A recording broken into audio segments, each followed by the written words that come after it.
We gon' separate live and jazz.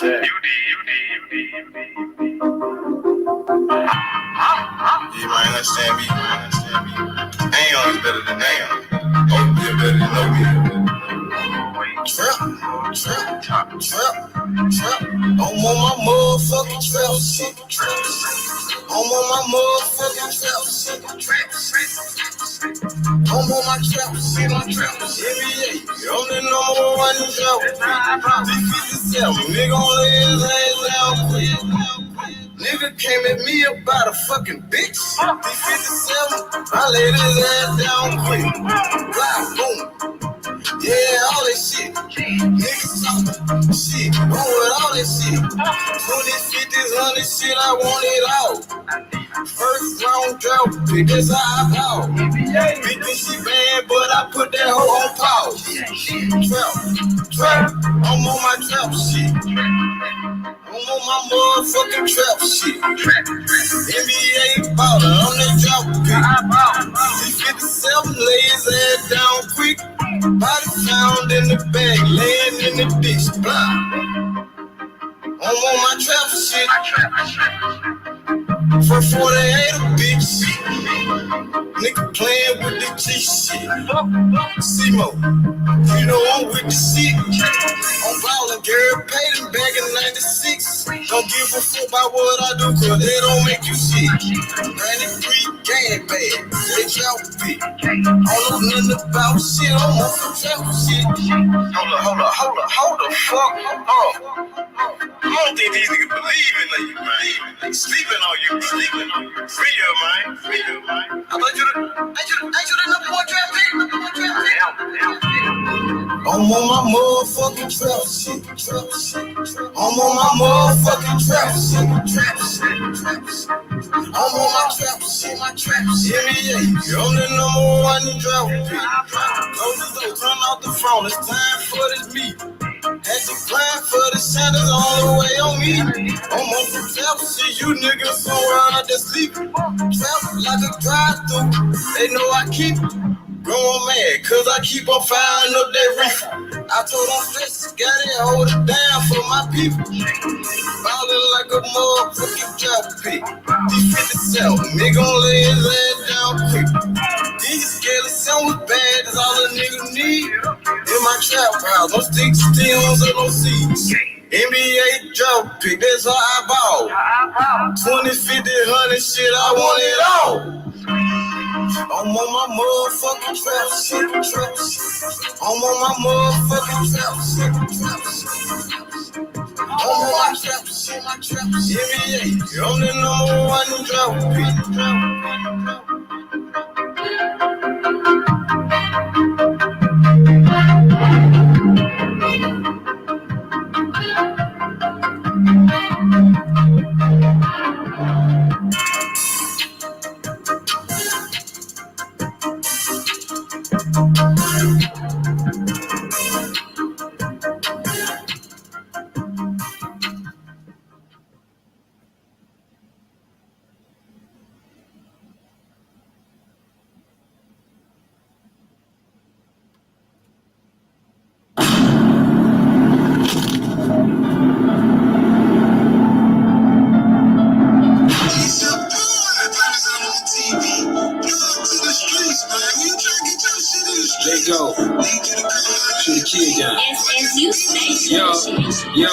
I aim a little better when I'm off the pills. He talking too much, put the Drake to a grill. Slide through the A, trying to kick me a kill. Post on the 9, trying to give me a hat. Feeling like water, let's speak on the facts. Smoking on to the face out the pack. Eat me for baby. They know why, man. Yo.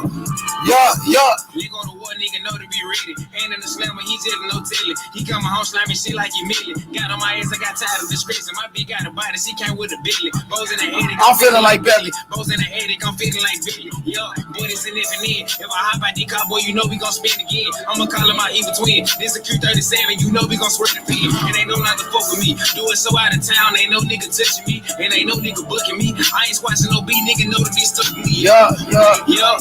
Drive out, gang red light, no tag. Jamming that gun, I don't like pro, man. Dr. Miami, I'm dropping the bag. Leo, she running, we snatching the jag. Leo, she running, we taking the car. Get on my body when I pop and bar. Smoking on gas, that shit come from rock. Real lot of money on my head, so I'm sliding through the city with a bag. It'll be from DC. You cannot hop in the college, you got you a gun. You know we like get out of switches. I catch an 8-game nigga, super 5.56, and I bet I put one in the 50. 392 when I slide through the city. Face I got it, can't go like Ricky.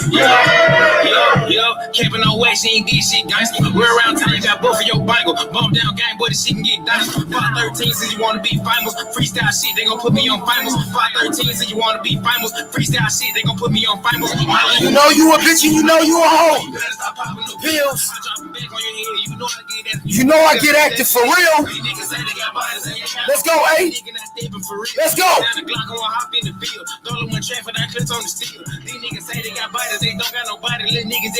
Capping. You might just slide on your block and shoot shit at the traces before niggas say he won't stand it. We send a son out the car and we don't do no arguing. We flip and see just like a mattress. Heard you got booked for your 50. I dumped the whole 50, then disappear just like a magic. I disappear on your block like I'm Casper. Goes at the new year, hear about the left. Let the boy lick it, he didn't have a bladder. I get off a perk and I aim a little better. Buddhists get fight like the devil. I don't do the cuff while you trying to settle. Bro got a gun, but I caught the Beretta. I call up them killers, they slap out whatever. Yo. On God, nigga, that's on God. Bitch ass nigga. No motherfucking California. What up, hey? None of this shit. Hey, in the place to be. You did. Finna turn this thing all the way up. Man, what's good? What's good, y'all? Devin Haney versus Tank Davis. It's really starting to heat up right now. You know what I mean? Devin Haney and Tank Davis. Devin Haney versus Shakur Stevenson. You know what I mean? Devin Haney top 5 pound for pound. Guess what, y'all? Terence Crawford just did an interview. They asked Terence Crawford, who is your top 5 pound for pound? And Terence Crawford gave his top 5 pound for pound. Terence Crawford said number 1. Of course, he said he's number 1. He said number 2 was Inouye. Terence Crawford said number 3 was Usyk. Terence Crawford said number 4 was Errol Spence Jr. And Terence Crawford said number 5, Devin Haney. That's coming from Terence Crawford. Terence Crawford said Devin Haney is on the top 5 pound for pound list. What y'all think about that? And that's coming from the number 1 fighter pound for pound, Terence Crawford. Terence Crawford said Devin Haney is number 5. Top 5 pound for pound. What y'all think about that? You heard me? Hey, what's good, my boy Nas? What up, Nas? He said H is a boxing, and they all know it. Shout out to my boy Big Nas, Nasir Method. What up, Method? Salam alaikum. Big Method in the house, man. Shout out to my dog Big Method, my brother. You know what I mean? Y'all make sure y'all go check out my brother Method shit, man. Y'all go check out Method channel, man. That's my brother, been down with me since day one, nigga. Method been down with me when a nigga wasn't shit. So shout out to my brother Method. You know what I mean? Big Method. Terence Crawford said Devin Haney number 5, bro. That's what Terence Crawford said. That's coming from the number 1 pound for pound, y'all. The number 1, the top dog, pound for pound, T-Bud. Terence Crawford. He said Errol Spence is ranked number 4.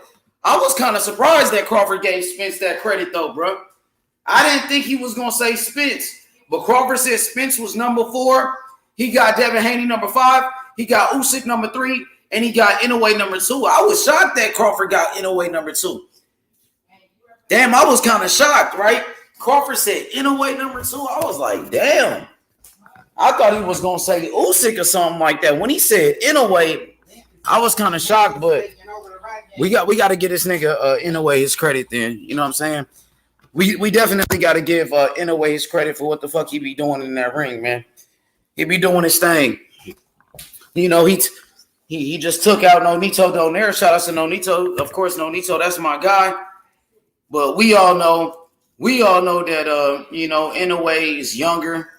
Nigga strong as shit. Got the pop, got the power. What up, Big Method? Salam alaikum, my brother. Wa alaikum salam wa rahmatullahi wa barakatuh. What up, Big Meth? How you feeling? Hey, it's always a good day when we talking boxing. Absolutely, absolutely. So, Big Meth, what you think about Terence Crawford pound for pound list? He said number 1, of course, he said himself is number 1. Number 2, he had Monster Inouye. Number 3, he had Usyk. Number 3. Number 4, he had Errol Spence Jr. And number 5, he had Devin Haney. What you think about that top 5? You fucking with it? It's cool. I see him paying some respect to Earl. I ain't gonna say I'm surprised. It's respectable. I think Earl and Devin, was it Bud, Inoue, Usyk, Earl, Usyk, Earl, then Devin, right? He had Crawford 1. Crawford had himself number 1. He had Inoue 2, Usyk 3, Spence 4, Haney 5. That's a cool list. You can't. I mean, it depends on how somebody see Earl with Shakur. I mean Devin. You know, I think you could put Better Be even there, depending on if it's on Reed. I mean, if Better Be goes up there and beats Joe Smith, you know what I mean? That's damn near equivalent to what Earl has done. But I can respect the list. You know, I think Josh Taylor became undisputed. I mean, I think he could be sliding there. He did have a tough fight with Catterall. So, I mean, it makes sense. I mean, a lot of people have Devin in that top 5 now. Let's respect. Yeah, but ESPN don't. Like, that's crazy. ESPN don't have them in the top 5. They got them in the top 10.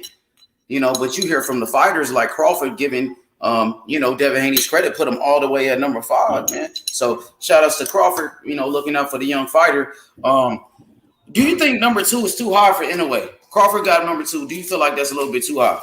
I mean, I was watching an Ali Setback video earlier, right? And then it was with Tank talking about Inoue. And he was speaking highly of Inoue. So I'm like, it may be something that I need to sit back and go back and watch all of his fights. But if Bud speaks highly of him, Tank speaks highly of him, then Inoue got the goods. He's the goods. Hey, Method, what about when Tank spoke highly of Canelo? That didn't mean shit to you. Hey, Canelo, I just can't stand Canelo, man. I respect him as a boxer. I respect his grind, him being a father, a husband, all that stuff. But when it comes down to how he gets, he's very sassy, in my opinion. Like, he can be a diva, and I just don't like the diva activity. You know, but he can box though. Sure as hell can box. Hell yeah. No doubt about that. So ever since Canelo lost, Method, I ain't really heard you speak on that. Like, you was, one of the first ones I know going in on Canelo like that. That's when he was undisputed. He was number 1, but you always was consistent with Canelo. What you thought about his performance against Bivol? I know, like, going into that fight, you felt like Bivol wasn't really that guy like that, yep. But he went out there and did what he had to do. Was you surprised how Bivol handled Canelo and gave him a boxing lesson? Was I? Hey, man, he shocked the shit out of me. No lie, man. I was surprised. I thought Canelo was going to beat the fuck out of him. But, hey, he went up there, Bivol, jab, right hand, step over, guarded. He had a good high guard, got up all those ropes. He swung when Canelo swung. It was a good performance. Canelo, on the other hand, he looked lazy. And late in the rounds, was tired, just swinging arm punches, letting Bivol have his way. And that wasn't a good look for a guy that said he wanted to be, again, a 2-division undisputed, or a guy we say that is the face of boxing. Like that's a terrible performance from a guy that's 31 years old. Yeah, it's supposed to be the face of boxing. He got dominated in that fucking fight. Yeah, I mean, it was embarrassing. It was damn near embarrassing because I'm like, damn, I know Canelo fans, they had falling out. They probably bet the house on that fight, and I knew they was pissed.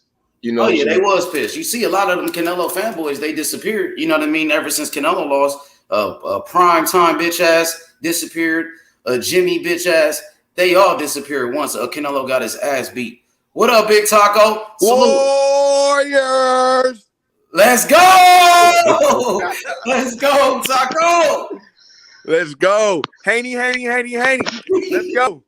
Let's go. Hey, what up, Taco? Hey, nigga, the bay, we doing it. And we still love No Nito. Yup, shout out to Nito. You know what I'm saying? Got my nigga come up fighting at 4 a.m. Nigga, we be partying and sleeping shit, bro. Nigga ain't, you know what I'm saying? But it's all good. Hell yeah. Hey, Taco. Man, Curry looked like he finna get him another ring. That boy Andrew Wiggins went off last night. Yeah, Andrew Wiggins went hard. I've been telling, hey, bro, that whole day, I was like, man, they was showing him hella in the thing. I'm like, in the pregame, I'm like, man, watch. I'm like, man, in my head, I'm like, man, watch. He gonna fuck around and show out. Watch. And sure enough, bro, that boy came in and showed out. Hey, this Warriors team is nasty. They don't even have my boy James Wiseman out of Memphis. Imagine if he was playing young David Robinson. Hey, bro, wait until we get young Wiseman back, bro. It's gonna be over. Oh man, I hope they repeat next year. I hope they do. Clay legs gonna be under him, bro. It's gonna be a y'all wrap, better bro. be glad we don't got no more seasoning, man. Cause nigga, we would have beat y'all this year, man. Who would have beat us? The Soldiers, you know, that's my motherfucking team, man. So, nigga, I ain't trying to hear none of that shit, bro. It's over. It's Oakland all day, nigga. Cali, nigga. Nigga, we over, nigga. We finna go to Boston, nigga, and go ham, nigga. You feel me? Whatever y'all favorite, whatever y'all specialty is out there to cook in Boston, that's what we gonna be eating after the game. I told niggas about Wiggins. I'm like, that dude got potential. I know niggas was sleeping on Wiggins, but that nigga had potential, man. Yeah, for sure, bro. Hey, Taco. So I want to talk to you about Terence Crawford real quick. Terence Crawford recently he did an interview with, I believe, Fight Hype, and they asked him about the Spence fight. He pretty much said they are in negotiations. What you think about that, Crawford? You know, speaking on the Spence fight, saying they on negotiating the fight behind the scenes. Hey, I mean that's what it is. You know what I'm saying? It's going through negotiations right now. And nobody, and you know, until I think, you feel me, we shouldn't come to any conclusions until one of them guys say something. Yeah, you know I don't want to hear about no 45, 55. That was a fucking lie. All this extra shit that people be saying, like, you feel me, like, in this, I think we gotta wait and see. We gotta wait. John, you got some feedback, John. Go on mute for 1 second, John. I think you're doing something. Put yourself on mute. Somebody need to go on mute. Somebody need to go on mute. Don, put yourself on mute, Don. You got some feedback. There you go. It's gone. It's gone, Don. What's up, Don? Yeah, but I think that it's going how it should go, and I think that we should wait until one of the fighters come out and say the fight is done. Now, I like kind of like when I was on here the other night, you know what I'm saying, and we was talking with my Smoke, and people was talking about adjustments and stuff, you know. And people was telling me that Errol Spence make all these adjustments. I just love it how a fighter, an actual fighter, kind of seen it my way. You know what I'm saying? Just like I was just seeing it how I seen it and said it just how I said it. I hardly ever see Errol Spence really make too many adjustments. And that came from a Hall of Fame fighter and a person who fought in the ring and went into battles and had wars. You know who said that? Who said that, Todd? Antonio Tarver. Antonio Tarver said that? Yeah, he said he don't hardly never see Errol Spence make no adjustments. And that's his opinion. Yeah, I ain't gonna lie. All those Hall of Famers are pretty much riding with Crawford, like all of the greats. Bro, I think they look at him as if he is that great fighter that they was, you know. I think Crawford will be the best fighter of our generation. It's just sad that he couldn't get the big fights. What about Canelo? Not the big fights. He just didn't get the big fights when the fights was supposed to happen. But Spence, hold on, wait a minute. Let me finish. Spence got him first. He fought the same niggas. He fought Cal Brook and he fought Sean Porter. No, but that was the issue. See, that was the issue, though. Spence that fought him. Sean Porter that fought him first. Yeah, but you're right, though, because when people were saying, well, he ain't fight a real welterweight. When he fought real welterweight and Sean Porter, he stopped Sean Porter. Bro, he fought the same niggas that EJ fought, bro. Real and shit. Also, he stopped. He right, yep, he did. It was Sean Porter. And like Kell Brook, he stopped Kell Brook faster than Spence. He only took 4 rounds. Talk about resume. He fought the same niggas. Exactly. Sean Porter. Remember when he knocked out Sean Porter? Everybody was saying Terence Crawford was ducking Sean Porter. Terence Crawford ain't fought nobody at welterweight. Well, they put him in there with Sean Porter, and he knocked his ass out. Exactly. And then they tried to take away from it. They said, Porter wasn't the same. Porter wasn't the same, man. And they try to make it seem like Crawford was just getting his ass beat. I'm like, nigga, you niggas need to go open your eyes and go watch that fucking fight, my nigga. With Kenny Porter. Facts, Taco. I'm with you on this one, Taco. I'm Team Crawford. And Crawford going for 2-time undisputed, bro. Let's go. That's free smoke. Crossing that street like Devin Haney, nigga. He didn't have to do that. Hey, Devin Haney. Hey, and just like Devin Haney, he come up and he want all the smoke with everybody. He ain't talking about I got this person I'm going to fight. I got this person I'm going to fight. Nah, nigga. He want the main niggas. You feel me? Also got to remember, though. You also got to remember that when Crawford stopped Porter, it was the excuse that Kenny Porter stopped it too early. Remember that excuse also? Man, that's his son. He should have did. He did the right thing. Nigga, I would have did that to my son. You goddamn right. Going up against Bud Crawford. Come on, nigga. You feel me? Let us see another day. Bro, they tried to take away from Crawford knocking out Shawn Porter. Right. They said, Shawn Porter, he was thinking about retirement. These niggas can make up anything, bro. Crawford sent that nigga to they wasn't saying that shit before the fight, though. Hey, hold on. Wait a minute. Hey, I'm going to kill them niggas with this, though. That nigga was saying, nigga, he was going to retire after the Spence fight. Yep. He came out and said that shit out of his own mouth. So if that's the case, nigga, we can say the same shit. He said that out of his mouth in an interview. He was like, I actually was thinking that the Spence. Hey, there's always some type of excuse. But to me, y'all, Bud Crawford is like the Aaron Pryor of our generation, bro. That's who he is, man. I mean, kind of, yes, sort of like a. They don't like respect him a lot, bro. He don't get a lot of respect. He doesn't. He's kind of like a Hagler because he's a switch hitter. Yeah, he's more like a switch hitter, like Marvin Hagler was. So I'm not saying Aaron Pryor had way more activity than. Oh yeah, hell yeah! Aaron Pryor was throwing nonstop punches. It was like, what's his name, Henry Armstrong, and all they would do was throw punches. And just take a look at just the output that he had with Arguello in both of those bouts.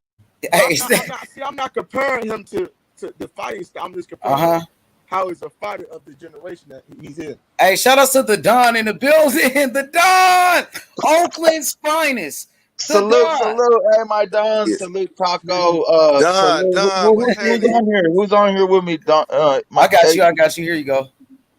Oh shit, Don Method. Oh, brother boxing for sure, man. Hey, the Don, one of your favorites, Don Method in the building. Hell yeah, man, and Don Taco, and brother boxing, and you, my favorite though, H for real, my day one since day one. You feel me? Shit, but 2019 when we first met, we 2022 going on 2023 now. 2019 co-host of the year, representing. You feel me? That's when we first started this thing, bro. So shout out to the Don, always been down with me. Shout out to my nigga Taco. Shout out to all you guys, Smoke, Method, brother boxing. Let's keep this thing going. Let's keep building for sure. For sure. We just started. Devin Haney undisputed, nigga. Undisputed. Hey man, we made it. Hey, you know, me and you, we was the ones that was riding with Devin. Remember, we used to attack channels. We used to go. Oh yeah, I'm about to start doing that shit again. I think that's what I'm gonna start doing. I'm gonna start attacking niggas on this Devin Haney shit. Even PBC.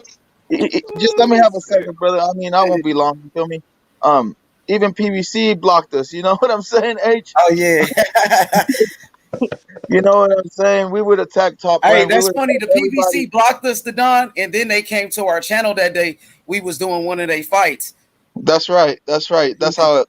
Hey man, but I'm really grateful for all your growth, and salute to all the new brothers that are coming in and having their opinion on the channel, and salute to all the Dons in the chat. I wanted to touch on this though. I've been listening to everybody cook. You know, I'm always in tune with what you guys are talking about, and I've heard you guys mention that right after Valdez lost to Shakur, and he gained another belt, and he's a unified champion. Mm-hmm. And then he's a 2-weight champion in 2 different weight classes. So, you know, he was being considered a top pound for pound fighter at the time. And then let's fast forward, Devin Haney, you know, he comes through and he has 1 belt, the real belt. And he goes down to Australia and becomes the official undisputed champion at 135 with no dispute. You feel me? So now let's step into today, and we have Crawford. I saw the interview, and you know he has a really close relationship with Shakur. Yep. I mean, Shakur was training with him and leading into the Valdez and leading into the Herring fight. So I have to say this: if Bud sees something in Devin to put him at top 5 and not Shakur, so that just goes to show you, in an expert eye, because everybody knows that Bud has IQ. he sees things in the ring that we don't. He's able to apply those things. So he sees the masterclass and the mastery that Devin Haney has in that ring. So he didn't put Shakur there. He put Devin there.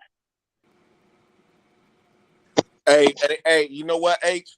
I mean, you know what, Don? And I'm pretty sure they got some work in with each other too. You know what I'm saying? And that's not to take anything away from Shakur Stevenson. I just think Devin, you know, to me, Devin was the first one to really, for me. I don't know about y'all, because y'all been in this boxing a little bit more than me. But from what I've been seeing, Shakur Stevenson to me didn't start popping off until after that fight. He was on the undercard of Benavidez and Crawford. Shakur was a silver medalist in the Olympics. He was that's just for me. But you know, you guys been watching a little bit longer. That's just for me. But for me, Devin Haney been doing shit like, you feel me, not getting hit and dominating. And now he's undisputed, bro. He deserved to be top 5. For me, Shakur Stevenson still got unfinished business at 130. To me, Devin did it. He did it, so he deserved to be in the top 5, bro, pound for sure. I mean, if you're going to put a new way in there, you got to put Devin in there, bro. I'm just saying. Well, the reason that I feel he deserves it is because of his skill set. Well, I mean, his attributes and his skill set can translate to any division. Hell yeah, that nigga fast as shit, Devin Haney. They were saying how fast Kambosos was, but Kambosos couldn't deal with the speed of Devin Haney. He couldn't even deal with a fucking jab. Right, but you know the undisputed help with your pound for pound rankings. What you did in the ring, that kind of helped you too. So if we add we talking about just the skill set, and now we're gonna add the accomplishments in the ring. He gotta be pound for pound. Most definitely. I agree 100%. He already had the skill set. Everybody could see it, but he solidified it. He made it real. He verified it to everybody, because now we all know. Now it's plain to see that Lomachenko didn't want no smoke. Now we can see that Teofimo Lopez was full of lies, didn't want no smoke. And why?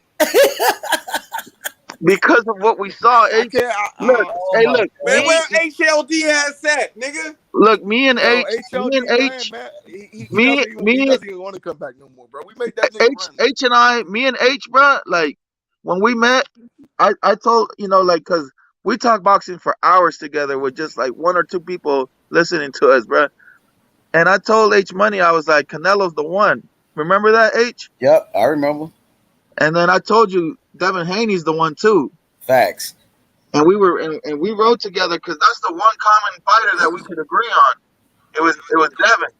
Hell and we rode with Devin, and I'm telling you, like, the way that the channel has grown, and to have the privilege of having Bill Haney on here and blessing us with his presence, and Devin Haney giving us support, and just giving us that energy to keep the shows going.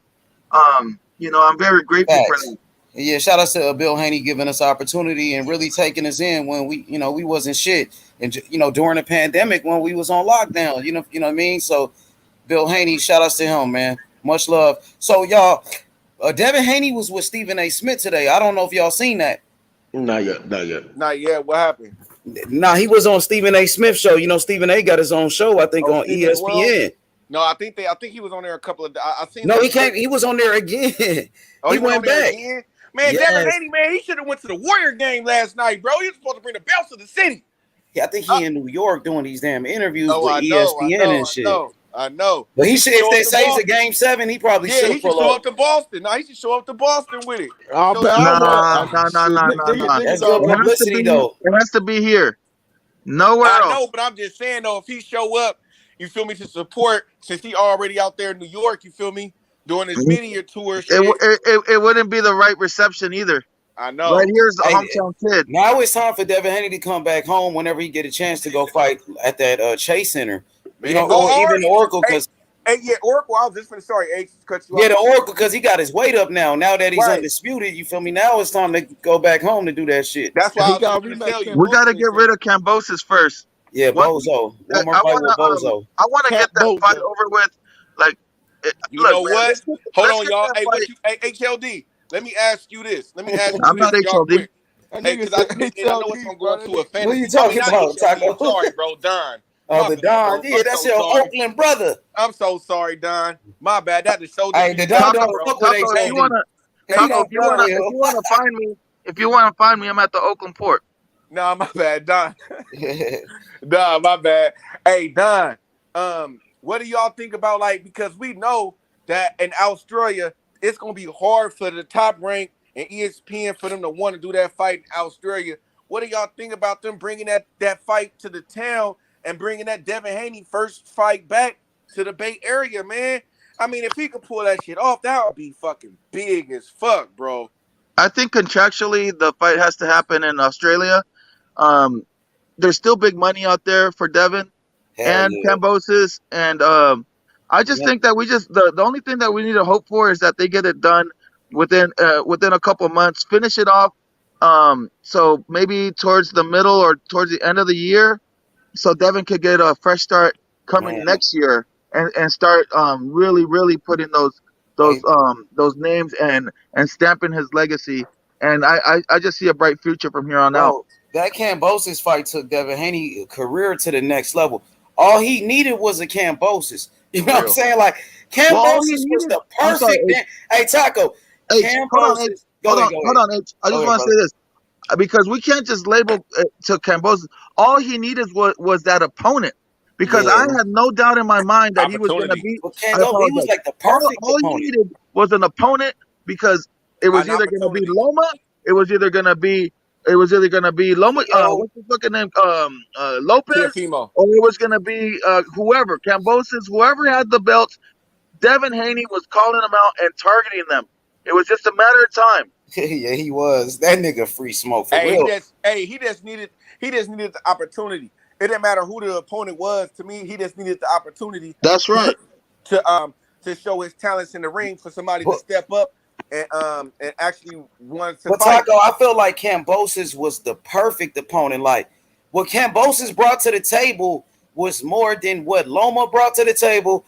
Because he got that fan base, he got Australia supporting him. It was a pay-per-view fight in Australia, my nigga. Like, you know what I mean? That And shit was a big deal.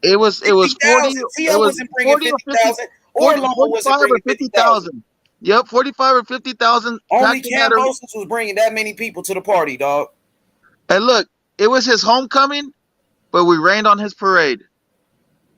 Yup, he sure did, though. Hey You know, man, and I'm telling y'all, they need to that fight card, man. They gotta do like we said before when we was talking last time I was up on here.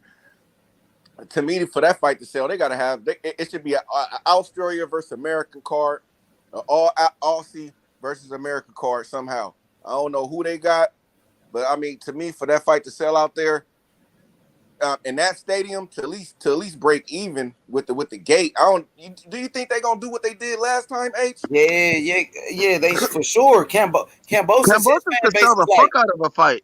he got like a Cambosis, Canelo fan base where You think win, so, lose, or H? draw. yeah. You Look, don't look, think win, that lose, or fight he draw, they got don't dominated care. They though? just love this dude. Look, man, they love the zoos. They got they love their fighters. Especially Cambosis. He's the most recognized Australian fighter ever. Right now, he's done Bro, this nigga, you he's almost done made me more spit than my any of coffee the other out, guys. bro. The other guys have only got like belts or a regional championship. This Cambosis was that dude. He Trust was, me. though. He still is low key, though. No, I'm not saying he's not. I apologize if I phrased it wrong, but I mean, I'm not trying to disrespect the man, but I'm just telling you, like, like the people out there in Australia, they're still gonna ride for him. They're still gonna Yep. believe in him. And the way that Cambosis talks, what else does he have up his sleeve? I mean, he called him a rat. He called him. Hey, he I was mean, come tripping, on, Cambosis. this man Cambosis sold the fuck He out of that fight. he was for sure. So, look, guys, this what I've been thinking about.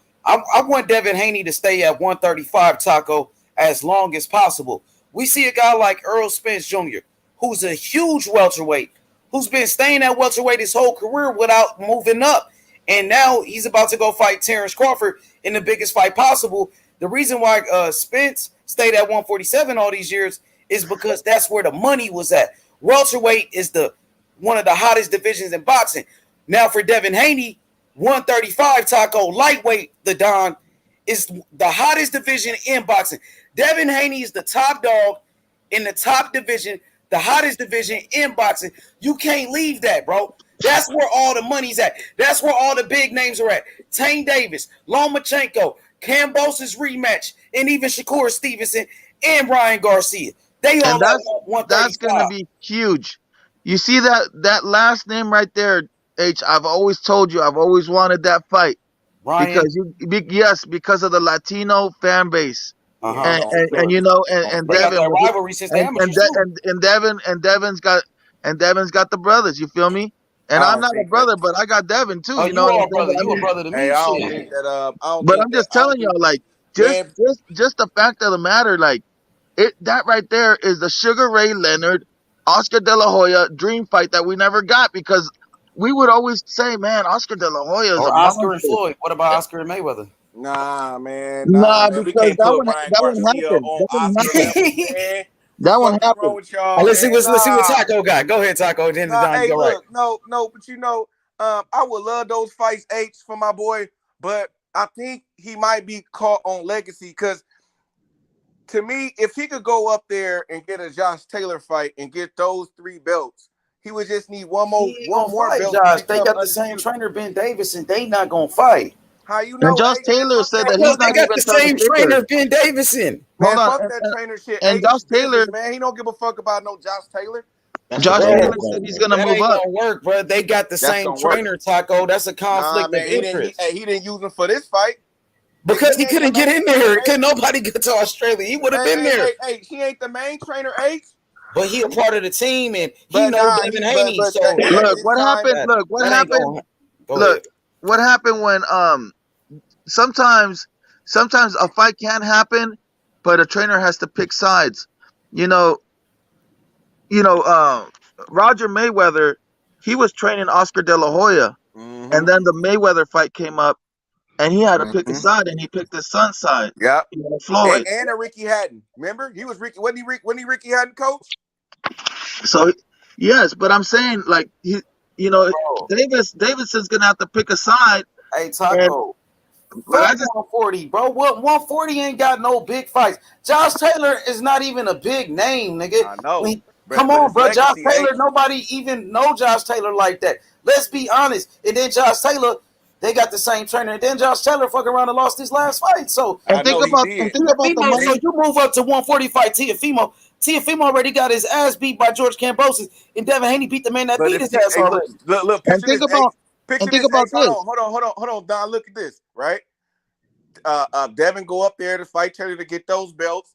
Teofimo fight the person for the belt that was that just got took from Taylor, right? And if Teofimo win that belt, now you got the Devin Haney Teofimo thing all over again for undisputed at 140. Think about this. Forget 140. Forget 140. Think about this.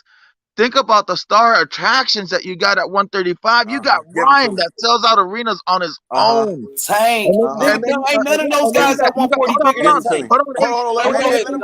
I want to finish my thought. Let the Don tap in with you, Taco. Go ahead. Let me give him to me, Don. Give him to me. And then you got Tank that's been selling out arenas everywhere he goes. New York, LA, Atlanta, selling out, bro. Nice. And then you got Lomachenko, which is, I think after the Kambosos fight, I think Lomachenko's the next one up. And that right there, once he knocks out, definitely beats Lomachenko, that's going to propel Devin to the number 1 at the top ranked stable. And he's gonna get that guap. Right. But my thing is, just for me, from what I've been hearing, ain't nobody, like when Kambosos became undisputed, I remember seeing a lot of people coming out and saying that they would love to fight Kambosos to become undisputed. We heard that. There's footage of that. There's nobody coming out to say that they want to fight Devin Haney for undisputed. None of them. Tank and them trying to get a fight with Ryan Garcia. Ryan Garcia is still trying to discredit Devin Haney. Who else? Who else you name? Ryan, because Ryan Lomachenko, we haven't heard shit from Lomachenko because he's been in a war. Now, would I love to see those fights? Abso-fucking-lutely. I would love to see every fight. I got Devin winning all those fights against all those guys. But you guys, all you guys know good damn well, and we don't know if they're gonna happen or not. But it seems to me that a lot of those guys do not want no smoke with Devin Haney. Man, I feel like if the money's right, Lomachenko will get out that war and fight Devin Haney because Bob Arum don't got like that much time, and he's gonna want to see that fight. Trust me, at the end of the day, he's a fan. But then they're gonna discredit that fight. They're gonna discredit Devin Haney a little bit in that fight. They're gonna say he's been in a war, he haven't fought nobody. It don't matter. And all Yeah, that. they can do that, Taco, but they still on Loma's, they on his track. They on Loma's track. They got Loma higher than Loma Devin pound Haney. for pound. Yeah, they got Loma on pound for pound. No, H, you changed my mind. No, hell no, nigga. You changed my mind, nigga. I was telling you this was personal against Loma. You was like, nah, Tank. Yeah, Tank. Yeah, I feel you. And I would remember, right. because I was telling you Loma deserved it more, and you a little bit more than Tank. I remember now. Yeah, so you changed my mind, H. Like, don't let H change your mind. No, if I would let H change my mind, more than Loma though, because Tank at least got a belt. He got the WBA world title, the regular belt, which is at least he brings something to the table. Right. And on top of that, Tank is undefeated. Right. And I'm with you on that now, right, H? But damn, come on, Tank. What is this nigga doing? Like, come on, bruh. Like, you should he should have been running to the people talking about make this fight right now. Nigga, they both don't got no fight. They both free. Nigga send me the paperwork. Man, we just got to get through that Kambosos rematch, and that's it. After that, sky's the limit. But Don, at least put in the paperwork, nigga. Put this shit on Facebook, on Instagram, nigga, or whatever. Nigga, I want you. Man, Devin Haney is the man. He's now that he has all the power. It's gonna like whoever he calls out. Now everything is gonna be on Front Street. So if he says I want Ryan Garcia, that's it. And then it's up to Ryan. Now there's no excuse. Either you duck or you fight. They gonna keep ducking because Tank. Man, that's just it though. Like you gotta let it play out, and you gotta let these guys dare to be great. Right. Hey, the Don, does Ryan really want to be great though? Hell no. I believe so. Hell no. That nigga could have been fought Devin Haney. They could have been. I don't think it was the right. It wasn't the right time. Look, it wasn't the right time. Man, he was mandatory. That wasn't the right time. No, it wasn't the right time. He had issues. Hey, the Don, Haney gonna beat the shit out of Ryan, and Ryan knows it. Ryan knows it. And just like they got history together. They got history together. Look, man, everybody, like I said the other day, Devin Haney has the skills to pay the bills, but all the opponents that are lined up against him, the names that we, especially like Tank and Ryan. What about Shakur Stevenson and Devin Haney? Who you got, the Don? Oh man, are you kidding me? I got Devin Haney. Like Shakur Stevenson is not that dude to me. So, I'll just leave it at that. Haney. You already know how I'm going. Man, like H Money said the other day, Shakur lied in the ass. Haney over everybody. Hey, that jab ain't no joke neither. That's a real jab right there. It's the best jab in boxing. Yeah, it is. I seen Devin Haney hurting Kambosos with jabs in that fight. He buckled him a couple of times. There's a difference between Devin Haney's jab and Shakur Stevens' jab. Shakur Stevens just kind of like sticking his arm out there, trying to like manage the distance with his arm, not really jabbing.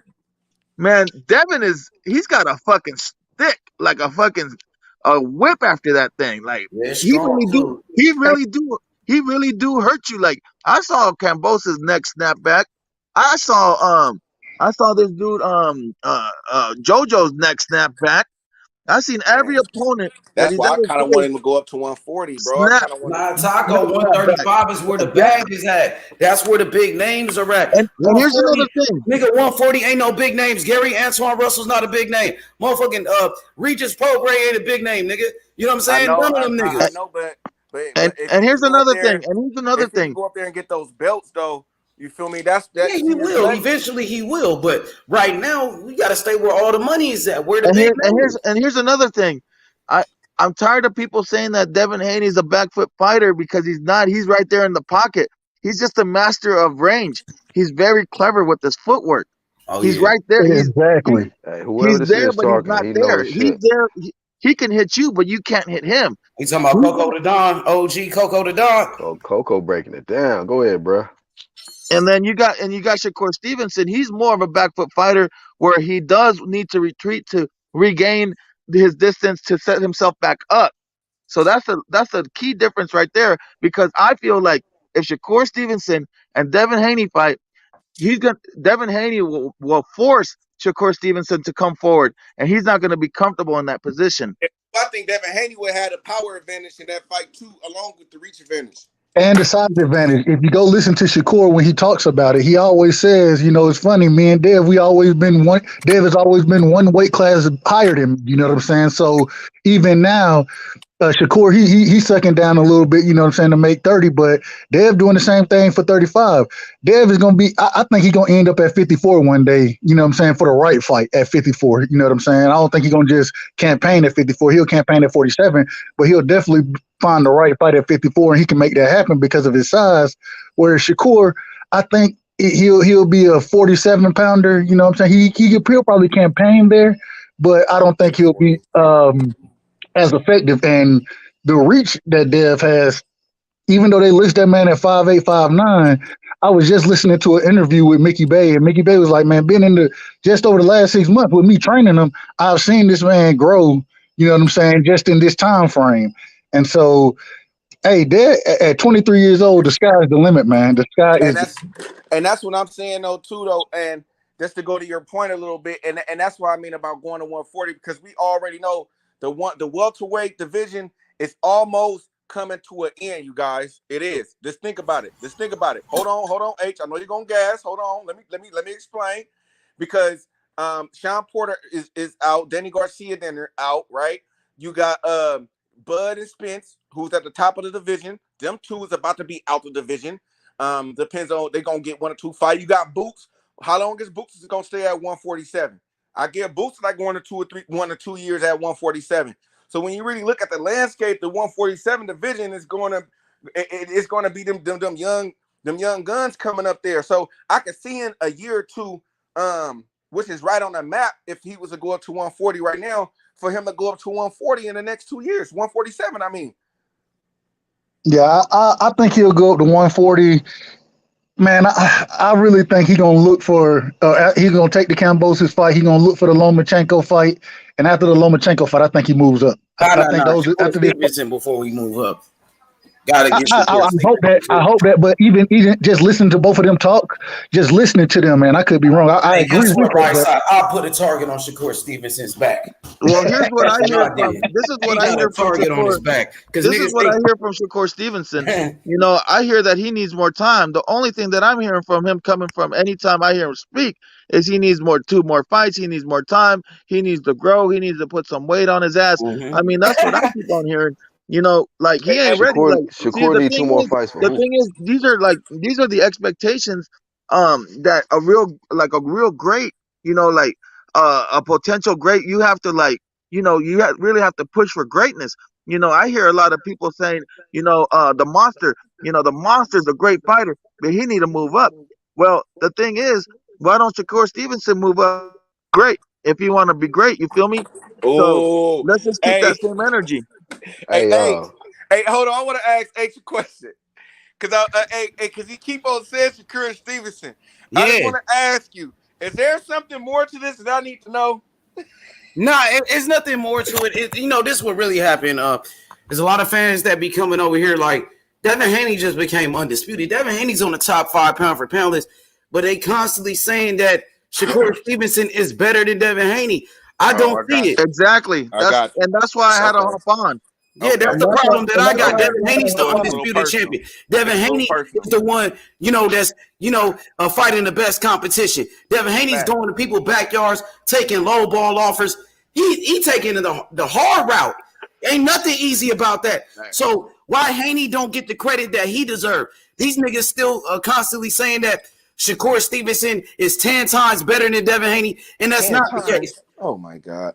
Yeah, okay, I got you, Brody. I got you, Brody. And guess what? Another thing, Shakur Stevenson just did a podcast with Gilly the Kid, and he was over there, and he said Devin Haney's name. Oh, I'm gonna move up, and he said something about Devin Haney. So he definitely put a target on his back after he made those comments. Yeah, but he also said he needed 2 more fights.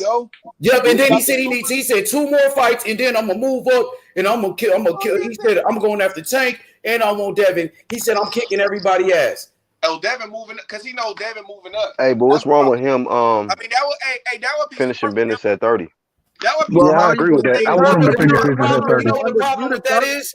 Hold on, I didn't hear no undisputed talk at 130. Look, the only problem with that is when Kambosos beat Teofimo Lopez, Shakur Stevenson called out Kambosos and said, I will fight you. I will go to Australia. He didn't say nothing about cleaning out 130. He was already at 130.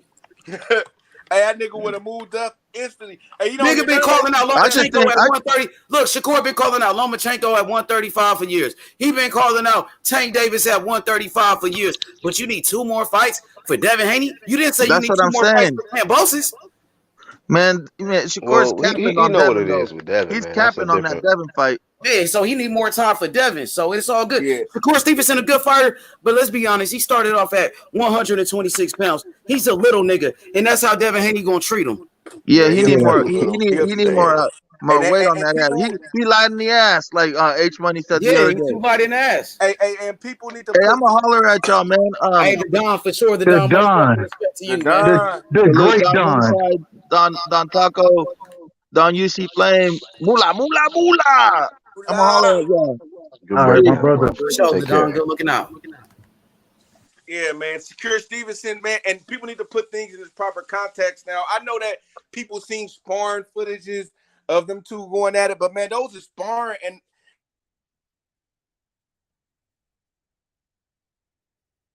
Did I go out? Testing. Can y'all hear me? You hear, Nick? We hear. Okay.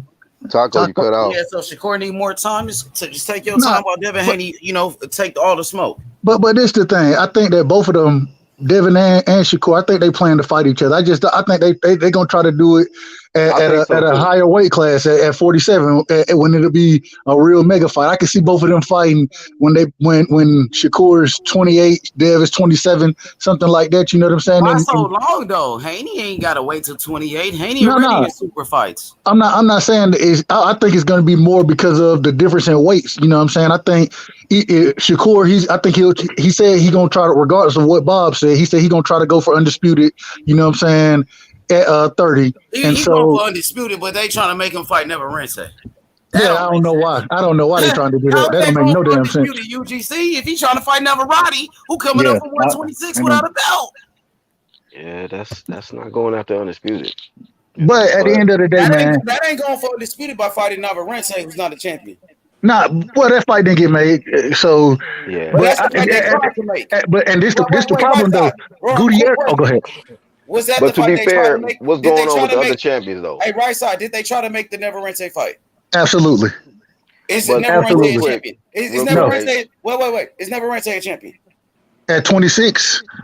What you talking about? I thought he said he wanted to be undisputed at 130. That's what I'm saying. I just answered the question. At 26, he's a champion, but I don't disagree. But to be fair, can we look at other champs though? So Never Rinse is not a champion at 130. So how is that going for undisputed? No, and that's why, and once again, that's why listening to the podcast, what Shakur saying, he was saying that, and he was saying Bob was trying to make that fight, whatever. It didn't happen, and him and his team, regardless of what Bob say, they push it for undisputed. They want, but this the problem. Real quick, let me just say this, and then I pass it. The problem is Gutierrez Garcia. They got to fight first to see who's going to end up taking that belt. You know what I'm saying? And then buddy over there, right? Say it again. Maxeo's tied up, right? Marcel, he had 26. I mean, what's the guy? What's the guy that got the other guy that got the dude Cordina just won the belt. Hold on. Let me just finish this, bro. Hold on, brother Boxing. Let him finish. Go ahead, right side. Cordina just won the belt, the other belt, you know what I'm saying? And so I think that fight has a chance to be made if they, but Bob don't want to work with Eddie Hearn and them anyway. So I got to see how it work out. I think it's going to be really tough for him to go for undisputed just because of where the belts are kind of placed out there. Go ahead, my bad, brother Boxing. He might be forced to go up. Mark Marcel's fighting Ray Vargas. Yeah, so you said Shakur might be forced to go up. UGC. But that's at 26 though. Yeah, if it's hard to become, to get them. Yeah, because it's hard to become undisputed, right? On 35, shit, you could go straight to undisputed with Devin Haney. He got all the belts. You ain't got to go, He's not ready. Around. You go straight to an undisputed fight at 135 with the dream. Who not ready? I like Shakur, but I don't think he's ready for Devin Haney right now. I think both of them ready. I think both of them ready. But listen to what H just said. Listen to what H just said. He can go for undisputed right now. That's the same side of the street. He can go right for undisputed at 140 if he won't. But because let Flame cook, man. Go ahead, Flame. Can't boast and Haney got a rematch. So he just really can't go straight at him. Right, I'm not saying, but within the next two fights, I'm saying within the next two fights. You're right though. Flame's right though.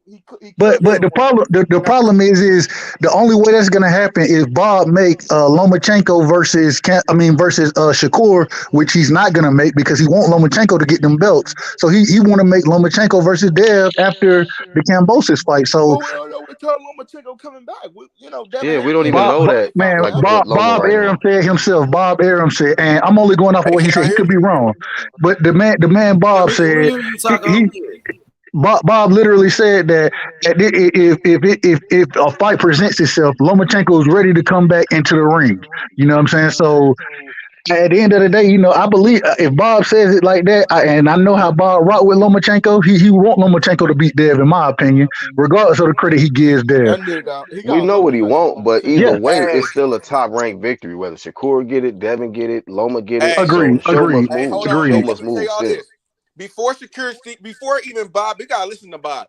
Before Bob even gave Shakur Stevenson to fight even a Devin Haney, he gave that to Davis before Shakur Stevenson.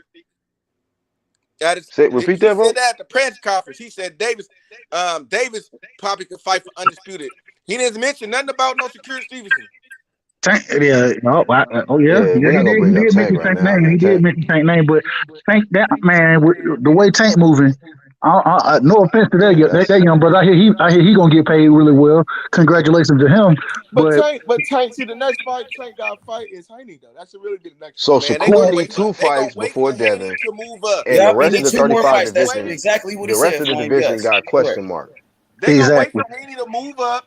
And then everybody gonna want to be champions. Then that's when everybody gonna want to be champions. But I already thought Tank was a champion, right? I thought he was the champion. And that man ain't no damn champion. He the regular belt. That's that regular belt.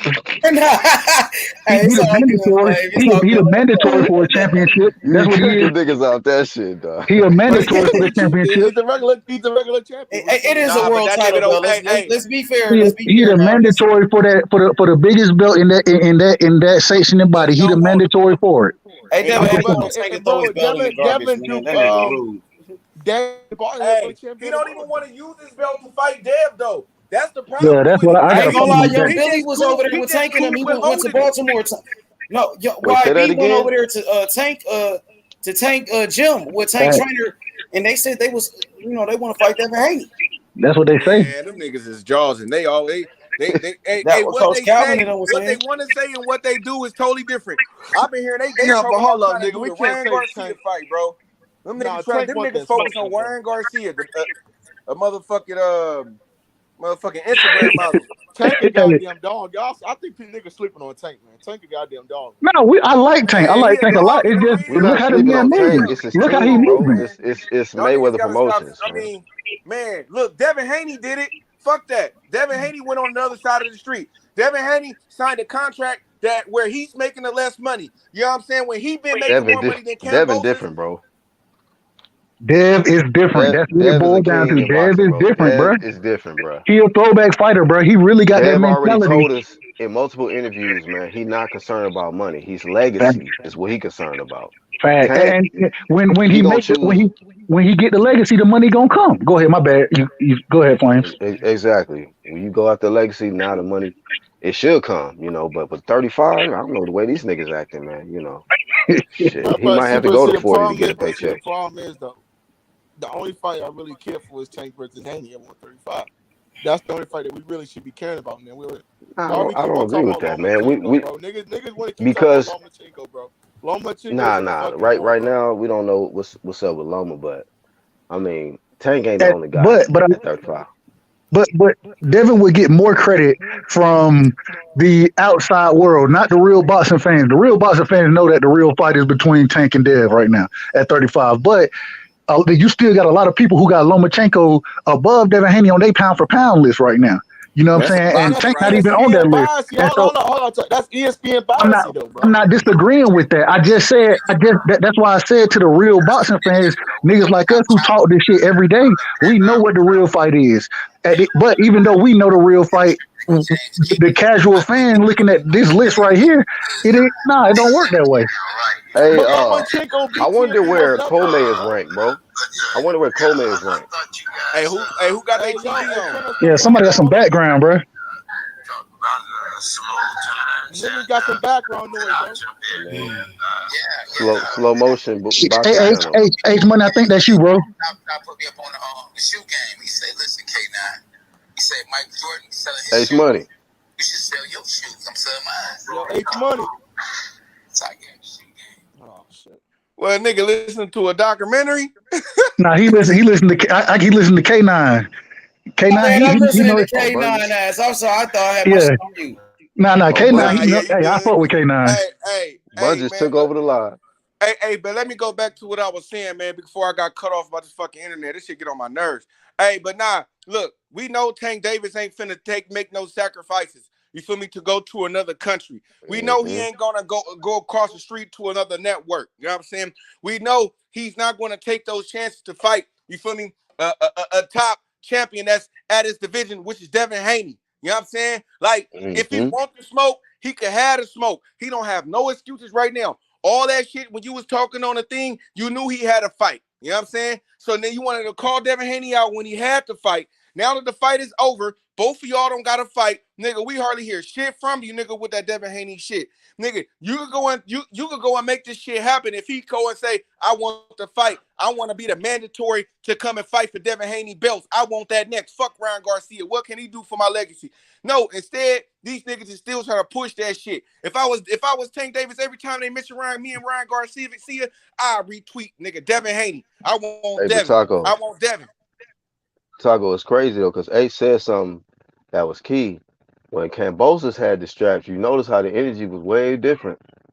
Way different. Everybody was, oh yeah. Shit, I'll take them next. Give me everybody caught them out there. Everybody and their mama was coming out. Ryan caught them out, nigga. But that's one of the reasons I question a lot of these fighters, because we seen Kambosos was food. My problem is that when any of these niggas had the belt, Devin Haney was calling your name. If you got the straps, bro, I want to fight you. I want to fight you, bro.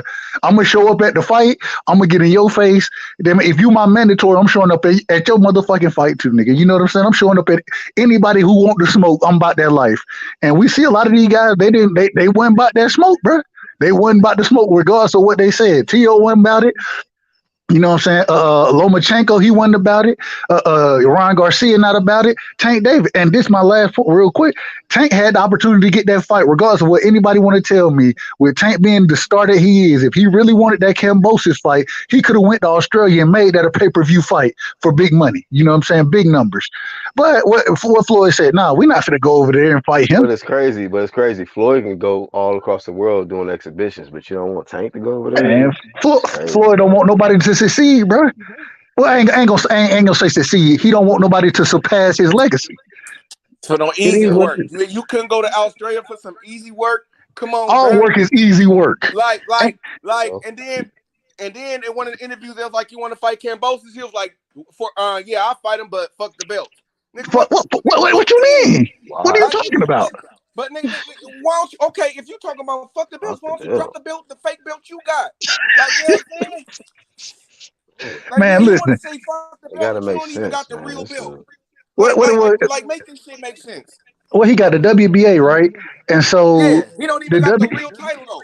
It ain't the But main this the belt. thing. This the thing. The WBA been telling us that they trying to get rid of all these secondary belts. So if they really trying to get rid of it, they said they was gonna mandate the winner between Cambosis and Haney. They They was gonna can't mandate because them they to gotta fight. that's true. because The fight. they can't because they contractually bound to fucking have a rematch if But Cambosis you can lose that still now. mandate the fight, even though your They contract. can You mandate can the still fight, but mandate a fight. the winner can be mandated to fight. But Is that that in would their be. I plan want though them. You to know what? I mandate it? want them to do that so I can see what Tank Davis do with the belt. When he Man, you dropped shouldn't the even have belt, to. You shouldn't have to when he mandate it. hold Tank on, Davis should be. He should have the paperwork already in hold to on, make him the Hold on, real mandatory to quick. fight. My When the bad. Go ahead. last time? When the last hold on. time Let me Tank finish been this real mandated quick. to fight anybody? Let me finish this real quick. Rolly was mandated. But Right. when the last And I time want to Tank been see mandated? if they mandate Tank. him and Devin Haney. I want to see if he's going to keep the belt. Hell nah, he Do ain't y'all keep that think he's shit. going to keep the belt and take the fight if they was to mandate him? I don't think he got a choice. If they mandate it, he don't got a choice. He can't. He can't go back to Baltimore. You Yeah, hear how they talk about him? He yeah, he want do all the got a smoke. choice, You feel Because, man. me? but you know We what seen though? what Ryan You did. know We what seen what though? Ryan did. But you know what though? I Yeah, don't think agreed. so. Because you know what? I don't think so. Because you know why? Hey, they already been putting it into they fans' head to F the belts, Yeah, F the sanctioning yeah, bodies. You see yeah. what I mean? It's all Yes. it's all a part of the F the belts. Rolly, you don't hear Rolly said F the belts. Tank done said F the belts. And where they at Ryan now? Look at Garcia done Rolly. said F the belts. So exactly, So now when he dummies look, I'm talking telling about you, that shit. now when he dropped the belt, he it's gonna make it cool. Oh, it's just about the money now. But you can fight Rolly though. Yeah, yeah. Well, drop like Agreed. you said, drop the belt then. Drop that regular or WBA regular, whatever it is. Drop that shit then, since the belts don't Man, matter. look like Dad said, go throw that shit in the trash, bro. Go throw it in the trash. Drop it like you did Rolly. Drop that shit, man. Okay. Man. Hey, and my thing, I think that, and Devin Haney, man, I think Tank know what he getting in the ring with Dev. You know what I mean? He know what Dev is, and I don't think Tank really want that fight, man. If Tank can't knock him out, he can't win the fight. In my opinion, that's my opinion. He's not gonna outbox him, and he's the shorter, smaller fighter. Man, I think he it's too many disadvantages for him to fight Devin Haney, bro. It's too many disadvantages. hmm They gonna Nah, say that's a boring he fight backed his because little Devin short it's ass gonna in be the one corner sided. now, nigga. We want that smoke, nigga. You feel me? Nah, nigga. You feel me? You want to I talk agree. all that shit? Nah, I'm on his ass now, bruh. Fuck Yeah, that. Nah, nigga want to talk all that shit.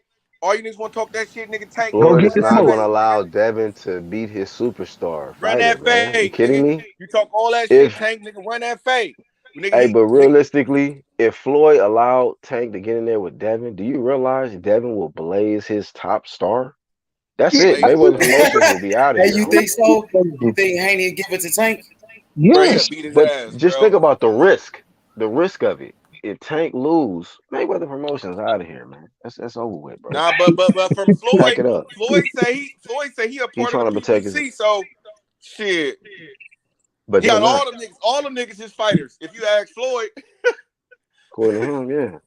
Hey, So Floyd he would have told you if the EJ Bud fight get announced, he gonna be the one to announce it. God damn it. he tell y'all like I all said the before, time, just we not because ready yet. it's a company out there, and it don't got my name on it, doesn't mean it's not mine.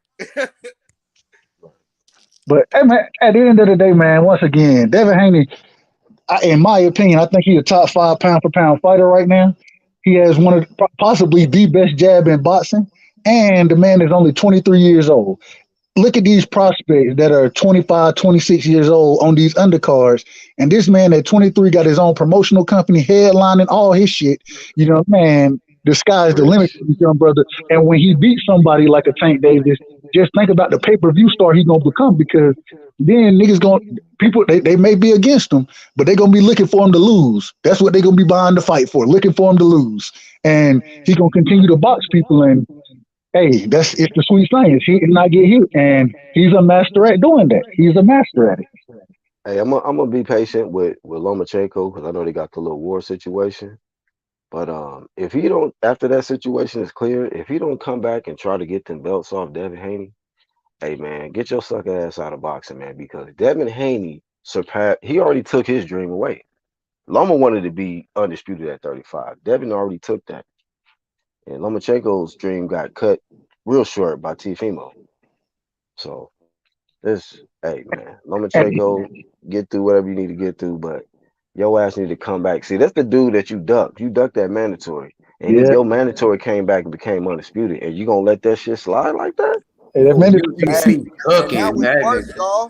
And now it's worse because Devin Haney's skills got better. His strength got better. Like it ain't like he got worse. He got better, bro. Like so, them waiting him out actually went to their detriment. You feel me? That's like with Terence Crawford. You know what I'm saying? Like instead of just taking care of him when he first came to the division, instead of just doing that and being beast and says, you know what, I could already make these easy fights. Let me go ahead and get this hard fight out the way. Just like I did with Cal Brook, you know what I'm saying, and got to get my first belt. Let me go ahead and go get this belt over here because I know I can make these fights over here. Let me go ahead and get that. Nah, you feel me? You want to put it on the back burner. Now, since you did that, sometimes it comes back to bite you in the butt. You feel me? They waited too long to try to fight there. They should have fucking got his ass when he was struggling. Now he ready. Man, listen. This nigga Michael Jordan number out here. Big 23. Big 23. They shook now. Man, this nigga get to 23. Hey, shout out to my boy D Tell the Truth. He said, I think Haney about to unify 140 after Loma. No. Devin Haney gonna stay at 135, and he gonna wait for your boy Shakur Stevenson. Since Shakur Stevenson need more time, nigga. We gonna let him take his time. We gonna wait for his ass. He ain't gonna wait for nobody. He can't afford to wait for nobody. King of 135, man. Hey, but realistically, he says wait, man. I'm gonna call him up and let him know 135 is where it's at. Do not leave 135. I want Devin Haney to go down in the history books as the greatest lightweight in the history of boxing. And how do you do that? You go beat Campbell. He already the first one in the 4-belt era. Yeah, exactly. He's already a 4-belt undisputed champion. So now to add to the resume of UGC, go beat Lomachenko, go beat Tank Davis, beat Shakur Stevenson. Then you can put Devin Haney probably as the greatest lightweight of all time if he do that at 135. I want to see that. I want to see that. Attractive resume if you do it. Yeah, beat Shakur, Cambosis, Tank Davis, Lomachenko. That's all-time great. I don't disagree. But listen to this though. This all I'm saying. Because he's such a big dude, and Dev is a big guy, man. He really is. You know what I'm saying? So because of his size and that he's so young, still growing, I think he should move to 40. You know what I'm saying? Then allow himself to put those extra 5. He got his ass whooped by Cambosis. You know what I mean? Teofimo, a lot of people think he damaged goods already. You know, so the thing is this, right side, right? 135 is where the money is at. Those are where the big names are at. That's the hottest division in boxing. So look, you say Devin Haney big, but Devin Haney, he said he made 135 easy this time. He said this was the easiest he made 135, right? He did. Nutritionist, baby. Yeah, he did say that. Nutritionist. The nutritionist, Hey, go ahead. Hey, you right, bro. Like we got to put everything in its proper context. If he was to run that resume off, Tank, you got Shakur Stevenson, Lomachenko, bro. Like he would for sure be the best lightweight in our era. In our era, like you feel me? Like niggas, you actually got a chance to watch and see though. Like you feel me? Like and you was old enough to understand. Not know you feel me? I gotta watch this person highlights. Yeah. And I'm talking about like nigga in the 2000, 2005, 2010, bro. He for sure. Hey, the truth, you want Devin Haney to move up to 140 after you guys talk all that shit about Shakur beating him? Fuck that. We gonna wait for that little ass nigga to get up there. Hey, I'm with H now, man. Yeah, man. Stay down there. Can't be mad at that, nigga. You're telling me Shakur Stevenson gonna beat up Devin Haney. I'm like, hold up, homie, hold up. Hey, I know it's gonna be a good fight. That nigga Shakur head. Man, H on everybody. Hey, hold on, no. Hey, shout out, nigga Shakur. Hey, bro. Hey, and people, please don't come over here trying to make up Valdez. Like Valdez was a world beater. I mean, anybody who know they shit about boxing should have known that was gonna be an easy fight, bro. Like, you feel me? Like, come on, bro. Same way we knew that Devin Cambosis, that shit was gonna be easy work. We knew that. We We all knew seen it. that shit too. Like, come on, We man. knew it. You know, a lot of people was picking Cambosis to win that, man. I was Hey, saying them it. niggas got caught up in that T.O. moment, bruh. They got That caught T.O. up. shit. They got caught up in the That was acting that Lomachenko was. I mean, not that Cambosis was putting on. They got caught they up in the saw acting. they saw him walk down the stairs with the trench coat, and they got caught up, man. You know what I Hey, mean? he That's called what it somebody is. up a gangster while he looking I like was a gangster. Huh? telling niggas, bro, do not Mm-hmm. get caught up in that moment, bro. Do not let that moment with T.O. cloud your judgment. Hey, I'm happy you said that, Taco, because Devin Haney, he's about to show people how to be a real champion. He's gonna show Teofimo Lopez and George Kambosos how to conduct themselves as a fucking champion. You know, T.O. was not acting like a real champion after he won those belts. He was not. Devin Haney, he gonna show people how to be a real champion. That's why I'm happy he got the belts. Facts. That's why he's the real undisputed champ, because he's the real people's champ. Facts, I man. like You've that. been I saying that like too, that, and I man. think he'll 100. do You've it. been saying that. Hey, if everybody, my boy Knockout says this all the time. If everybody had Devin Haney mentality, we'll get all the best fights in boxing. We will get all of them. Yep. The problem Facts. is these dudes they ain't cut from the same cloth, but they ain't cut from that cloth. And that's really what it's been about, man. It's Devin Haney mentality in the sport, not about his background, where he's from, and how he look and all that shit. It's about his mentality. And like you said, if we have more Devin Haney type fighters in boxing, man, this should be lit. You know, Jermell Charlo Facts. type Facts. fighters, Just man, this like, should be lit. hey, y'all talking facts. Just like waiting on that other side shit. I want to clean up my side of the house. All that. That shit too, bro. Nigga, that shit some hoe shit, Yep. bro. Go get that work. You know what I'm saying? Fuck Yep. all that, bro. Okay, He crossed it. He crossed You the know what I'm street to saying? become undisputed world champ, man. Devin You know what I'm Haney saying? showed you that Hey, hold on. Man. You can cross the street to become a champion. You can cross the street to become a champion. You can go to England to become a champion. So you mean to tell me you can't go do it one more time to become a champion? Come on, man. Fuck out of here, Hey, bro. Tired of these Devin niggas Haney, starting he just fights took that because they entire want to mix use Hey, from that. something They want to to the use that street. side of the street hey, stuff. Dev We gotta really stop raised the letting them bar use high, that, bro. y'all. We gotta You stop letting them Dev, use that. We be letting them use that. real Nah, shit, bro. go take care of the main guy. Come on, man. We all know Crawford was the main guy. We all know Porter was good, but come on, man. We know Danny Garcia was good, but come on, Hey man, man. we Get the ain't fuck finna get out of into here. Spence. Ain't no We ain't getting Crawford into level. Spence Crawford right now, bro. Let's not do Spence Crawford right now, please. Please, let's not do that, I please. know. Yeah, I'm just talking you about out here by mentality. yourself right now. You don't I'm want so to hear tired of that. Spence Crawford, Hold bro. on. I'm talking For about the real. mentality. I'm talking about the mentality. You know what I'm saying? That's the mentality that Crawford got and that Devin Haney got that I love, bro. That's why I go hard for him, bro. Like, nigga, they got that mentality that I love, bro, and that's what I like. Hey man, but I don't want my fighters to be Crawford like, should have. oh, I'm gonna I'm clean not up my talking about this. house. I'm not I gotta talking do about the this. dishes. I gotta clean my basement. I gotta wash the car. I don't want to hear nothing about that shit. Right, that's why I flame shit like that TO shit. I'm taking over the box. You ain't taking over shit, bro. What you mean? You still got work to do, dog. The makeover, not the Fuck you talking takeover. about? Fuck you The talking fucking about? makeover. I flame that shit. Me the Cambosis. I'm the emperor. Man, shut the fuck up, bro. You ain't the emperor shit. You got work to do, homie. You got real smoke out here. I'm the Real emperor. shit. I call Oh, the he shots. he Okay. a Spartan, a Spartan warrior. Xerxes came straight through that thing with the army on his ass, didn't they? The army was the Well, damn jab. That's all it had to be. Was the army was the jab. it's them type niggas that get blazed out of boxing, man. That mentality. Rolly, Romero, you know what I mean? I'm gonna take over the sport. I'm gonna take Blair over Cobb, everything. Blair Cobbs, get him out of here. Blaze. get him out of here. Get him out of here, man. Blaze Avenue, nigga. These trash ass niggas, bro. Like no skill having niggas, man. But have all of this, chit chat and Hey, interviews and but guess keep what they'll tweeting. tell me? They'll tell me he can sell a fight. Oh, he can sell a fight. Okay, he Exactly. can sell a fight, but he can get his ass whooped too. What are we talking about, bro? He's I'm talking about what exciting. happened in the ring, bro. In the ring. Ryan Garcia. You know what I mean? Shit like that. He's exciting. A lot of people come out for him. Man, this nigga's the hoe. He been a hoe. He dug Devin Haney too, man. They ordered that fucking WBC mandatory, and he got And depressed, man. and Dev popped up on his ass. And what he said? What he said? We won't tank. We won't tank. And then say he's gonna fight Manny Pacquiao. I said, God damn, boy. Calling My out a brother. nigga in the WBA and you in the WBC. Like, this nigga's Hey, a new nigga, idiot. hey man. Ryan Garcia, bro. Clown ass niggas at 35, man. I'm glad Devin is undisputed, man. Them niggas are silent. Hey, man. Ass niggas. Niggas in detention and shit. But that's the greatest thing, man. That when you go collect all them straps, now people got to come see you. And if they don't come see you, then we got to have questions about them. So at the end of the day, the real question is what does Tank Davis do next? I want to see who we fight next, bro.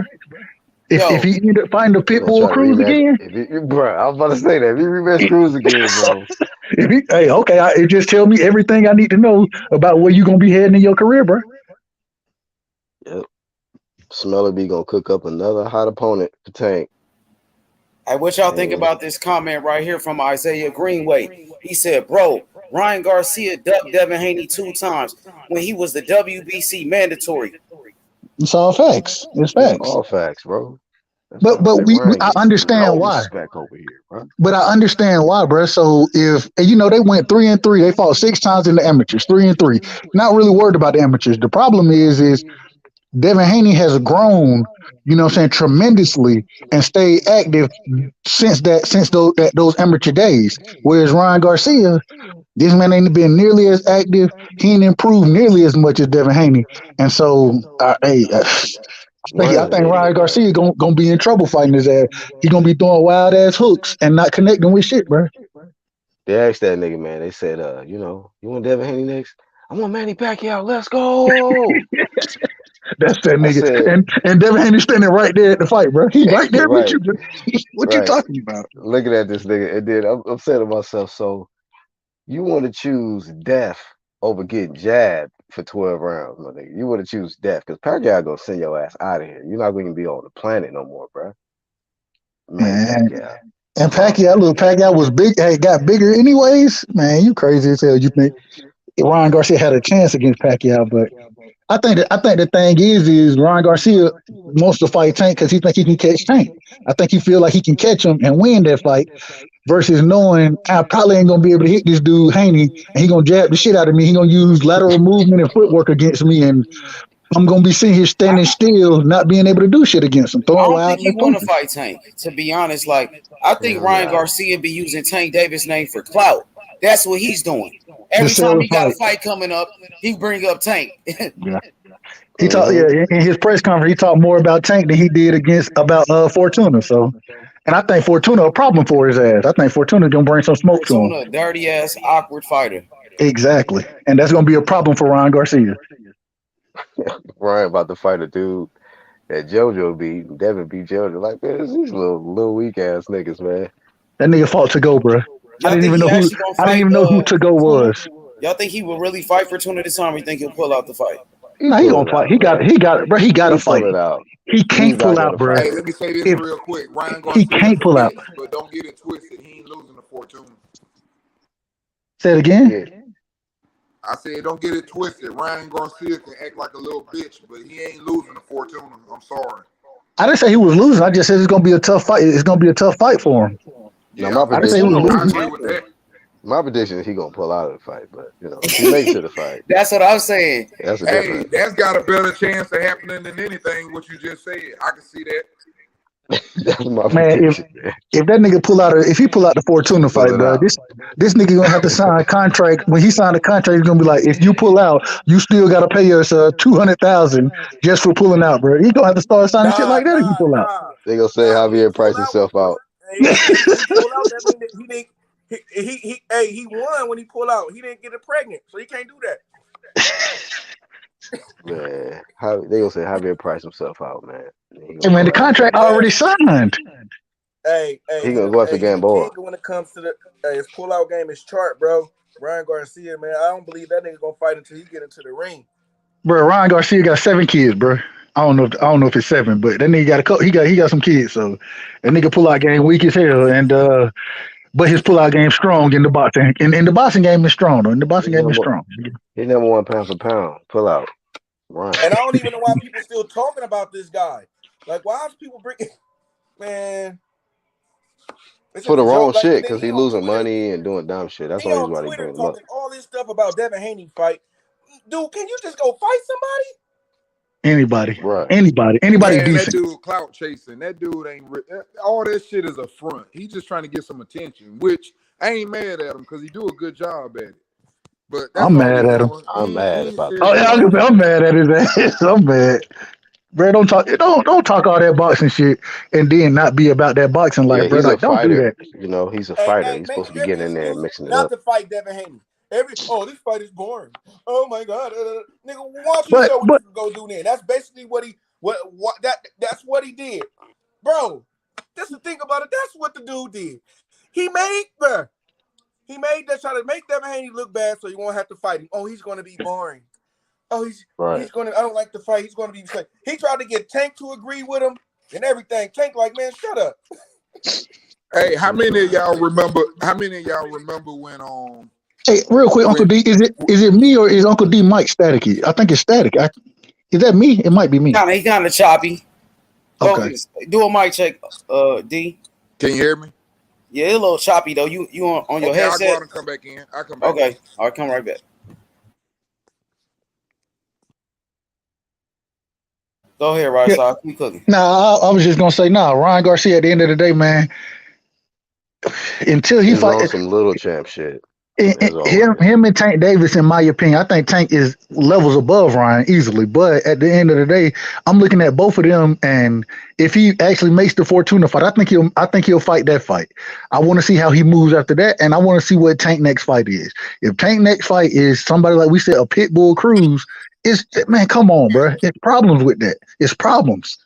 Tank, we expect Tank to be, especially with him being the second biggest name outside of Canelo Alvarez in boxing. I expect this dude to be fighting the best of the best. He's supposed to be looking for the monsters out here, and you just, you get credit for Leo Santa Cruz and I guess Mario Barrios. I don't know. I don't know if I really want to give you credit for Barrios, but I mean, Barrios was undefeated. And Tank jumped up 2 weight classes and knocked out an undefeated fighter. Agreed, and that's why I say I'm gonna give him credit. I don't know how good Barrios really is. You know what I'm saying? Especially how he showed 12 rounds with Keith. And Keith the welterweight. Yeah, agree.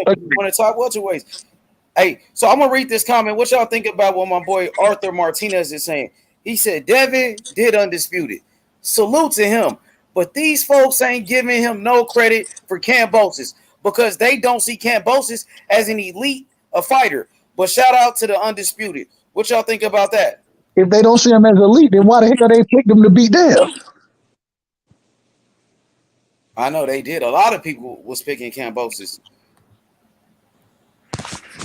I ain't pick him to beat no motherfucking Dev. I knew what time. But a lot of people did. Wasn't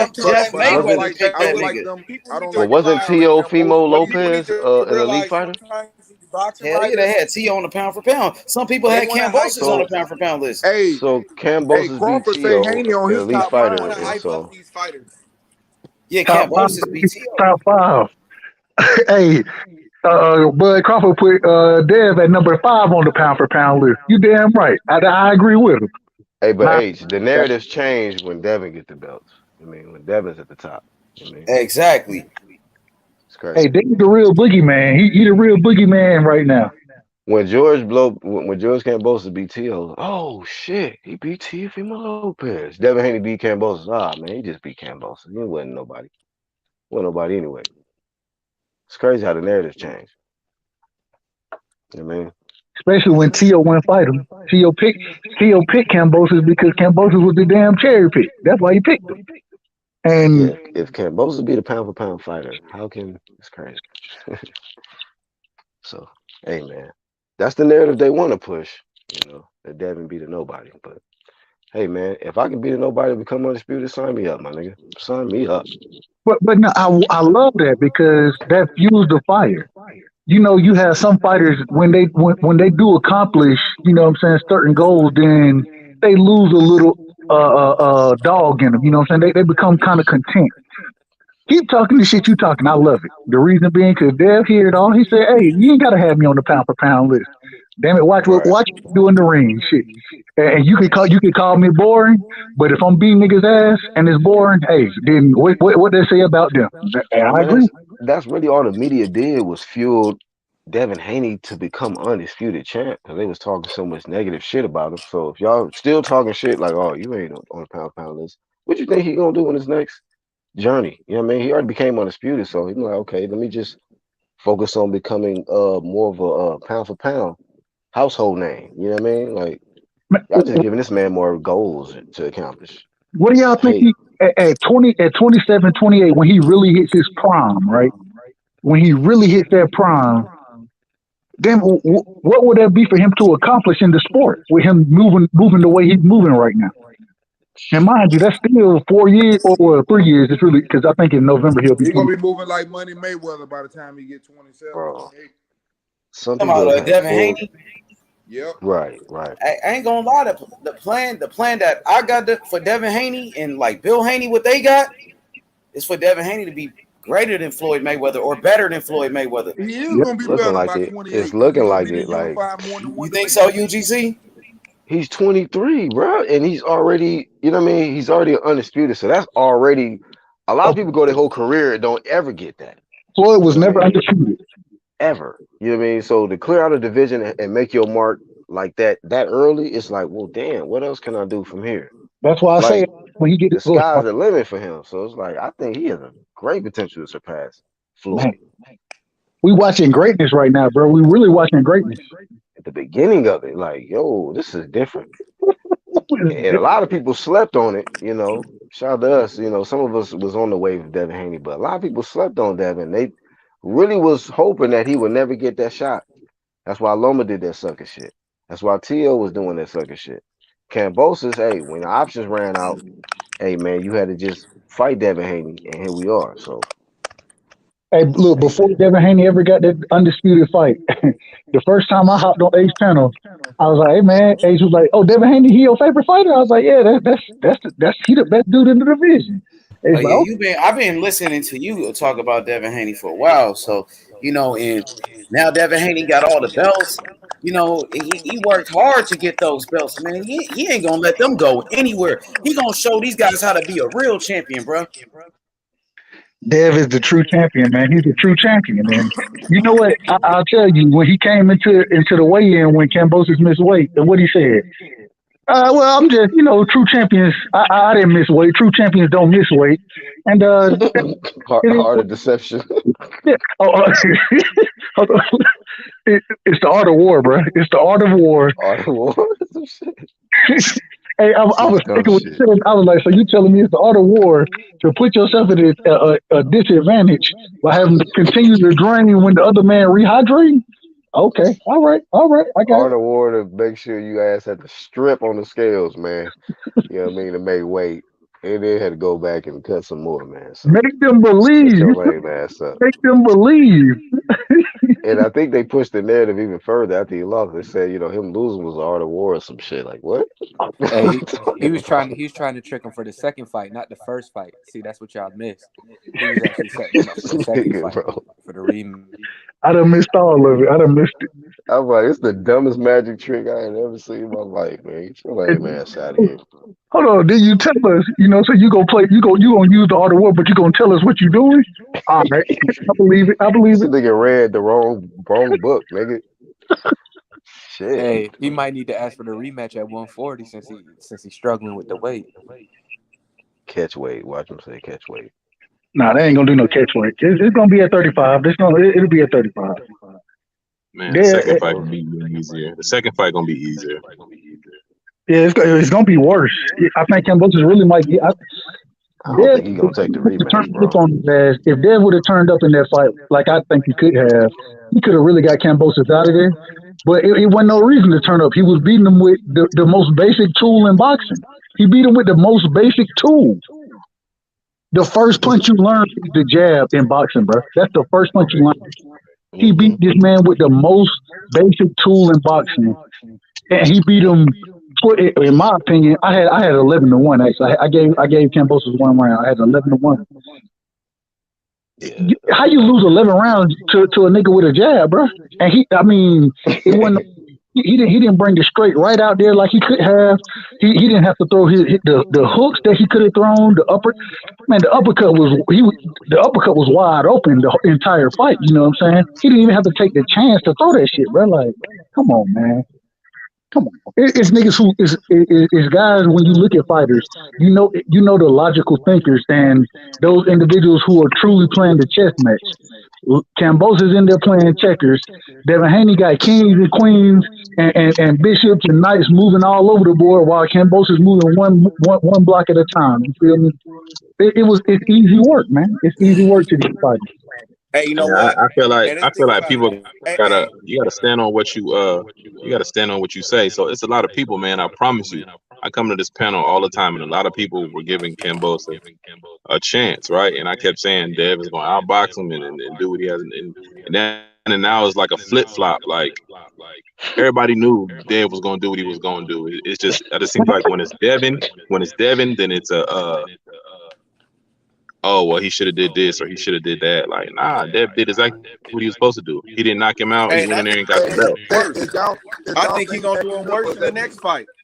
He gonna do him worse in the next fight. They wanted Devin to be out of his character in that fight. Yeah, if he let that right hand go, it's a wrap. If he let that right hand go, like he don't get his respect though. What more does Devin need to do to get his respect? Like I hear a lot of stuff on this panel. It's crazy. Like, now Shakur is better than Devin. Shakur can.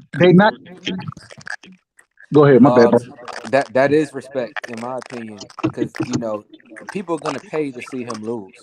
You know what I mean? He not going out and knocking people out yet. Somebody mic is fucked up. Who that is? I think that's Uncle D. Yeah, he is D. Shit, how is Uncle D? I ain't even talking. I know. I see. Like it's your connection. I think. Sorry, it's my opening the bag of chips. But go ahead. Hey man, hey, it's gonna be worse. The next fight gonna be worse, and I'm gonna tell y'all why. Now Devin Haney got a whole training camp. I mean, got a whole team that'll be coming over there next time. You know what I'm saying? He was missing half his team, so now it's all of his team. They'll make some. If they want that fight back there, they're gonna have to make some stipulations till he get his whole team down there. Oh yeah, the contract gonna be better this time. Like Devin Haney got more options now. On time. This man hey, D, come back in, D. Come back in, D. I'm gonna drop the link for you. This man didn't even have his cut, man. Got head butted in the fight. You know what I'm saying? Okay. Swelling on the right side, just a little from the head, but even they employed the cut man at that time. This dude didn't use the little cold compressed iron thing that they use on their face. The nigga didn't even use that shit, bro. Like, nah, of course not. Right side. Come on, man. But look at that's how easy Dev made the fight. Look at that man's face versus Cambosa's face. Beat the shit out. For right side, you know what I'm saying?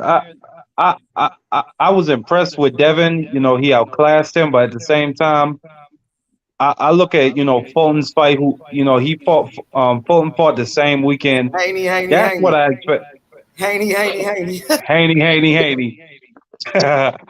But yeah, you look at Fulton's fight. That's what I expected Dev to do. I don't take nothing away from Dev. People say that the judges might have. What Devin Haney didn't do in that fight, he won every round against a lineal undefeated champion in his backyard, in his country. Right, but he just didn't get the knockout. Fulton didn't get the knockout either. No, but Fulton showed a lot in that fight. And towards the end of that fight, Fulton turned it up on Danny Roman and almost got that nigga out of there. Fulton ain't on the But I get why Devin didn't risk it because of the judges. Who the fuck is it that is guy? what it is, man. I think. What'd you say? Nah, Danny Roman is a beast, bro. Like he went. I think he went to the cars with. Hey, Taco, let me tell you. Hey, somebody got some background. Hey, look, he was a former champion. He was a former unified champion who got beat by MJ, who only had 6 fights. I thought that fight was a draw, H Money. I thought he lost. I thought MJ beat him. But the thing is, like, what Devin Haney didn't do besides get the knockout, brother? Well, to me, he didn't really throw many combinations, and he didn't really risk much. All he did was use the jab. A win is a win. But if you don't have to, I give him credit, Big L. I'm just saying, bro, this sounds like some goddamn excuse making to me, bro. This shit sounds like some excuse making. Sound like some bullshit. Sound like some bullshit. Yep, it's excuses. No. But Me personally, I have Fulton ranked ahead of Devin Haney pound for How pound. Stephen Fulton? So that's me. Come on, man. You were just talking Angelo, about combinations, though. You were talking about combinations. If Devin can go in there and throw the jab all night and move around and win some belts, that's it. That nigga Fulton ain't undisputed, bro. That nigga Fulton ain't So you want unified. hey, but wait a minute. Hey, these the type of guys that say when Devin Haney took a chance and got hit and got rocked, that he's losing something. I never say that. No, don't put no words in my mouth, Taco. I never say that shit. I never say that shit. I'm not saying you. Okay. But I'm just saying some of the guys that make the same cases you would say that. Oh, Devin Haney was taking chances, but he got clipped. Now he's chinny and all that extra shit. Like, come on, we can't have it both ways. We're gonna have it one way, bro. He had a masterclass performance. He pitched his shutout. This is taking it number one. He beat the number one dude who beat wait a minute. If you want to say that, okay, what we think that he could have did better, then then let's have that conversation. But as far as his performance, he did everything he needed to do. That's what I'm trying to say. It don't make no fucking sense, bro. Hey, how is Stephen Fulton ahead of Devin Haney, bro? Where was his energy at? Where was his energy at when Till had the belt? Where was the energy at when Till had the belt and he lost? Hold on. What you mean? I think I need to make something clear. Y'all are trying to associate me with a Devin Haney hater who was on T.O.'s side or whatever. I am the biggest Haney fan you will ever find on this fucking platform. I'm just saying, I thought Haney would fucking Haney, Haney, you don't need to throw combinations. Wait, hold on. No, but he threw combinations in the Linares fight. What did you say, bro? Devin Haney did destroy him, bro. He did destroy him. By fucking unanimous, he beat that. When I say destroy, I mean like fucking Larry Holmes, nigga. Bro. Hey, wait a minute, brother Boxing. I think, but you gotta put everything in the proper context too, Brody. Hey, he was in another country, so if he take those chances, maybe it could be a close fight. That's what I said, Taco. And they would. Hey, wait, let me finish. And then go ahead. And then the judges would give causes to give Kambosos some rounds. You know what I mean? You got to put that in there too. Now, if he was fighting America, do I think he takes more chances? Absolutely. But you got to put the everything in its proper context too. Being out there in another country, I think that's why he played it safe. Yo, I think he had a perfect. Yeah, I agree. He went to Australia. Neither one of them had fought in front of fans a crowd that big. It was loud as hell when they started, and during the whole fight, you could hear a pin drop in there. He took the crowd out of it. He took the judges out of it. He took Kambosos out of it and made it look easy. Hey, what he was saying. Listen, man. When there's 40,000 people in a fucking stadium and it's dead quiet, you a bad motherfucker. Right. His cut man didn't make it. His dad came late. Like he had all that in his head, and he still stayed focused to get in there and handle business. And this is the thing. At the end of the day, I agree. I want an exciting fight, but like Floyd said, man, the less punishment you take, the better. And sometimes to make it more exciting, you may end up getting clipped like a Linares, you know what I'm saying? So in this situation, I think it was the perfect way to fight the fight. Be as basic and cautious as possible. Go to what's working. You know what I'm saying? The man didn't even have to go to second, third gear, bro. The man just pumped the jab the whole night. So for him to be able to do that, it just shows a level of skill and knowledge and IQ that I think a lot of fighters miss. I do want to see an exciting fight, but at the end of the day, man, go win the fucking fight, bro. Go win. That's it. I don't think we've seen the best of Haney either. He hasn't had to go in the bag. 23. That's my point, Big L. 23. That's what I'm saying. So that's what I'm saying. He's doing all this, and he hasn't have to go in his bag and dig low and get in there and say, "Hey, I got to pull all this out to win." He ain't had to do that yet. Yeah, he might as well keep that under that. All facts. All facts. But the what opponent you think is gonna force him to do that? The issue is though, bro. I just want to see him just beat Tank. Though, you know what I'm saying? But I don't think he can beat Tank Davis though, bro. Brother Watson, Tank Davis don't want that fight, man. He don't want that fight. He don't want it. We ain't scared, nigga. I didn't say he was scared. I didn't say he was scared. We ain't scared. We'll take the money. Well, brother, he was scared. I don't trust Tank Davis' fucking word for nothing. I don't trust Tank him. Davis is a Baltimore nigga, man. You gotta trust that man. Anything Well, I guess y'all And niggas lie. that's why you hoping that the man he gonna go make that fight. But he gonna knock Devin out in 1 round, bro. Devin Haney don't got no okay, cool. He'll knock him out in 1 round. If you believe that, if you really believe that, clearly you don't know shit about boxing. But Hey, that's brother okay Boxer, for you to is believe he that. resigned with Floyd? Did he resign with Floyd? Bro, Yes. it don't fucking matter if he signed with Floyd, bro. Here we go. It don't matter now. I thought the nigga said he was leaving. I thought he said he was going for the big fights. What happened? Did he say 1 round? Did he say 1 round? Y'all gotta stop Bro, that. I got 1 round, bro. I got 1 round, bro. Bro, we can bet some push-ups on it when it happened. I promise you. 1 round, I promise you. He gonna Nah, just like Linares. nah. Floyd not about to mess the money up like that. That's crazy. Exactly. Brother Boxer from up around that way, so he gon' I understand you gonna rock with your fight. I ain't mad at that. All I'm saying you know is this trolling, bro. You know this. I ain't mad at that. Why I ain't mad? Was believing that shit. I know damn well niggas was really not believing that shit. But all I'm saying is that I still don't know if Tank really gonna make that fight. I don't forget what round you say. Hey, hold on, wait a minute. Who get knocked out in 1 round? He said Devin Haney, apparently, according to Brother Boxing. Brother Boxing bullshit, man. He bullshit, man. He bullshit. Hey, you want to put some money on that, please? Man, this nigga is we can bet our troll. work checks on that. Hey, we can bet our work Hey, hold on. I'm digging in the bank Speaking of account. betting, I'm going to the bank account Hold on on, that I bet. want the whole check. Hey. Now, I want the whole check. Now I could bet my check. We could put both our checks up. Bro, for that, for real. And I know I'm gonna bet. Bro. Hey, That's how Taco. confident I am in that. Taco, speaking of betting, go ahead. I'll speak at the end. No, I got Devin Haney beating Tanky. I do. I'm just being honest, bro. But I'm a ride. Oh, okay. Brother Boxing, you gotta turn your volume up a little bit, brother. I can barely hear you, Brother Boxing. Is that just me? Is that me, y'all? No, I can barely hear him too. Yeah, you gotta turn your mic up, brother. Yeah, I gotta have my phone next to my fucking ear. Me too. Me too. Hey, bro, I'm right here, bro. Hold up. Hey, you heard what Shakur said about Tank. He said, if you got to depend on knocking me out to win, you gonna lose. And that's the same. Bro, you guys got to realize this, bro. Not outbox girls, man. Not even possible. How do you guys feel about Ryan Garcia? I think he's the best. Brother Boxing, you got to get a better microphone, my brother. God damn, I ain't trying to shit on you, nothing like that. You cannot hear me like this. I'm struggling. Are you far from the mic? What's going on? I'm right by my phone, bro. Hold on, you can't hear me, man. Nah, like you sound like you far as hell, bro. Because you crackling a little bit. That flip phone. That nigga got an old. No, I'm actually on my iPhone 12 right now, bro.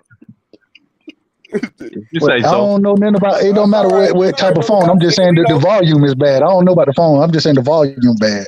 Hey, can you hear me now? Yeah, we can hear you, but you got static and you sound like you far away, bro. You got static and you sound like you far away. Start talking and then turn hey, brother Boxing. You know you're saying something. Hey, brother Boxing.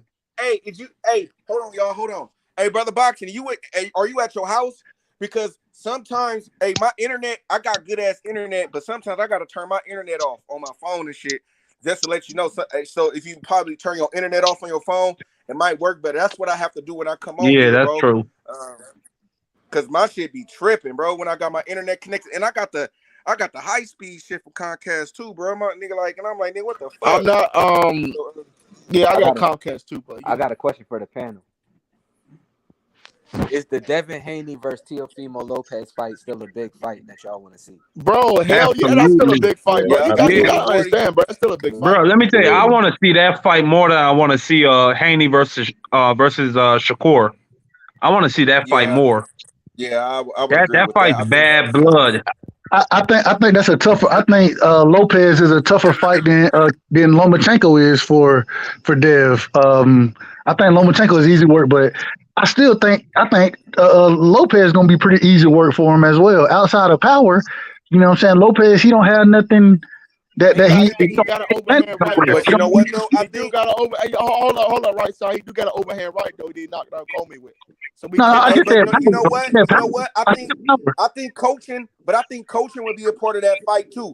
Coaching and the build up. We all know that. Okay, we don't know. Well, we seen where Tio got frustrated and got mad and came into the fight too aggressive and too emotional. So you feel me? Would that happen again? Will his father have a better game plan, something better to say in the corner? Them all questions that we don't know about, that we got to have answered. So, I mean, and all that is in basically Devin Haney corner right now. He got the corner, he got the experience, and man, so it's looking bad for T.O. I got Devin Haney winning, but not no domination. But I give T.O. a couple of good rounds, making it close.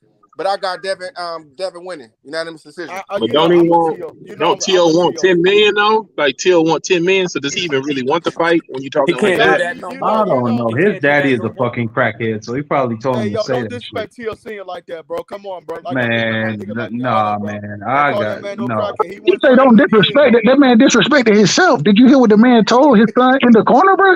Did you hear what the man instructions? We did the best. So he disrespected himself.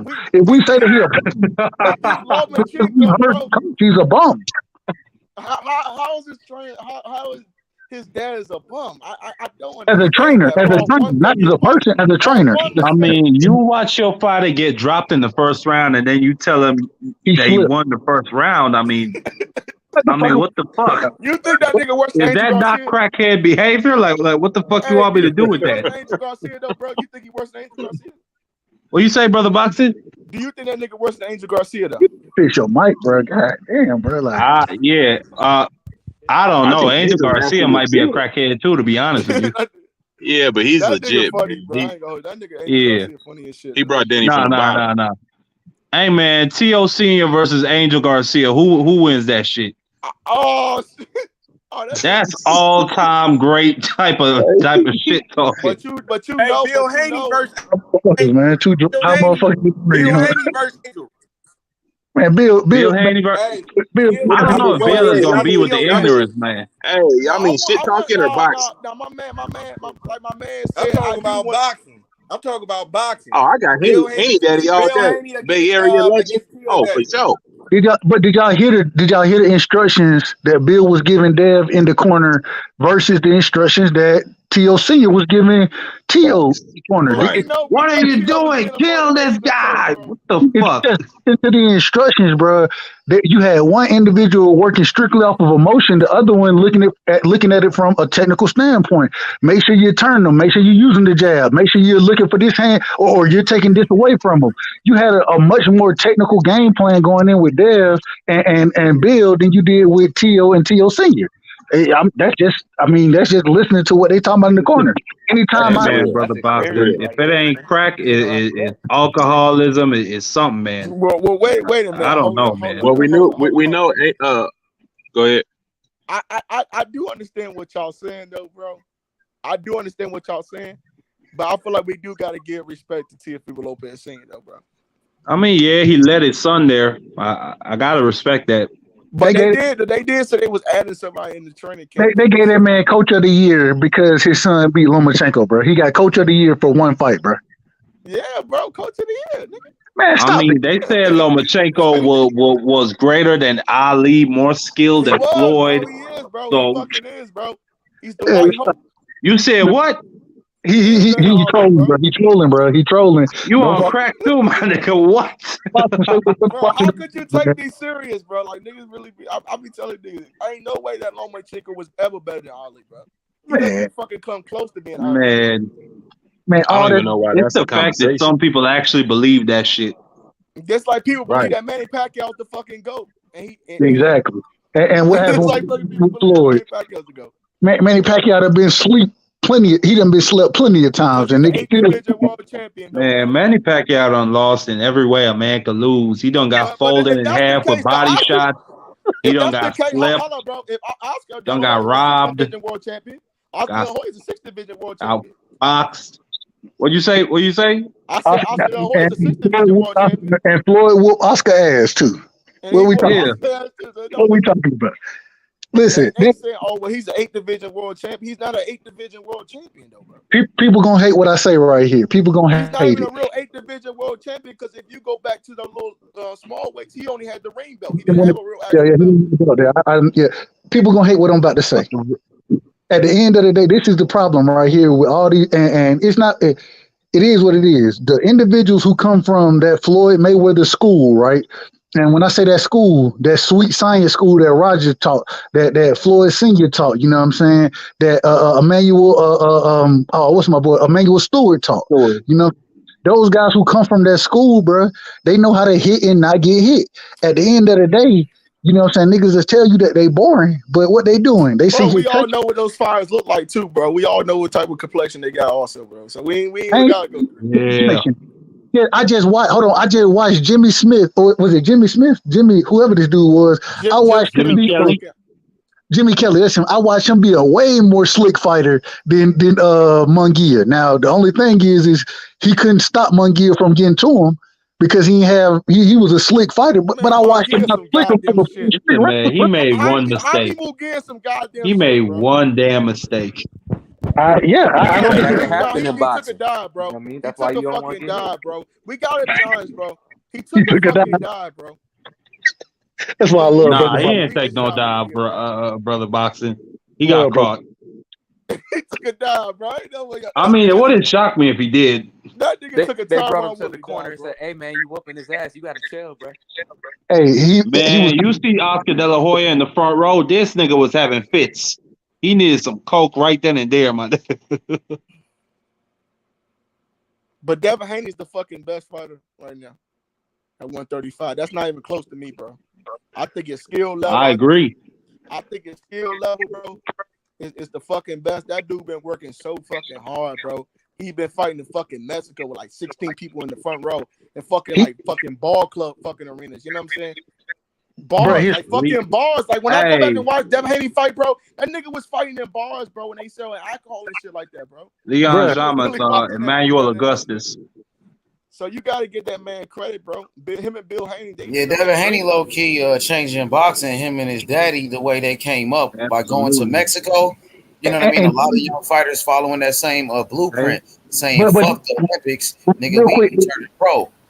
Real quick, and then just to say, when they were going over into Mexico, they were the ones paying the fighters to fight them. You know what I'm saying? They weren't making money off of those fights. They was paying for those fights. You feel me? And so for him to do what he did in that sense, and then come back and be where he's at now, man, salute to that young brother, man. And to have his own company, got fighters up under him. Amari Jones just knocked the nigga out, crazy. Man, come on, bro. Come on. Right side, it's already reverberating.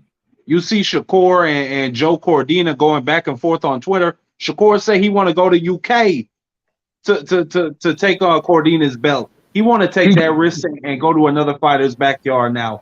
That shit's gonna reverberate. It's a competition, and when the bar has been set, you know, I don't want to hear no more of this.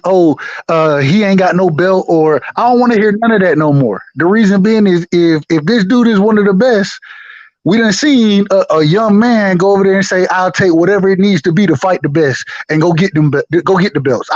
We done seen it, so it ain't no excuses no more. Anybody who making an excuse, well, you not about that life. You not cut from that cloth, bro. That's what we gonna say from now on, and you gonna be criticized because Devin Haney has set that level at the highest possible level that we've seen in a long time.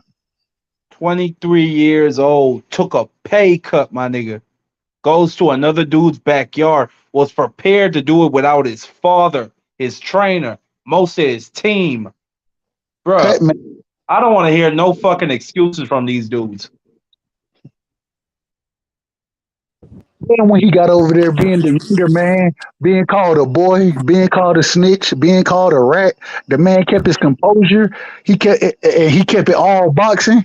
And then even after he done beat Kambosos' ass, what he come out and do? Happy birthday, champ. Happy birthday, champ. That's the true champ that Dev is. That's the true champion. You know what I'm saying? Somebody who, hey, all that shit you gonna talk, you can do that. That shit don't affect me, bro. What happened in the ring, I'm going to control what's going on in the ring because I got the higher IQ. And people tell me they think Shakur has a higher IQ than Dev. I disagree. I think he do, though. I disagree. I mean, I don't know. Those types of things are hard to measure.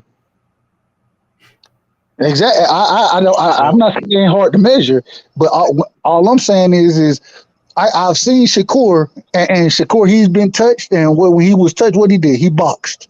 He was like, I ain't finna make this no tough fight. I'm gonna make it an easy fight. Against Oscar Valdez, great ring IQ. At the end of the day, I've seen Devin Haney do the same thing. And like I just said, people tell me that Shakur has a better ring IQ, and I disagree. I'll even say it's equal. I'm not even saying Dev has a better one. It's equal. You know what I'm saying? Even Have if you looked at the old tapes? it's a problem. It's a problem Have for. you looked at their old sparring tapes? Yeah, I have. Sparring is totally different, but sparring is totally different. Hey, Right, but they already touched each other and they already know each other's abilities. And they going if you gonna say that Dev outboxed Kambosos, then you already know he's not gonna outbox Shakur. So it's gonna be a more even match. I didn't say he was gonna outbox him. I didn't say that. Yeah, it's gonna be a more even match. So that's gonna be like a more bigger fight. I think Bob Arum ain't letting them belts go, so he ain't fighting no Tank. I think Shakur is the toughest fight. I think Shakur is the toughest fight for Devin Haney. In any time in his career, I think Shakur is going to be the toughest fight. And who's stable they both in? I think so. Top rank right now. Top rank right now. So that's why I'm saying I don't even know why people even talking about Tank against Devin Haney. That's not going to happen for a couple years. That Bob Arum is not letting them belts go. That's Tank Davis' fault. That ain't Bob Arum's fault. That's Tank Davis' fault. No, Devin, well, I mean, because he signed. Devin showed you that if you want to, you can go. And Tank, he decided to resign the same way. Devin is gonna be Tank's retirement fight. The only way Tank would fight Devin Haney is if he signed up with Bob Arum, and that's not going to happen. It's never going to happen. I don't believe that. I think Tank can make that fight without signing with Bob Arum. He's a cash it's cow. not going to happen because you got to understand the politics of it. But either which way, then he should have never resigned with Floyd Mayweather if he wanted that smoke, JB. Exactly, and then Tank Davis has the ability to do a Canelo Alvarez. Canelo Alvarez had 2 offers for 3 fights. Exactly. PBC from the PBC and from Matchroom, right? Tank Davis can go and say, I'm gonna negotiate with Top Rank for 2 fights. I want Lomachenko and the winner of Kambosos and Devin Haney. Those are the 2 fights I'm looking for. You know what I'm saying? Tank Davis has that star power to go to make those negotiations possible. Not right now. Hey, help me out with something. If Tank and PBC were to send Dev an offer, wouldn't they have to present that to Dev for him to take it? And it would not happen. Now, that's just the question, not a hypothetical. Like, if they did that, wouldn't they have to? If they did it, that joint will be sitting in the fax machine. It will be staying right there in the fax machine. You got to understand that Bob Arum got a plan. He like, I want that Lomachenko fight. We got to go back to Canada. So look, you got Kambosos. So we got to go back to Australia. Then we're gonna get the once Devin beat him again. Then we got to fight Lomachenko, hoping that the Russian thing is over, Russian aggression. Then he got Shakur in the corner. So bro, they don't want no smoke with that nigga. But Dev gonna move up after if he fight Kambosos again. He gonna move up after that. That's what I'm trying to say. He gonna move up. Struggling to make that weight. With the money is where he is. The nigga gonna move up, bro. I don't know. Dev already came out and said what he gonna do. Big money to stay at 135 because he's struggling. Bruh, he gonna stay at the 135. Dev already came. The money is sitting right there. He'll be with not gonna Top keep on Rank. making the 135 weight. He's getting more fucking bigger. Nah, y'all. Devin already said out his mouth, bro. If as long as they give him the big fights, he will stay at 135. Yeah, but he also Thank you, Three. Thank you, Three. He said that. He said that. Fucking lightweight. He said he's making the weight better because he got a nutritionist. Facts. He said it wasn't as hard to make the weight. And all the money he said it's sitting so right there. no Just look at what I'm saying. Look at what I'm saying. Hold on. He got Let JB finish. guaranteed fights. It's nothing at 135. Hold on, let me say it. It's nothing at 135 but a fucking trolling Ryan Garcia and Tank Davis, bro. No, Lomachenko too. Lomachenko. Lomachenko's in the fucking war, bro. Ryan is not even on Haney's list, bro. Let me cook for 1 second, bro. Let me cook for 1 second.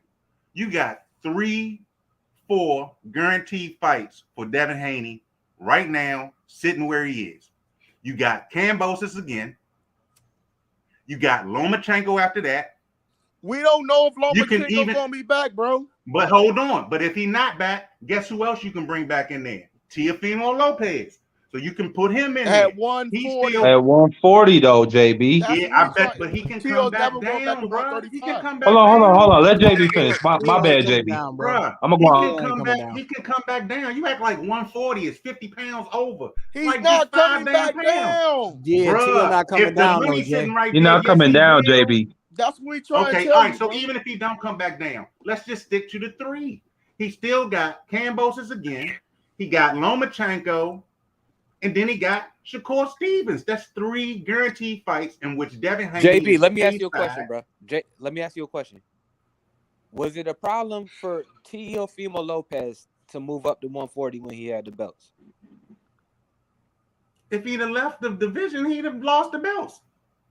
But it was okay. He was able to. He was gonna move up, like he said, to potentially fight Josh Taylor. So it's the same thing with Dev. If he can't make 130, if he don't want to make 135 no more, and he's ready to move up and challenge himself in another weight division, then there can't be no problem. Especially when it's pound for pound fighters up there. I just want to make this clear because Devin Haney is hold on, Jay.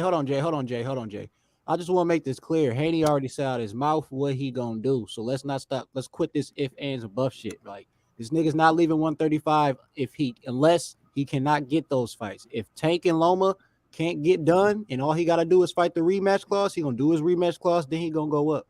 But that's he's stuck in there for 3. You know what I'm saying? He's stuck in there for 3. He signed a. But I'm saying Loma already talking like he coming back. So we'll see how that goes. He signed a 3-fight contract. Listen to me. All I'm gonna say is this. I'm gonna end it with this. Bob Arum is not letting them belts leave Top Rank, bro. Why you think he let Kambosos beat the hell out of Teofimo? Because he didn't like Teofimo. He was mad that Teofimo was flirting with the other side, talking about going over here to what's that? I can't even understand. What's the name of that promotional company that fell under when he had all the belts? Triller. So Bob Arum was mad as hell. So he said, "I'm about to bring Kambosos in here because I can control Kambosos." And Kambosos went in there and got a decision. No one knocked anybody out. He got a decision and he controlled it. But Bob don't want to keep going over to Australia. He don't like that bullshit. But he gonna let it slide and get that money. But them belts are not leaving Top Rank. So that's why you will never see him fight Tank unless Tank is signed to Top Rank. You will never see that happen. It's not going to happen, bro. You're not going to let them belts go. Across the deal. Because one thing we do know is that the Floyd Money Mayweather, they got money, so they could match. But the problem is, will they? You know what I'm saying? They always got this damn problem with making fights. So that's the damn problem with the Tank shit. Is like, are they going to actually make the damn fight? They'll be able to. They would if Tank was really serious and if Mayweather promotion on him was really fucking serious about that shit. Top Rank will make a damn deal with them because there's too much money involved. They gonna make that deal. That's the biggest fight in boxing, but I think what Tank say every time somebody asks him. I hear you, bro. I hear you. That they was like Tank. Did you ask for them fights? He's like, no, I didn't ask for none of them fights. That nigga fell in line. I hear you, Jay. I hear you, bro. Yeah, he was like, I didn't ask for nothing. I got zero faith or trust in Tank to go to pursue those big fights, man. I'm gonna keep saying it. I'm gonna say it again. I got no faith in the nigga at all. He gonna stay in line, and Tank, you know when he gonna get mad. He gotta wait. Tank gonna get mad before he get when Bud walk in the door. When Bud walk in the door, Tank gonna get mad because he gonna see that money that they about to pay Bud. Mayweather and them about to go get Bud. He about to go get Bud. He gonna sign him to a 1 to 3 fight deal. 1 to 3. I don't know if it's gonna be 1 or 2, but he wants to be involved with that Errol Spence thing. Hey, what you think about Floyd basically exposing that the fight's nowhere near done between Bud and Spence? Testing. Can y'all hear me? Can y'all hear me? Yeah, I can hear you right now. Okay, my bad. What you think Floyd should just take a step back? Because you know what I'm saying? Like, yes, he got the inside info, but he don't need to be exposing it and I want him in there, bro, because it's gonna make the fight happen. But this the thing right here. Floyd, he gonna make the fight happen. He ain't got to sign with Floyd. This the thing. Floyd done told you. Floyd told you. If you're doing business with Al Heyman and the PBC, you doing business with Floyd Mayweather. If you're doing business with Floyd Mayweather, you doing business with Al Heyman. Floyd done told you that, and this is the thing. Floyd, at the end of the day, regardless of how we want to look at it, the man being the person that he is, and we heard him throw his accolades out there, his Hall of Fame speech. Damn it, we heard Floyd talk about Floyd. But at the end of the day, because of who he is, he's gonna be in the mix when all those big fights are happening. You know what I'm saying? Especially on the PBC side. He's gonna be in the mix. So regardless, I'm not mad at him coming out and saying what he said. The reason I'm not mad is because I think he's just throwing out what the facts are in this situation. If the fight get made, I think Floyd will be the first person to come out and say the fight made. Go ahead, my bad. All right, Tom. My point is, and here's my opinion. I think Errol Spence and his team was trying to put pressure on Crawford to sign for the fight by putting out the date, by retweeting the date October October 29th, and saying that the fight will be announced so and so. I think they were trying to put pressure on Crawford, and Floyd fucked up his plans by exposing that the fight was nowhere near done. That's my whole thing. So why does Floyd need to include himself in that situation and interfere with other people's plans? That's my whole thing. But see, you got to understand. Go ahead. Floyd is a promoter, just like De La Hoya is a promoter, just exactly. like Eddie Hearn is a promoter. He's in that sweepstakes of getting Bud, because he know for a fact that Bud, even if he loses against Errol Spence, he's coming at it as a TMT. Y'all keep looking at Floyd as Floyd. He coming as TMT. So he coming as a promoter. And what would make it so easy? What would make it easier if he signed with Floyd? Why do you think Bud was at the Hall of Fame? That nigga ain't nowhere near no damn Hall of Fame. If that was the case, Devin Haney would have came up there to New York. No. Bud is a Hall of Famer, bro. He's a Hall of Famer. No, but he's not there now. Why he's not there now. He was there to meet up with Floyd. I bet they had meetings. I bet he had meetings up that joint. I bet they talked about it. I bet they got into a room and they was like, "Look, man, let's do this. You don't want to sign with Al? With Al? That's cool because everybody signed with Al, but you can sign with me, and I'll give you money out of my pocket. I'm gonna give you the money. So we're gonna cover that. We're gonna cover that area, that gray area of the money that you said you want, and we can do a deal right now. And you can go ahead and fight. You can go ahead and fight Earl. And you're might have to fight him twice, depending on how the fight goes. If you get knocked out, you're not gonna fight him twice. But if you don't, you can move up to 154. I can get you to fight with Charlos and them. I'm telling you, Floyd is coming in as a promoter, not as Floyd Mayweather, but as a promoter. But this is the thing. I don't disagree with that. The problem is that Al Heyman is not a promoter, right?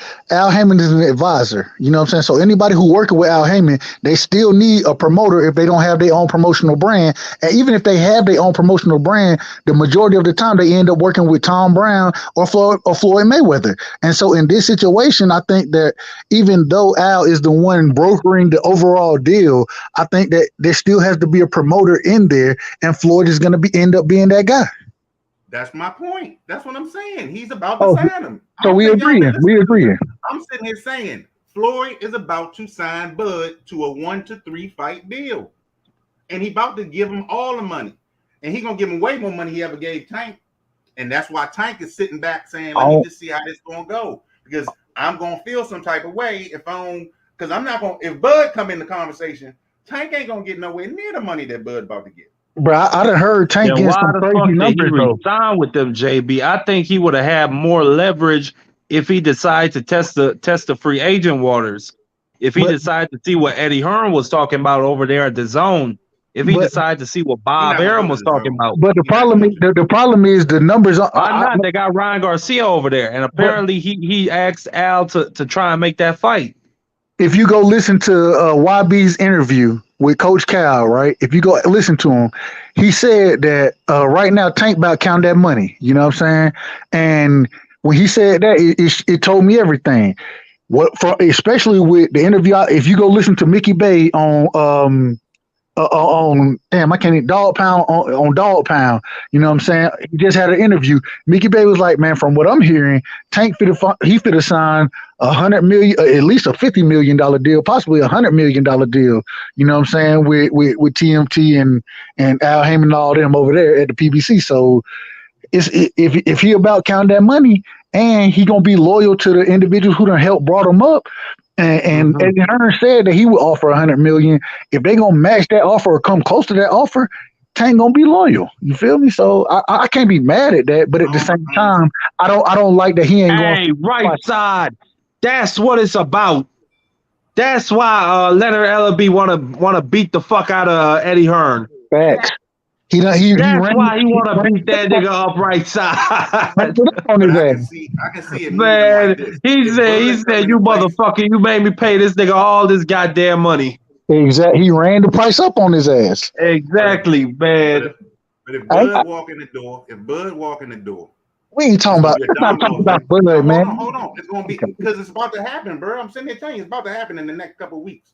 I'm telling you, it's gonna be a domino effect. Yeah, probably, it's JB. Gonna be like if Bud go over to Floyd, Tank gonna end up going over to Al Heyman saying, "Be my advisor," and then he can go ahead and sign with the Zone and Eddie Hearn and get that Devin Haney money that he was getting, because Devin Haney was getting a lot of money, but he wasn't fighting nobody, but he was getting some guaranteed money.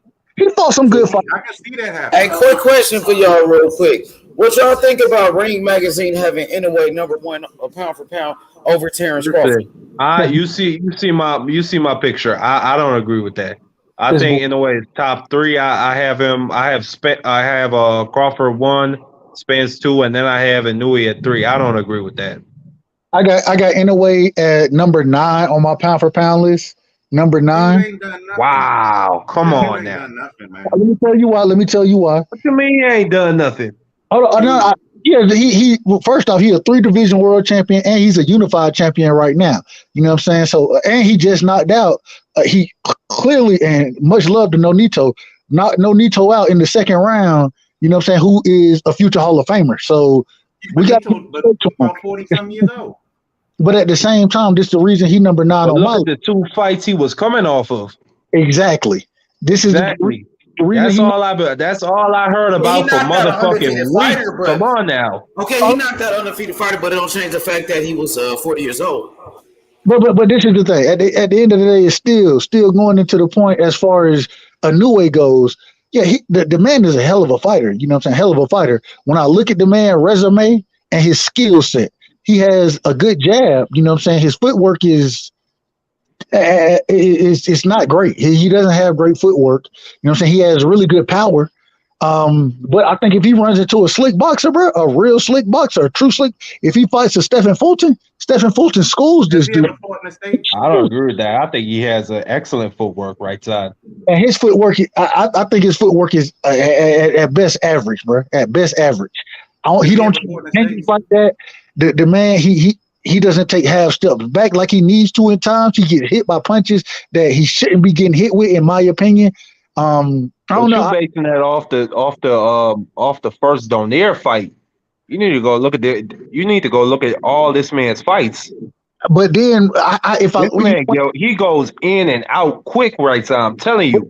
But when I look at all his fights, I'm looking at the people he going in and out against. If he's trying to do that against somebody like a cool boy, it's not gonna work the same. You know what I'm saying? That's all I'm saying. The guy and the guys that he was fighting, man, like I'm not gonna. They outside of Donaire, you tell me who the biggest dude or who the biggest name he fought. Who he fought outside of Donaire? Could nobody give you a name? I mean, he fought Emmanuel Rodriguez. He fought Juan Carlos Payano, who beat Rashid Warren. He fought Omar Navarez, who had over 20 fucking title defenses and went the distance with Donaire in his prime. And then we knocked that nigga out in 2 rounds. I mean, so it ain't to say he ain't fought nobody. It's just that y'all niggas don't know who the fuck he fought. Yeah, because he only fighting in Asia. He only fighting in Asia. I'll give you that. I'm gonna give you that one. But that's where all the little niggas fighting, JB. I agree. Go ahead. Hey, Mark. Yo, who has Inoue? Hold on. Who has Inoue fought? Who has Inoue fought that is like Stephen Fulton? Nobody. I'll give him that. Thank you. He fighting in Asia, bro. That's it. His fights come on at 5 a.m. in the U.S., man. No, he ain't never fought a fighter with that type of style like a Fulton, like a slick. He's fighting, bro. He's fighting. Hold on. And let me tell you something. And I hate to say this because I love Stephen Fulton. I got him in my top 5 pound for pound. That's how much I fuck with Stephen Fulton. You got him top 5? Yeah, I got him that high. That nigga, man, his last 3 fights, he impressed me, man. Yeah, he's beating top That guys. dude, He's yeah, one of the man. best fighters in boxing, for real. The way how he fucked up Angelo Leo and just outclassed him, then he showed me just how much of a dog he was when he went to war with Figueroa and He don't beat get the credit Figueroa he at his own deserves, dog. style. Nah, man, he don't. And then what he did to Danny Roman. Danny Roman is a fucking monster. He made that nigga look average on right side. I got him in my top 5. That's me personally. I got him at number 8 on my list, so he number 8 on my list. Whoa. So hold on. Let me get this shit straight. you trying to fuck with me right side. So you got Fulton ahead of Inui. Yes. Yeah, I don't have that. I got this is my list right here. Hey, man, I'm gonna leave this shit alone. Hey, you talking about in that weight class? Nah, don't leave it alone, Mark Cook, nigga. Represent for your boy Monster. I ain't mad at that. You say I ain't mad at it. Monster. I got Bud. I got EJ. I got Charlo. I got Devin Haney. I got Shakur Stevenson, Tank Davis, Canelo Alvarez. And who was my number 7? You gotta put Usyk up in there, bro. I don't put heavyweights pound for pound. That's me personally. I don't put Usyk and Fury. None of them are on my list. Ain't no Fury not on the list, but Usyk should be. No heavyweight is on my list. Even if you campaigned at a different division and once you move up to heavyweight, you're no longer on my list. That's just me. And I'm not mad at anything, Let me make sure I said this right. I got to go back through it now. So I had, I got Bud, EJ, Mel, Devin, Shakur, Tank, Canelo. Ooh. No, Fulton, Inoue, and Boots. Fulton, Inoue, and Boots. Yeah, that's it.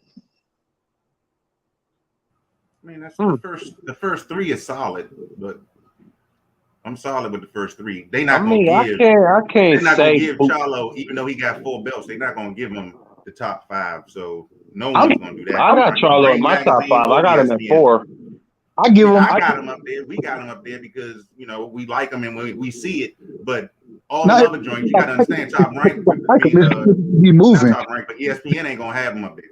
But it's not because this is how he moving. It's doing no ESPN list. And the man is only fighting people telling me right now. Tim Tszyu got a chance to knock Charlo out, bro. JB, you talking about ESPN? Do you agree with them having Lomachenko ahead of Devin Haney and Shakur Stevenson? Be on the list. Exactly. So ESPN, I mean, it really has no credibility. But Ring ESPN Magazine so trash. They still got T.O. as undisputed. Like, nothing they say. Man, listen, I heard this week, and Threes. I heard this week, and I agree. They are a casual boxing network. They don't know shit about boxing. They don't, man. Old media. That's literally what they be talking about when you hear them say old media. Nigga, they got Andre Ward calling the fights in Timothy Bradley. Nigga, that's better than what the Zone got. Hey, Chris Mannix. No, I agree. I fuck with Andre Ward and Timothy. But then again, Andre Ward, they need to take him off the scoring. Nah, hell nah, nigga. Nah, this nigga, he had Josh Taylor winning against Jack Catterall. I thought he had Josh Taylor losing. No, he had. I remember seeing his scorecards, but they probably lied on Andre. No, he had Josh Taylor winning 3 of the first 4. Bro, no, I remember watching it. No, I think they lied on Andre, dog, because I remember. No. You thought you talk about the Shakur fight. No, he had Catterall beating Josh, dog. He did. No. I know what you're talking about. Where they made a mistake and Andre Ward called him out on it live on air. That was during the Shakur and Valdez fight. I don't know then shit. Because from what I seen, Andre Ward had Jack Catterall beating Josh Taylor. And I was surprised that he did. I'm like, oh, he got it right this time. Nah, man. Nah, hey man, boxing been like that for years. When Larry Holmes was fighting fucking Michael Spinks, nigga, and Larry Holmes was 48-0. He about to tie Rocky Marciano's record 49-0. All he had to do was beat Michael Spinks. And in that whole fight, every time Larry Holmes would land a punch, the fucking announcers wouldn't even say shit. They wouldn't even say nothing when Larry Holmes landed a punch. Every time Michael Spinks did something, they'd be going crazy because they wanted Larry Holmes to lose. They didn't want him to break Rocky Marciano's record, bro. Them motherfuckers, they hated Larry. Hell yeah. And he beat Ali. So KKK what did KKK say? They were going to put a sniper on Larry Holmes' fight against Jerry Cooney. Oh yeah, that was the biggest fight in the history of boxing at that time. Yeah, the Great White Hype. And you think what Kambosos do? Does the Kambosos Haney fight kind of remind you of the Cooney Larry Holmes fight? But Cooney wasn't a champion. Kambosos was a champion, but you see what I'm saying? Larry Holmes, he fought Kenny Norton, he fought Ernie Shavers, but he never got the credit until he beat Cooney. He had to go. I still don't think he got the credit, to be honest with you. Shit, he got the money. Shit. He got the money. He didn't like him because he didn't like to talk. He didn't like to talk to them. He didn't like to talk. Larry didn't like to talk to them. He didn't like to talk to the media. So he'd be like, he was just the media on a regular basis. Larry could talk shit, man. You remember when he drop kicked Trevor Burbick? Yeah, I remember ran that. up off the limousine and drop kicked that nigga right in his chest. I ain't gonna lie, bro. I go back and watch Larry Holmes every night fight, nigga. Yeah, every night. Like, that nigga was so good, dog. His footwork, his jab. He learned from Ali. He was Ali's protege. He was Ali's sparring partner. So he used to try to copy Ali and do everything like Ali. Yeah, and they used to, man, the media hated this man so much. They would bring up at his amateur fights where he got fucked up at West Point. They brought up about how, he got fucked up at West Point. He ain't shit. Oh, they wanted him to lose bad. They did not want him to, they didn't want him to break Rocky Marciano's record because he beat Jerry Cooney. He beat the white guy. And then you about to break Rocky Marciano's record, who's a white guy. They didn't want that shit. Hell nah. Especially at that time, nigga. That was what, in the 80s, the 70s or some shit? Nigga, they was not playing back then. And Larry Holmes used to be talking that shit too. Hey man, Larry Holmes was a beast, bro. Larry Holmes was one of the greatest jabs ever, bro. He's really one of the greatest fighters ever. So absolutely. He was 48-0. He really didn't lose those fights. Should have been 50-0. He should have been the original 50-0. They robbed that man. Yeah, man. My favorite fight is the Ken Norton and the first Mike Weaver fight. Oh yeah, you know your shit, so you really like a damn. Yeah, man. I'm a boxing nerd. I'm only 22, man, but like I'm a boxing nerd. You ask anybody about me, my friends, they say I'm a boxing nerd, man. I talk you that shit on every that shit day. because that Mike Weaver fight, like he took a fight with Mike Weaver. Nobody knew who Mike Weaver was. I think Mike Weaver had about 8 losses, and I think Larry Holmes kind of, didn't take that fight serious. He actually was losing that motherfucking fight. He was about to lose his heavyweight championship, but then he hit that nigga with an uppercut so hard, knocked the fuck out of Mike Weaver. Ooh, that nigga's legs went. But yeah, you're right. That Kenny Norton, Larry Holmes fight, one of the greatest fights ever. 15 rounds, nigga. Them niggas was fighting like dogs for 15 rounds. I remember the 15-round fights. I remember those. Man, that shit was cold. I ain't gonna lie, like. I actually went back and watched like all of those legendary fights. Like, nigga, all 15 rounds of them hoes.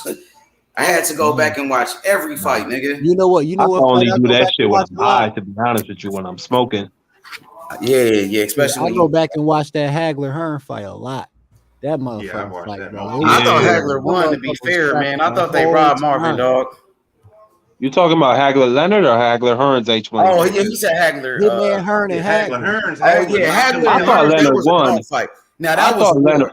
Yeah. I thought Leonard lost. No, not Leonard. Nah, man. I thought Leonard. That was a good fight too, but that Hitman and Hearn, they was bucking, man. I thought Leonard lost that fight, man. That's why Hagler gave it I up. thought I'm tired of this crap.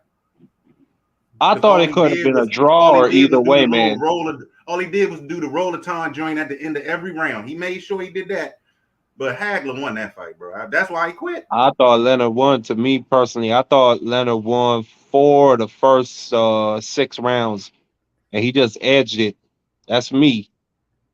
It could have been a draw, to be honest. Yeah, it could have been easily a draw. It should have been a draw, but they wasn't going to do that. But I think Hagler won. Well, I mean, give Leonard his credit though. The nigga was out for like 3 or 5 years, man.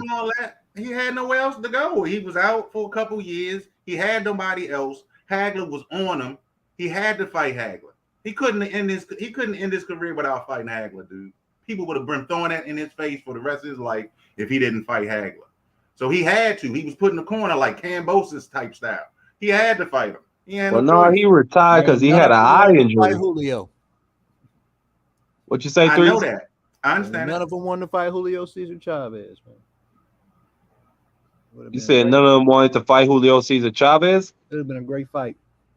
I ain't seen none of them fight him. Ain't nobody want to fight him. Hell nah. Leonard would have beat the shit out of Chavez at 147. Man, I wish that would have happened.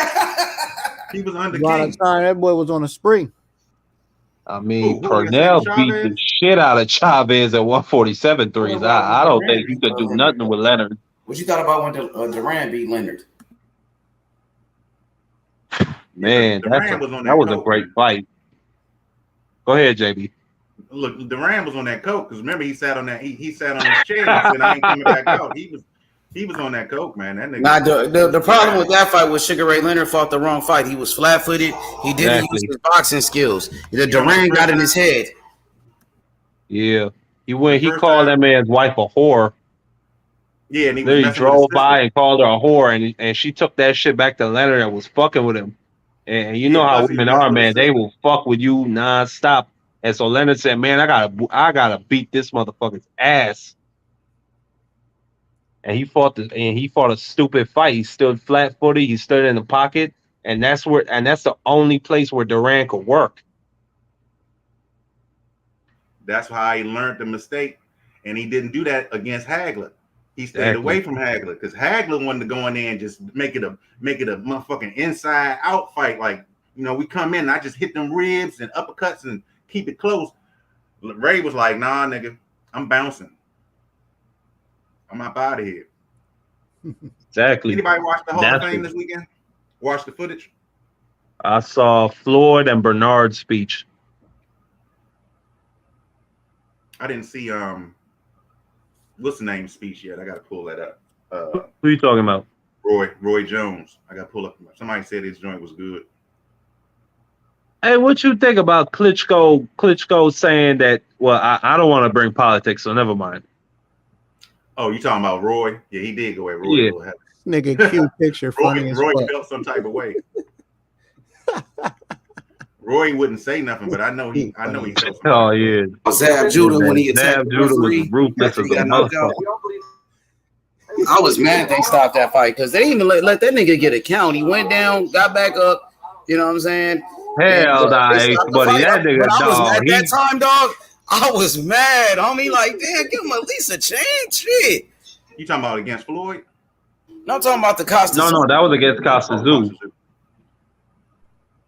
Hey, but dog, that motherfucker, his legs was wobbling. You see how he looked at the referee like, oh, nigga, you hit me. Yeah. He actually thought the referee hit him. And then he just fell over again. No. He didn't think the referee hit him. Yeah, nigga, you see his eyes when he was talking to the referee that he just fell over again.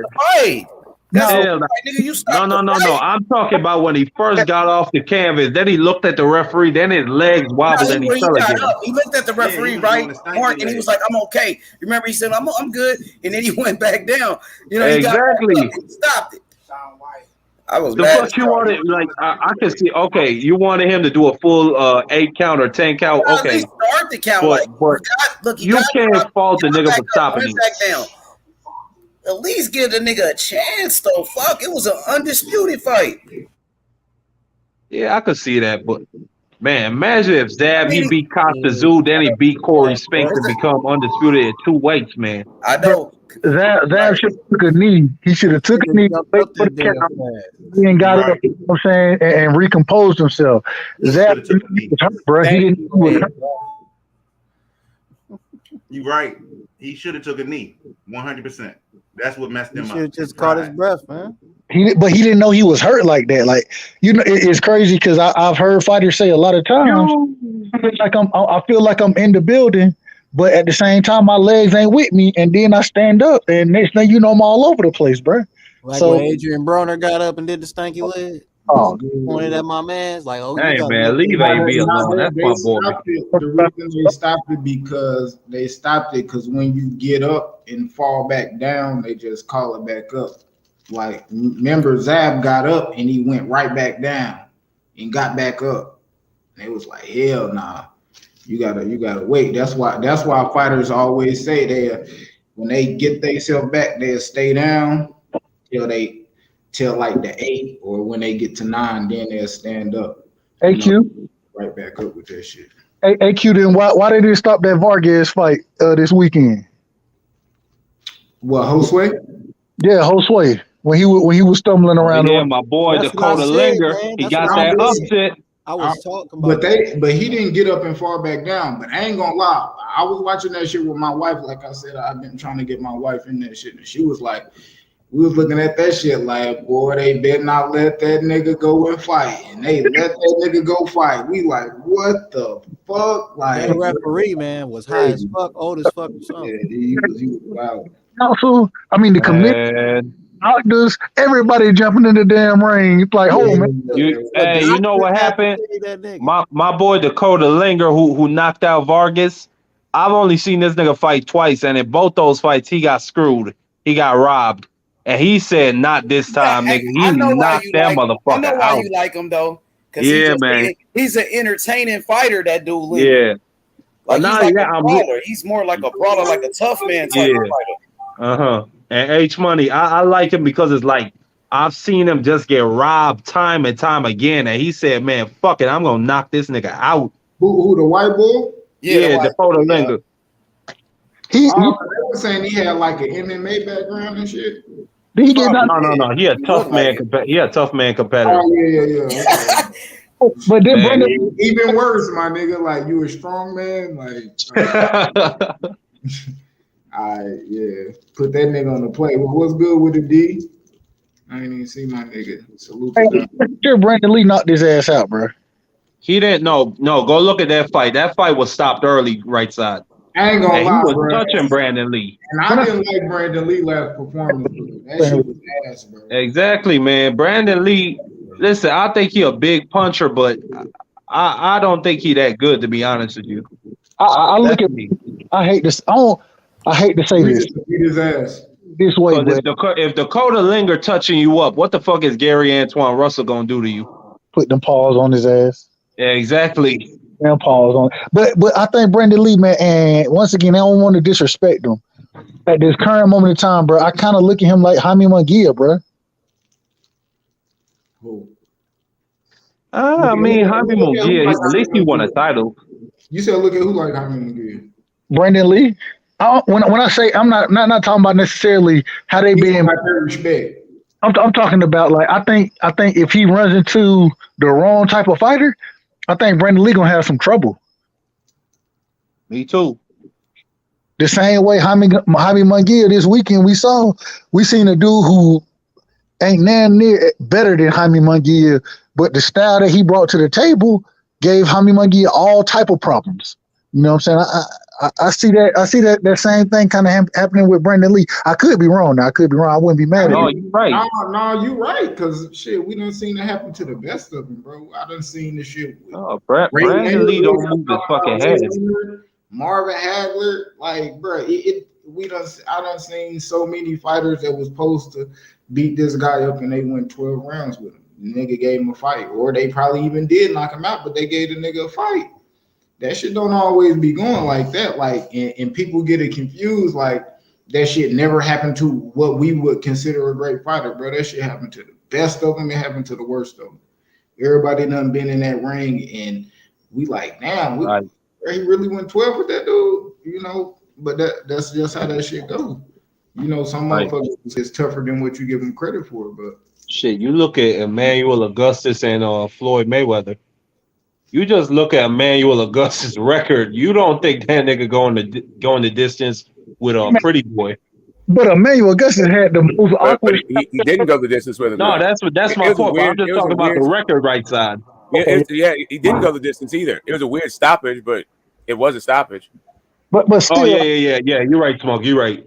I didn't get the stoppage at all. Like, it seemed like no, there was something going on with his ear. I don't understand I don't know what it was. I bet y'all will never guess who I'm smoking on today. And I'm gonna give y'all a hint. It's an old fight. I just was watching this. Is it Leonard Pack? Nah, it ain't that old. What's the decade? What's the decade? Give me a. What's the decade? This that Kell Brook pack, man. I just stumbled across that man. I just stumbled across Bud knocking his ass out. Like, Oh, that's the orbital bone pack. Man, and I just mixed in. I got a little bit of Lamont Peterson in here too. I watched that fight too.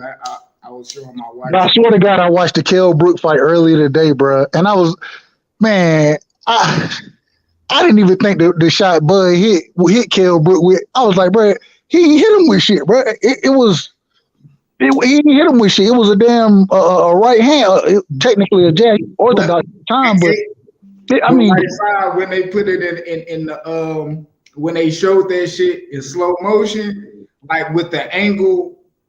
Like the angle where Kell Brook was coming toward him and it hit the impact, like Kell Brook just ran into that shit. He fell right into that shit. And he was using that jab at that time too, man.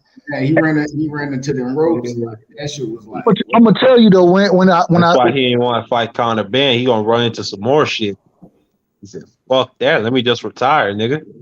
Man, I don't know. Conor Ben can fight though. Conor Ben can fight. Ain't Conor Ben supposed to fight David Avanesian? Nah, his date is a month away, so I don't think they're gonna make that fight in time. Who they gonna fight? Who he gonna fight? He need to fight. I don't know, cause his original opponent pulled out. He need a nigga with a pulse. Hey man, yeah, they offered Maurice Hooker to fight, but he got injured. Then they were negotiating with Jose Ramirez, and I don't know what happened. The negotiations broke down, so I don't know. It's gonna probably be another bum or another journeyman. UK somebody dude. we ain't gonna like. That's what it's gonna be, a UK dude we ain't never heard of. Yeah, probably. Fighter, bro. He's gonna be a Jimmy Smith. What's his name? Jimmy Kelly. My bad, Jimmy Kelly. What's his name? Yeah. Nigga don't want that Butayev smoke. But it's a month away. Quay, you can't ask a real top level world fighter to come in on a month's notice for Conor Ben. Big Q is Big Q. Hey, Big Q. Tim Bradley agrees with you, right? Q. My bad. Haney beats Tank and Lomachenko. Oh Lord, Tim Bradley agree with me. Yeah. I don't know. You said what you said? That's good or bad. Tim Bradley says that Haney beats Floyd and beats Tank and Loma. Bro, Devin is a problem, bro. The man, I agree. His style. Devin don't beat Tank, bro. Problem for everybody. The length that he has and his ability to fight on the outside is gonna be a problem, bro. If you can't get past the jab, you're gonna be in trouble. And these smaller fighters, and that's why I say I want to see Dev move up to fight people his size. You know what I'm saying? But if he's able to make the weight and keep whooping niggas' ass, bro. I ain't mad at that. If you work hard enough to make the weight. Devin don't beat Tank till he learn how to mix it up more. He ain't gotta mix, bro. Tank gotta mix. That's the worst thing he could do with Tank. Hold up. I don't mean mix it up as in. I mean mix it up as in throw more punches. You can't be out here throwing one jab, double jab. But nigga, you not beating Tank like that. But it's the problem. We didn't seen Devin mix it up, but then just going off this last fight, we didn't see him mix it up, and then we didn't see, because if you go look at the Linares fight, Jojo sat in the pocket with him. He sat in the pocket with him. The problem is in this fight, bro, with Kambosos, he was never made to sit down on nothing. No, Kambosos, the man stuck to the original game plan and was able to beat him with it. You don't gotta sit down to throw combinations, bro. But why be everybody different, bro? Working though. Why be reckless, especially in a hostile crowd? Anything that this man gets off looks exciting, even if throwing combinations is reckless. Say it again. Throwing combinations is reckless. It can be. Because especially with somebody who want to throw with you in between shots, absolutely it can be. But right side, I get what Q is saying. What you think? And I was saying this earlier. Go ahead, Q. I was just gonna say, what you think he gonna do if he fighting Tank, who is a way bigger puncher? He's not going to let this nigga throw the same jab 12 rounds. He gonna time this shit. But I'm not disagreeing. I'm not disagreeing with anything you're saying. I think he fights a totally different fight, but I can't be mad at him going in, especially being in somebody else's backyard and beating them with the most basic punch in boxing. I can't be mad at that. That shows a level of skill that a lot of guys don't have. Nah, but what we saying is we want to see more from Dev. That's all. He's not gonna win. You've seen him fight different in different fighters with different fighters. Niggas gonna be sitting here on different types right, of but at A3s. Right, but I'm telling you, niggas gonna hop on here after that fight and it go 12. And he doing that shit y'all think is so spectacular, and he lose that shit. Haney just because he was doing that, bro. If you look at the punch stat, as impressive as Devin Haney just looked in that last fight. If you look at his punch stats, Kambosos' punch stats, and you put Tank in there, you take Kambosos out and you put Tank in there, then you think that Devin Haney might be getting knocked out. No, that's what I'm saying. No, I literally just said this man used the most basic punch in boxing. That's what I'm saying. I'm telling you, in the Kambosos fight, he used that in the Kambosos fight, and I'm telling you, if you take Kambosos' punch stats and you just substitute Tank Davis with those same punches, same jab, all that shit that Devin looked great on, but if Tank is landing 5 fucking power shots on you around, and 9 power shots on you around, and 13 power shots on you around, you getting fucked up. And I just said that he will fight a totally different fight against. Why? I just don't understand. I'm not comparing Tank to Kambosos. I'm not doing. I'm trying to tell you because that is his most dominant. Hold on, Smoke. Right side. You say he gonna fight a totally different fight. What type of fight you think he gonna fight? Hold up. Let Smoke finish and then let okay, my bad. Go ahead. I'll go on mute. All we can go off is tendencies. I can't go off an imaginary fight that you think he's gonna fight. I'm just going by what this dude has already put in the books. And yes, he'll probably fight another guy differently, but all of these guys are touching him up. I don't know how he's going to all of a sudden make Tank Davis less effective than George Kambosos. Kambosos was Tank gets us way more than Haney. So let's make that clear right now. Kambosos was touching.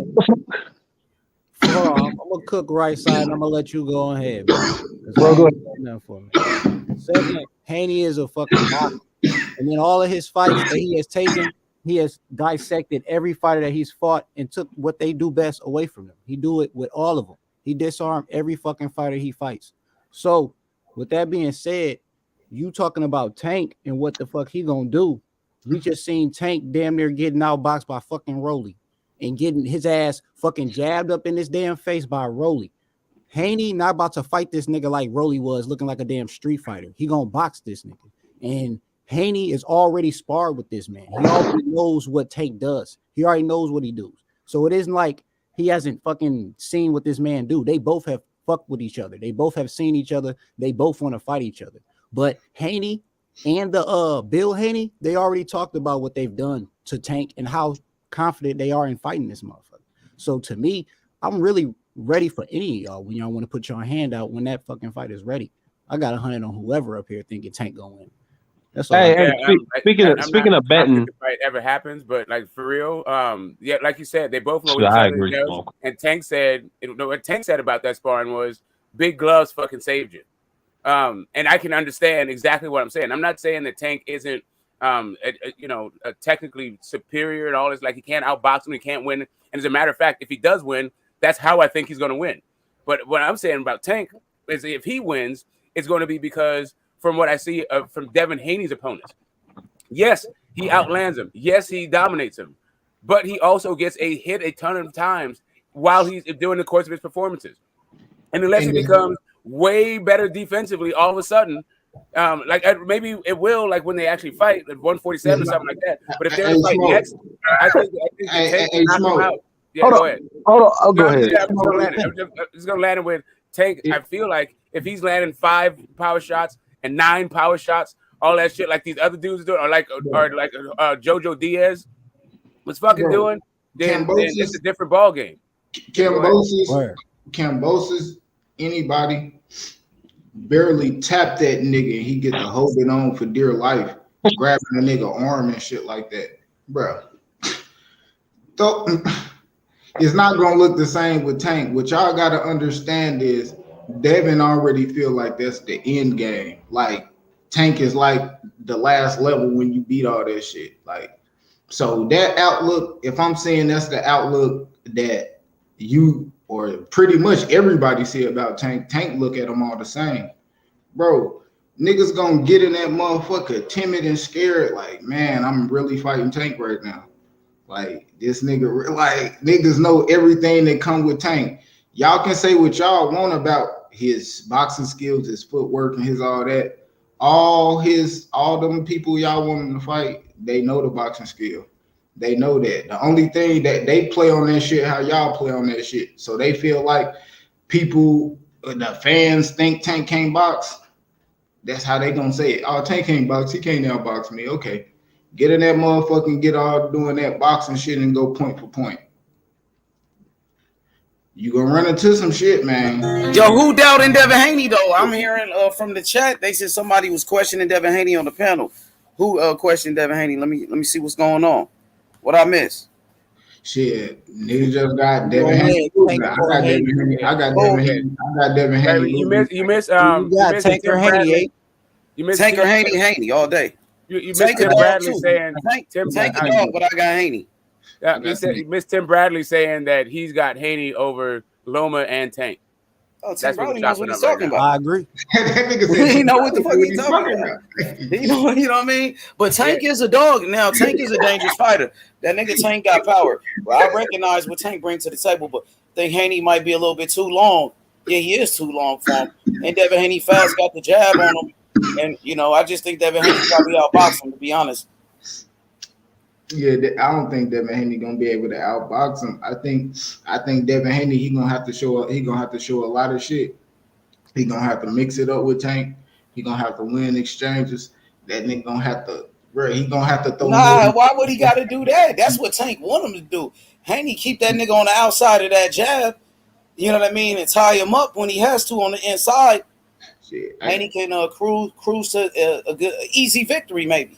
If Tank got the better defense, inside, outside, the better defense. I don't think he got better defense. If he got better, if the better speed, if he faster than Tank, he should be able to get it. If he got the better footwork, he should be able to do everything that I'm saying he should do. Yeah, but he got to be able to get off on them combos. Yeah, Devin Haney, all you got to do is work behind that jab, though. You know what I mean? That's all you got to do. And you know, with the height and the reach advantage, you know, he could outbox Tank Davis.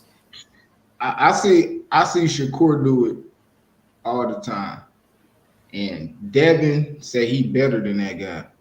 You know what I mean? So when I look at that and I see Shakur able to do that shit, like, man, Devin should be able to do that shit. We talk inside and outside. I mean, Devin already done it. He did it with Linares. He was mixing up with him the whole time. Now, Tank Davis, that's Tank Davis' best chance. If a Devin Haney get in exchanges with him, why would he have to do that when he can just box? You know, boxing is the sweet science. Hit and not be hit. You know what I mean? So he ain't got to exchange hooks with this nigga. For what? For what? To get caught? For what? You got to box a nigga like Tank. He ain't gonna get caught if he got that defense slip. You know what I mean? He got to come with all that shit. You know what I mean? All you got to do come with that jab. When Devin Haney they was like, Devin Haney got to rip his heart out. They said Devin Haney got to go in there and rip Cambose's heart out if he want to win. That nigga, all he has to do is box that nigga up. That's Cambose's. You not just Tank. We seen Tank was getting pieced up by Leo Santa Cruz. Gave him a black eye. Leo was tagging him with a jab, right? Until he timed it. That's Leo, exactly. That's Leo. You talk about Haney, who's way bigger than Leo. Just like he timed Leo jab. That's Leo. He can't time Devin Haney. Devin Haney way bigger than fucking Leo. Devin Haney way more skilled than Leo Santa Cruz, man. He beat time. Lars beat the shit out there. I don't care what. Devin Haney faster. He's faster than Tank. Speed. Time and he be got more speed than Tank. Time and be speed. And Devin Haney got more speed than Tank, though. He gotta have better timing, and that's what I'm saying. You can't throw the same punch, not thinking this guy not gonna time that shit. Let's see if they make it happen, bro. Like, let's see if Tank and them will actually make the big fights this time. He can throw the same punch if he out of range, if he out of Tank range, and Haney over there with the smoke, Haney over there with Loma, all those guys that Tank, people wanted to see Tank fight. Devin Haney is doing what Tank Davis should be doing. Should have been doing with Tank. That footwork different with Tank, bro. Devin Haney taking all the big fights away from Tank. You think he out of range? All right. Devin Haney way longer than Leo Santa Cruz, way better boxing than Leo Santa Cruz. If Leo was having success with the jab, what you think Haney gonna do? If Barrios was having success, exactly, Barrios. Like I just don't understand. We didn't see. What was he successful with? The jab? That's exactly he what was. we're talking He was about. jabbing up Tank. And that's exactly Barrios what we're was talking jabbing about. up Tank. When we're looking at two undefeated fighters that go about their work different ways, it's like saying if Rolly was able to have success, what's Devin gonna do? And then there's the flip side of that. If Linares was having success, what's Tank gonna do? Was having success. He had success in one moment. Yeah, that's all you need for Tank in that one moment. So But he, Tank so Davis- you guys relying on one. No, and I'm not telling you. I'm not knockout. talking about you though. So you think you gonna knock everybody out? It don't No, work I don't like think he's gonna that. knock everybody out. I think that I don't think he's gonna knock it. For me, it's a 50-50 fight. I'm not picking Tank to win this fight. I'm just saying that all of these people touched fucking Devin. You guys are pretending like when Jojo Diaz hit you, it's the same thing when Tank hit you. Or when Linares hit you, it's the same thing when Tank hit you. Or when Cambosos hit you, it's the same thing. Yeah, with but those are meanwhile different fights. Those are different type of fights. He got hit was flush willing with to go all in there. these guys. He fought It's not different like Devin styles Haney with those going fights. through these fights. It Not don't mean getting you're gonna flushed by fight these the same dudes. fight with Tank Davis, bro. We still waiting for Tank to Yeah, get in there with the top guys. See, this is. If Cambosos is the top guy, I mean, I we get want it. to see. Hey, Smoke. We want to see Tank get in there with the top dogs. We But- want but- to see We Tank want to do see what all of Devin them Haney's with the doing. top dogs because they We want sliding to out see the back Tank Davis door. do what Devin Haney's doing. He's a free agent. We know where the smoke is at. It's He's on not a top free- rank. They he's not got a all free- the belts. He's not a free agent. He signed with the PBC. He signed with the PBC. Floyd. He Oh, resigned. he resigned. He did resign. Yeah, he resigned. So he ain't no free agent. We definitely want to see Resign him to in go the top fight fight. who? We do want to see that. Resign with them. And who is he gonna fight? I want to see. I hope it ain't Pitbull Cruz. Whatever. I don't know who he'll fight. I don't know. I mean, really, there's 35 is fucking thin. Really, if you want to get right down to the nitty gritty of it, it's Loma, who's unavailable. It's Devin Haney, can't fight himself. It's Tank, and Ryan Garcia. That's it. Those are the top guys. That's not true though. If you look at the prospects / contenders coming up in that division, you got some dogs Yeah, in they're there. not top guys. How are they going to be prospects and top guys at the same time? I didn't say. I did. If you said we want to see him fight the top guys, and I was saying this is what the top guys are. You can say one or two things. The top of the division is thin because the entire division is not thin. You know what I'm saying? You can say maybe that at the top you don't just have elite guys, but you got guys who about to come up who going present a problem for these guys. I'm talking about at 35 right now. Like at 35 right now, it's a who's who of who gives a fuck after you have those four names I mentioned. Nakatani, Komei,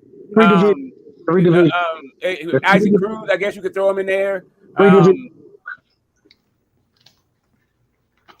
30. If you look at 47, we're gonna say, hey. No, I'm talking about 35, bro. Just the names of 35. I'm not trying to compare it to any other division. I'm not saying it's comparatively weak or strong. I'm just saying the top guys equals 4 people, and 2 of them are each other, right? Hey, and then one of them is not active. to the panel. AC, what up, AC? Oh, what up? What up, H? How y'all doing? Good, my brother. What's good, brother? I just wanted to get back on this Tank and Haney debate. Yeah, shit. That's what we're talking about right now. I think Tank stylistically beats Haney. Like, Haney, like JoJo was able to cut off the ring. I think Tank is gonna be able to cut off the ring. And every time Haney gets out of position, he always clinches. That's what he keeps doing. He can't clinch against Tank. Tank's too physically strong. He's gonna out muscle him. He's gonna push him off like he's a little boy. How we know Haney can't tie up Tank? I mean, he's too strong. I mean, listen, man. Haney's bigger than Tank, though. Yeah, Rolly was bigger than Tank. Barrios was bigger than Tank, and they still couldn't clinch against. I mean, they didn't try. They tried. Rolly tried. They never tried to clinch him. And Rolly has that judo Rolly was background. not good enough. Rolly is Devin physically strong. Haney knows how to clinch. Devin Haney was. Devin Haney knows how to clinch. He knows. Yeah, So Rolly's clinch game was fucking So atrocious. what is Tank gonna do when Devin Haney ties him up on the inside and he can't I'm work? telling you, man, he's gonna push him off. He's too strong. Push him off. I gotta see it to believe it. You know what I'm saying? It's easy to push off a Mario Barrios. Let's be honest. I mean, JoJo Diaz was able to push him off when they clinched up. JoJo, no, he did not. Devin Haney did. was in there trading big shots with JoJo. JoJo was physically strong. Devin Haney got a chin too, because he ain't never been knocked out, never got dropped. I mean, this the thing is, Linares hit Devin Haney with his biggest punch, Armando. And what did that Devin Haney go down? No, he did not. That was at the end of the round. I know, but it was still 3 more rounds left in the fight. Tank a way sharper puncher. He can turn it up. He can turn it up way quicker than JoJo. He gonna be able to find. So why they don't put Tank in a big fights then? If it's like that, why they don't put Tank in there with Loma? Why they never put Tank in there? You know, with the big guys. Because that's home business. That's family business for real. Like we think they're at odds, but this is Mayweather shit. Both guys, this is some in-house shit. They're gonna fight for their top dollar and tease fans. That's it. I mean, that's straight the fuck up. Like if you want, I seen Isaac Cruz getting on Tank Davis' ass in that ring, dog. If you want to be technical, where was all that strength you talking about? Well, he hurt his hand, but I think Tank struggles with.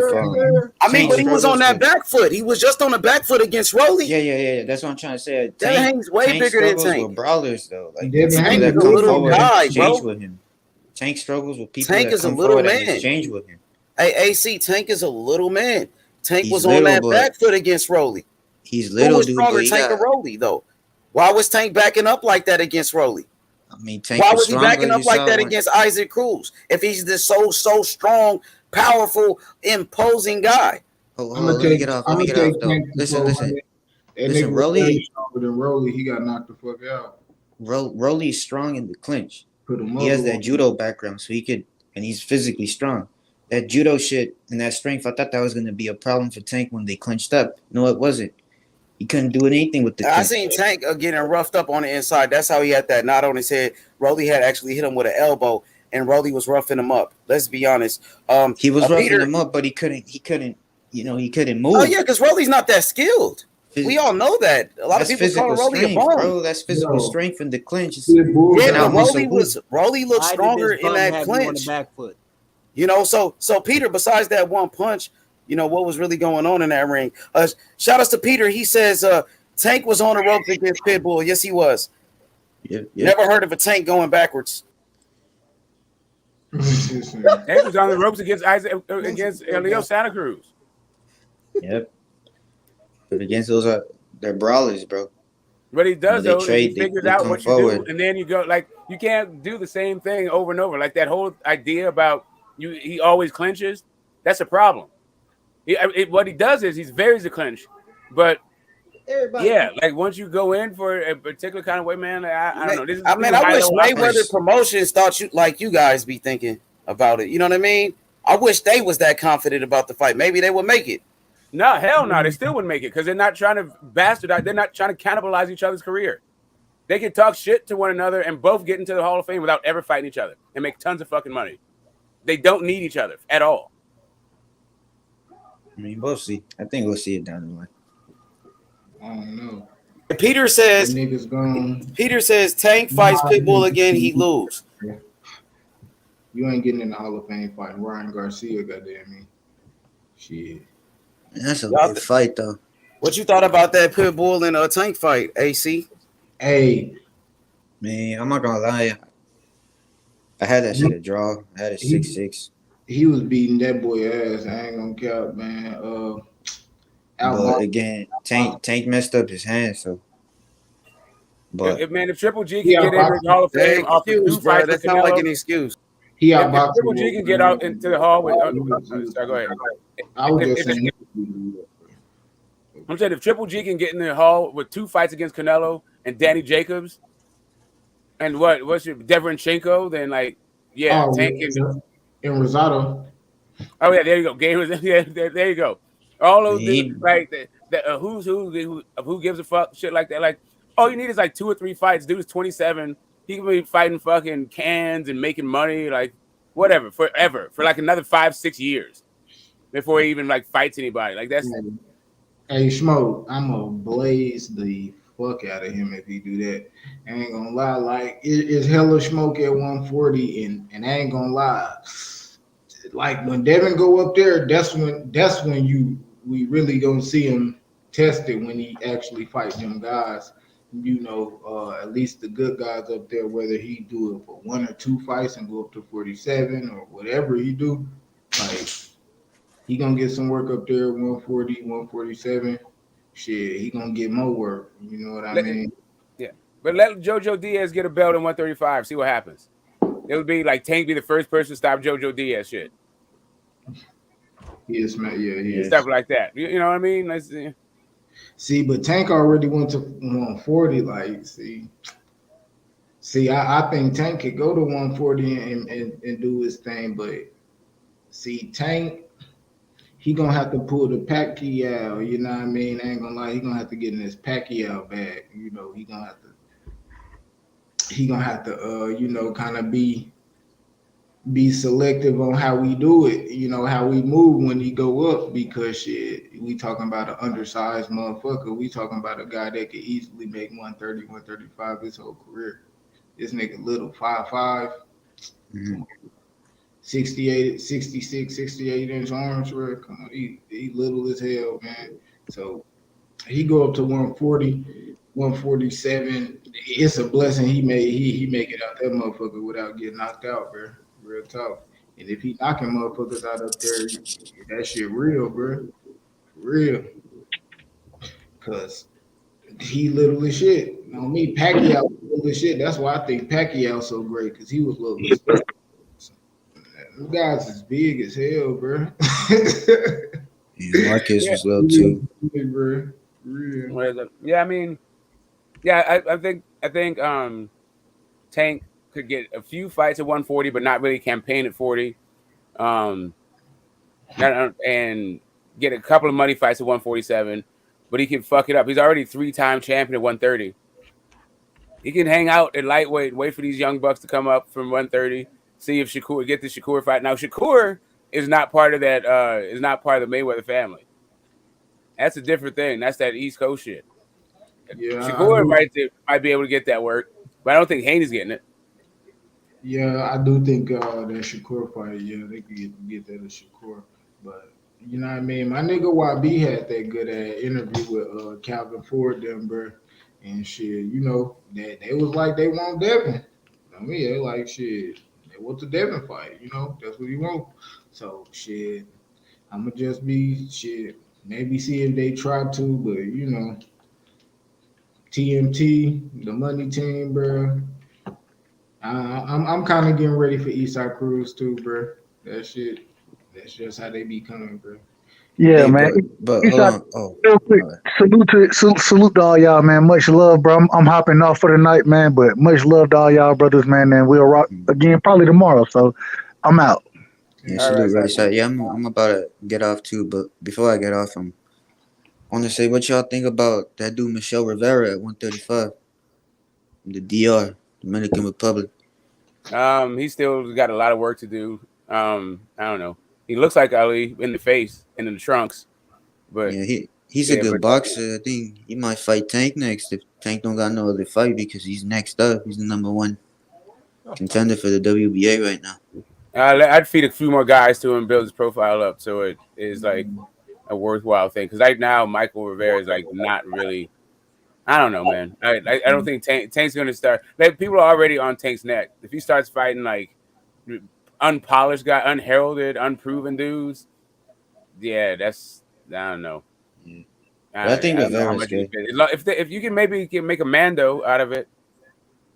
Yeah, I mean he's a good fighter. I think he beats most of the. I think he probably beat Pitbull Cruz in Cambosis, but.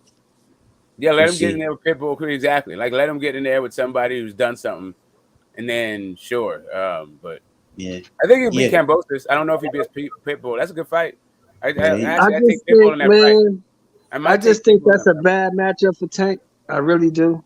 I think the length plus the size plus the skill, I think it's a little too much for Tank to overcome. I just think Haney is on the roll right now. I think the size, just like Q was saying, that dude is little, man. Yeah, tell him, Sheldon. Tell him. Yeah, Sheldon. Haney Tom. Haney. Undisputed. Pound for pound. There you go. Mr. Moore, you remember Dwight Muhammad Kwawi? You remember that dude? Yeah, I definitely do.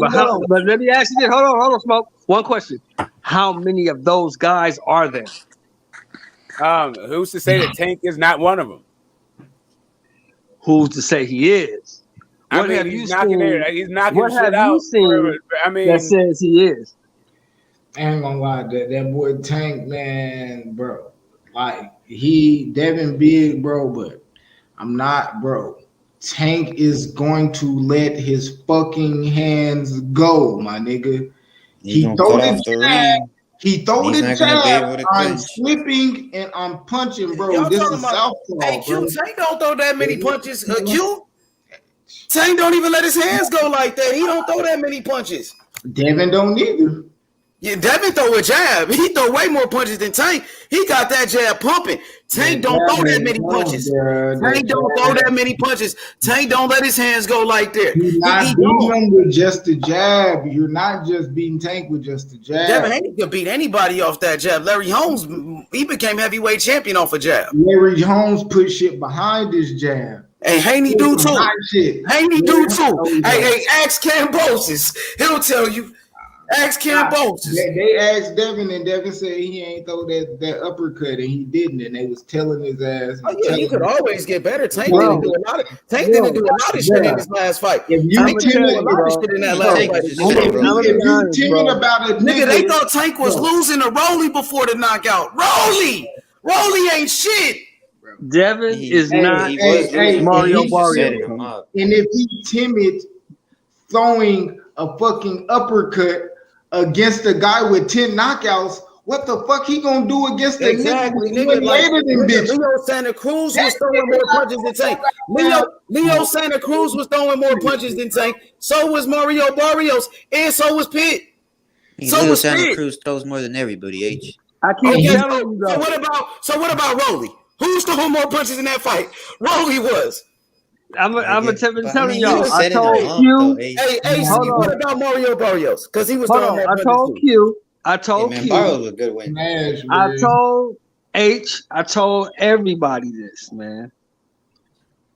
Devin Haney, the best thing that ever happened to him was getting clipped by Linares. That gave him confidence. Devin Haney is confident. Facts, Sheldon. I remember we watched that fight together, that Linares fight. You were the first person to see when he got hurt. You told me he got hurt. I didn't believe it. I didn't want to believe it. Hey, Shelton. Q. Yeah. Hey, what did he do when he got hurt in the next round? Clinched about like 35 times, didn't he?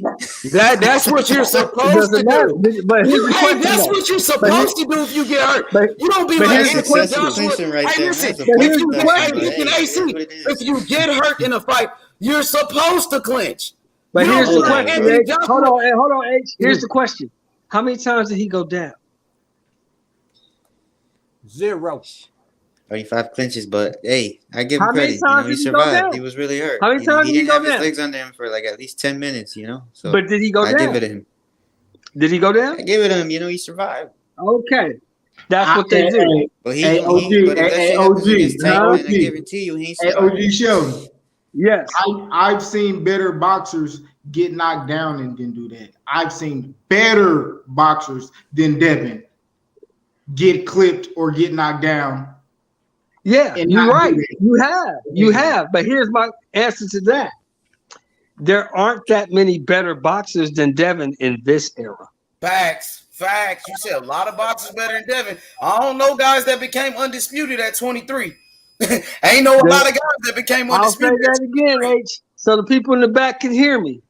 There aren't a lot of better boxers than Devin Haney in this era. Now, you can go back to Sugar Ray and Hagler and all those dudes and James Toney and Mike McCallum and all them dudes. In this era, it's going to be hard to find a better boxer than Devin Haney. We gonna see when they get in there, Shelton. We still got a lot of talent up there. Is Tank gonna get in there though, AC? Tank is almost 28, and a lot of people feel like Tank ain't even fighting nobody. A lot of people looking at Barrios like, what the fuck? Give me a break. Who the fuck is Barrios? You know what I'm saying? I mean, dude, Barrios. I mean, I give him credit for that. Man. That was a good win. Hey, but a lot of people looking at Barrios like, who I is give him credit Barrios? for the win because he went up to another weight class and fought a dude. He had never fought at 140 before. Hey, AC, I'm telling you what people tell me. They said, when is Tank gonna fight somebody? They keep asking me these questions. When are we gonna get the Lomachenkos? We want to see you against the Lopez. And that's not even his toughest fight. We want to see you against Lomachenko, Shakurs. We want to see you in there with those guys. People forget that Lomachenko is what, 34? How old is Loma? 34? Beat Leo Santa Cruz. Tell me where Mario Barrios was ranked when he fought him. I was just checking it. I was just checking to see if we fighting I agree with you, AC. Barrios is a good fighter. Tank had to jump up 2 weight classes to fight that nigga. Y'all banking on Lomachenko, right? I'm saying to you that he hasn't been. I'm saying he hasn't been fighting the same quality of opposition that Devin. Hey, Devin and Tank resume gonna get in the fight. Don't get in the ring and fight each other. 2 pieces of paper. Loma's an old guy who's been beat before. I mean, Devin Haney. I mean, Loma's an old guy who's been beat before. But like, we could say the same thing about Haney. I got Devin. No. So this is what I say. AC, come on, man. Go get Loma's old ass. Go get Loma's old ass and put him in there. He'll go in. Ain't got no fool like that. Go get his old ass. Lomachenko don't want to see none. Lomachenko don't want to see none of Devin Haney. He don't want to see none of it. None of them guys. Man. Tell Tank to sign. Tell Tank to fucking go sign with the right people so we can make the fights happen. You gonna go sign with Ellaby, we ain't getting the fights that we want. Man, it's gonna be the same merry-go-round this, bro. Tank could go up to 47 and knock your boy Conor Ben the fuck out too, bro. Huh? What? See now, you took it there. Now you took it there. You took it there now. See now, I'm gonna have to break it down to you now. Don't worry about that. Don't worry about that. If he brings his 5'6" ass up into 147 against Conor the Destroyer Ben. Please, you know, go get Tank and put him in there with Conor Ben. Armando Colan. You know what will happen to your boy Tank. That Tank will get crushed if he comes anywhere near Wembley Stadium against fucking Conor Ben. Go bring his 5'6" ass up in here, man. Give him a call, Q. Call up Tank and tell him to go up there and fight Conor Ben. Go ahead, please. Hurry up. I ain't got no fool like I wouldn't mind seeing that at 47. I ain't got no fool like that. You're trying to get your boy Tank hurt. Conor Ben will knock Tank's whole fucking head off. What? Tank ain't got no shot in that fight. He ain't got no shot in that fight. Would destroy him. He's too little. He ain't got no shot in that fight. Well, you think Conor Ben's? You think Conor Ben's? Knock that motherfucking. Yeah. They said Manny was too little, but let me enlighten you on something. Tank is not Manny. You know what Manny Pacquiao was doing at the age of 27, 28? You know who he was fighting at that Tank age? is not Manny. Yeah, I know. So let's cut the crap. Let's cut the crap. Tank is not Manny. Is that how little you think of Conor Ben? Is that how little you think of him? Huh? Conor Ben's good, but he's a work in progress, bro. He doesn't have that much amateur. Man, our boy Cassidy came in with the smoke. AC, you came in with the smoke. You've been looking for it, huh? You said Conor Ben, Tank gonna knock out Conor Ben. He fight at 147 though. You think Tank's power can translate to 147, bro? Shit, of course, man. Knocked out Mario Barrios to keep them. Put it in there, X. Put his ass in there. Put his ass in the form of grill. Who do with Tank? I'll tell you what. I love Tank as a fighter as well. In there against Conor Ben. Oh, give it a break, man. Give it a break, man. I told you. You saw what we done to Formella, Granados. You saw what we did. You saw what we did to Algieri. Tin can. Everyone's fighting tin cans then. Everybody's fighting a tin can. That's what I'm saying to you. Only the best of the best. Like Bevo, Canelo Alvarez. You get me? Even Bertha Beeve. All those guys. They're only fighting the best of the best. No one's fighting the best of the best. You, apart from a small percentage. A small percentage. Boots ain't fighting the best. Virgil Ortiz ain't fighting the best. Keith Thurman's fighting Barrios. Armando ain't a Tank fan. He's trying to get that man killed. You're trying to hurt. You're trying to... All right, we'll see, but I'm telling you, trying to get that brother's Tank destroyed. Tank got that power you can't teach if you don't understand, man. He got skills and he got pop. He's too physically strong, man. I've seen that Who's supposed to be firsthand. killing Tank now? Tank knocking out Conor Ben, bro. No. Oh, wait a minute. No, Tank no, versus no. Conor Ben? Oh, no, man. Come No, on. I'm What kind of bullshitting. what the fuck? What you got, man? What you're smoking on? What the fuck are you thinking in your head to be thinking Hey, that Tank has a chance against Conor Ben? No, he doesn't. I was don't know. Man, I smoking. think Tank could beat. I was smoking on I that think Kill Tank Brick. supposed to win that 47. Hey, I just smoked on that Kill Brick pack. No cap. That shit was crazy. Throw Conor Ben in there with Kell Brook. How about that? So who's your fighter, man? Who do you like? Who do you like, man? Who's your Please. top five? Oh, Who's your pound for please. pound? Who's in your pound for pound? Please. Put Tank in with Kell Brook. Please do that. Please My do that. favorite fighter? No, who's your pound for pound? Who's your pound for pound? Who's your favorite fighter? Who's your pound for pound? I'll tell you my favorite fighters. I like Tank. Oh. I like Tio. What? I like Caleb Plant. I still fuck with Deontay Wilder. Win or lose, draw. Still my dude. When's your boy Eggplant gonna come back out from the trenches? When's he gonna fight? He's supposed to fight But Anthony that Dirrell, nigga got but $10 million. He ain't fighting nobody. he was supposed to fight Dirrell, but he also said he That wasn't gonna beat motherfucker his got next. $10 million. He ain't fighting nobody. 10 M&Ms. Man, that's that PBC money, bro. They throwing out money like this. It's No, Christmas bro, over there in no, they PBC, ain't throwing out no money like it's Christmas. They don't even want to pay Crawford. They don't want to pay these people. They don't want to pay guys, man. They ain't throwing around money like it's Christmas. They ain't throwing around money like it's Christmas. So when it comes to a big name, though, I mean that's Huh? why everybody wants to fight Canelo, though, man. You get that motherfucking payday, man. Give me $1 million and I get in there with Canelo right now. I know you would. Me. You go in there and hug him. Hey, the price to get knocked out. That's all you doing. How much you want to get knocked out for? Fuck it, give me 5. Yeah, man. Give it Q. I mean, what's good with it, Cass, man? You already know we chilling. I ain't gonna lie. Hey. I love your background picture. You know that's so hard for me. They got pun. Hey, I ain't mad though. I ain't mad, fellas. I wouldn't be mad at shit. If I had $10 million, I wouldn't be fighting no goddamn body either. Yeah, I am. I gotta get some more M&Ms, man. Because he didn't really get 10. He probably got like 7. So you gotta get at least. You gotta at least fight 4. You gotta at least fight 4 people. He got more than 10 with the back end money. He got more than 10 with the back end. Man, I don't know nothing about none of that. I don't know nothing about none of that. After tax, he got pay-per-view points. Believe that. He got some pay-per-view points. I don't know. All I know, where in Nashville? He got pay-per-view points off that pay-per-view. He got money off that pay-per-view. Believe that. But I'm saying after taxes and everything, you're right. He probably came out with like 8, 9, maybe 7. But if you got $7 million and you work it right, you never have to do shit ever again. And this is what I'm saying. If he really want to get double digit on the nigga, take 3 or 4 more fights and you will be double digit. Quit bullshit, nigga. You ain't get the whole 10. Double back, take some big fights, and get you a 10-piece, my nigga. Quit bullshit. But you gotta understand something, Q. This is where you living in the past, that brother. No, in this day and age. I'm talking about this day and age. I'm fighting Charlo. I'm fighting Morel. In this day and age, you got maybe 10% of the fighters that's pursuing greatness. Man, the other 90%. I ain't talking about greatness. I'm talking about money. The other 90%. Money. Yeah. He's talking about money. Hey, Shells, I ain't even talking about the greatness. I'm just talking about how you can get the whole 10. If you just want to take the check, listen how crazy that sound, OG, listen how crazy that sounds.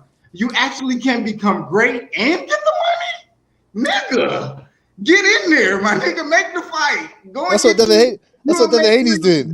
He's getting the problem with that is this, fellas. He's getting to the bread and he's getting the big The problem with that is this, fellas. Here's the problem with that. Here's the problem with that. Contract and you have to win. But here's the problem with that. I don't think Caleb Plant is built now, though. I don't think Caleb Plant is built like that. Hey, bro, there's still a scout. Benavidez won't. Morel won't. Charlo, I guess. Never mind. Charlo don't want to fight nobody. Andrade, you know what I mean? Caleb Plant said he don't want no tune-up. He want Benavidez next. Nah, he doesn't want Benavidez. You know what, Armando? I'll be honest with you. I don't think Caleb Plant is built like that. I think he doesn't want Benavidez. He does not want Benavidez. Turned him down when they were supposed to fight. So first, Armando, have you got Plant beating Benavidez? To be honest, No, you don't. No, you don't. Listen, hold on. This is my take on that fight. I think because Plant has gas. He has gas tank problems. He gets tired late. I think Plant probably outbox him the first couple of rounds. Watch his career. Always has gassed out late. The problem with David 68 has that is pressure, not. and he's gonna keep pressuring you, and I think Plant could probably bank enough rounds, but it's if he can survive the fucking storm at the end. Yeah, that means that you think David Benavidez is going to beat the horse shit out of him. The problem with 68 is there's no greatness there and there's no money there. But I fuck with David, man. That's I why like I said David 3 too. fights. Yeah, even that you ain't getting 10 in those 3 fights. No. I'm talking about off what he got from Canelo in 3 fights.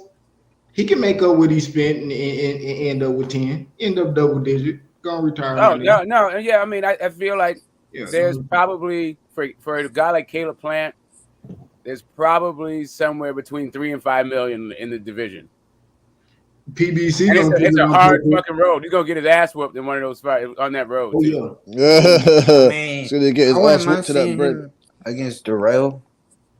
Why do you want to see him against that fucking old man? Fuck I don't understand. Not Darrell. Hey, not Darrell. Put him in there with Morrell. Morrell? Yeah, that's just ass whooping for peanuts. Morrell. Why do you want to see him in there with Darrell? You said that. You said you want to see him in there, the top of the top. You said you don't. You want to see him in there against Darrell. Darrell is also not very much. You might get a million. Well, he's in the top 10 of the division, like though. that. Yeah, but it's top 10 in the division. Everybody no gives David credit so much fucking credit. Hey, like my man, Coach Malachi said, after this $10 million payday, Caleb Plant is gonna go back to being a $750,000 fighter. Of course, because that's what the division is. That's what division is a $750,000 division. Yeah. Because if we keeping it real, Morrell, Benavidez, they ain't getting. You saw the audience at the fucking Benavidez fight. There was a lot of people in there, but they looked like they just got off work, like they just came from Home Depot and shit, and just came to like they were regular ass street clothes people. Like, where the fuck you think you was at? Smoke, you in Arizona? What you expect? You in there fucking That's what I expected. Well, listen, what he exceeded beyond my expectations was how many people he got in there. But like who it was, I don't know what that ticket price was, but I'm sure it's fucking affordable. Hey, y'all know what I was thinking about, man. Plan for his comeback fight. He need to go to the other side of the pond. If I who? Eubank? No, Eubank. Butch. Boy, I don't know if he's your boy, Butch, but that boy Lerone Richards. Oh, he's the IBO. He's the IBO belt. Yeah, he's the IBO champion. IBO belt. Ain't gonna be that easy, boy. Undefeated Leon Richards, boy. Ain't gonna be that easy. I'm gonna say this. You know I'm rolling with my countryman. Hey, Lerone, he's a good boxer. He don't have power, but he's a real good boxer. Hey, put Caleb Plant. Hey, that's perfect for Caleb Plant if he ain't got no pop. Caleb Plant ain't got no pop. 2 niggas with no pop. 2 pure boxers. Yeah, exactly. Who the fuck is and who's going to pay for that? Man, how these motherfuckers done fucked up the glamour division, man, in middleweight, bro. We actually, he's a champion. We got the same belts. The same belts Golovkin. We said fuck 160 and we making lightweight the glamour division, man. This welterweight, heavyweight. The zone gave Triple G $100 million. That fucked it up, right? Then you got Charlo, who couldn't get the fights he wanted, so he fought all these fucking bums. That fucked it up. The zone didn't just pay Triple G; they also paid Canelo. They paid both of those dudes at middleweight. Then, like Daniel Jacobs was able to siphon off some of that shit because he was with Matchroom. Andrade got a shot at and that was it. Yeah, and then that was it. Everybody else peeled out. Like they got him some bread and then peeled out. And once Triple G got that bread, Triple G said, "Shit, I'm gonna keep getting paid fighting bums. I ain't fighting no goddamn body." Yeah, I mean, that's what all the niggas said. They comfortable with taking a check and fighting a bum because, goddamn, I heard it out of Maul's mouth. He said, shit, Triple G and Canelo want to do it. Shit, I'm gonna fight bums until they fight me. Wait, I mean, the people that isn't there fucking Andre $7 million offer? Isn't that like a story from 2019? You think fucking Charlo hasn't made $7 million off of the course of, since then? Hell no. I don't know nothing about that. I don't know. He's fought on pay-per-view. He fought. That was before the Coryball fight. Nigga, that pay-per-view sold like 70,000. 77,000 buys. 77,000. I mean, listen. That's the reported shit. After the network took that cut, I'm not. I think it flopped. Like all evidence shows that it flopped. I'm not saying it didn't flop. After the I'm just network saying how got much that money he cut, earned in his what you fights. think he got? And he had to split it with his brother. After the network got that cut, what you think they got? I don't know. I mean, nothing. So we got the Coryball fight. I think we had the Derevyanchenko fight and the Montiel fight. The Derevyanchenko fight was a pay-per-view, right? That was look at that boy. That 2 million was supposed to pay-per-view. That was Derevyanchenko. That nigga ain't made no 7 million. That nigga look at that boy.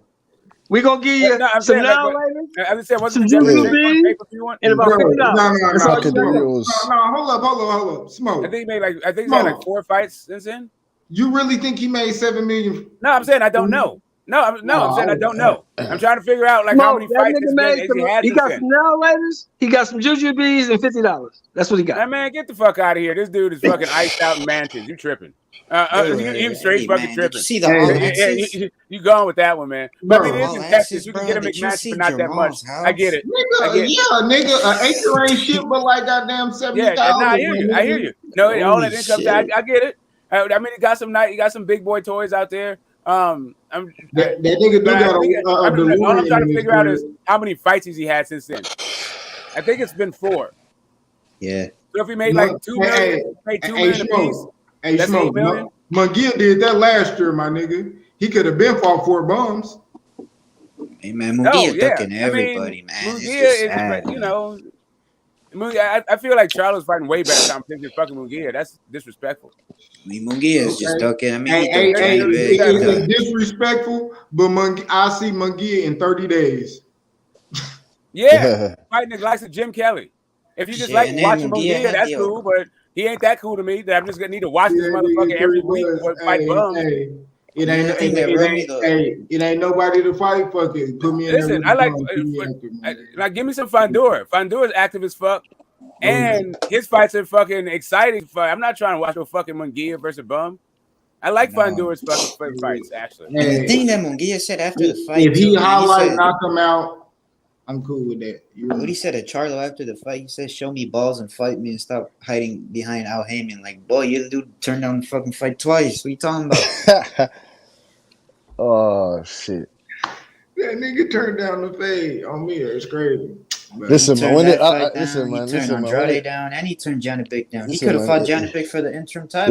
Listen. It's not him that's telling. They're not going to him and saying, "Listen, man, do you want to fight Jamal Charlo and all these other guys?"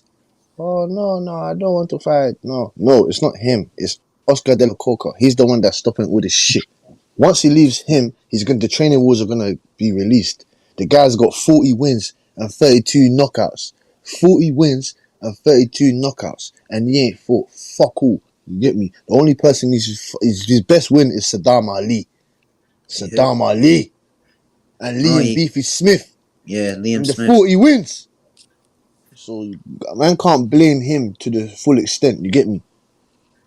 Yeah. I have to blame the people that are behind him. That's what it's about. That nigga about to be 50-0, bro. No, he ain't gonna go to no 50-0. Everybody, even Larry Holmes couldn't be 50-0. He ain't being 50-0. Everybody that gets close to the 50, Chocolatito, all those guys, they just getting it. With who he fighting? No, they can't. No, they can't feed him 10 more. They can't feed him 10 more tuna cans. Man. They can't do it. They can't feed him 10 more tuna cans. De La Hoya wants to get Stewart 10 more. 51-0. It ain't gotta be that's some bullshit. It could be a tuna that's can. That's the thing that worries me. You know what I mean? Yeah, that's the thing that worries me because if Bivol fights Sordo next, man, Bivol could get robbed in that fight, man, because De La Hoya, man. Every De La Hoya fighter, man, once those shits hit the cards, man.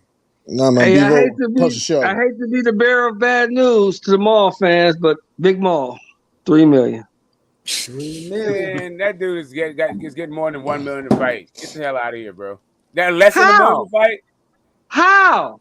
Jamel Showtime, bro. fought That's for how Undisputed, network bro. money. Listen. Jamel fought for Undisputed the first time. You know what his purse was?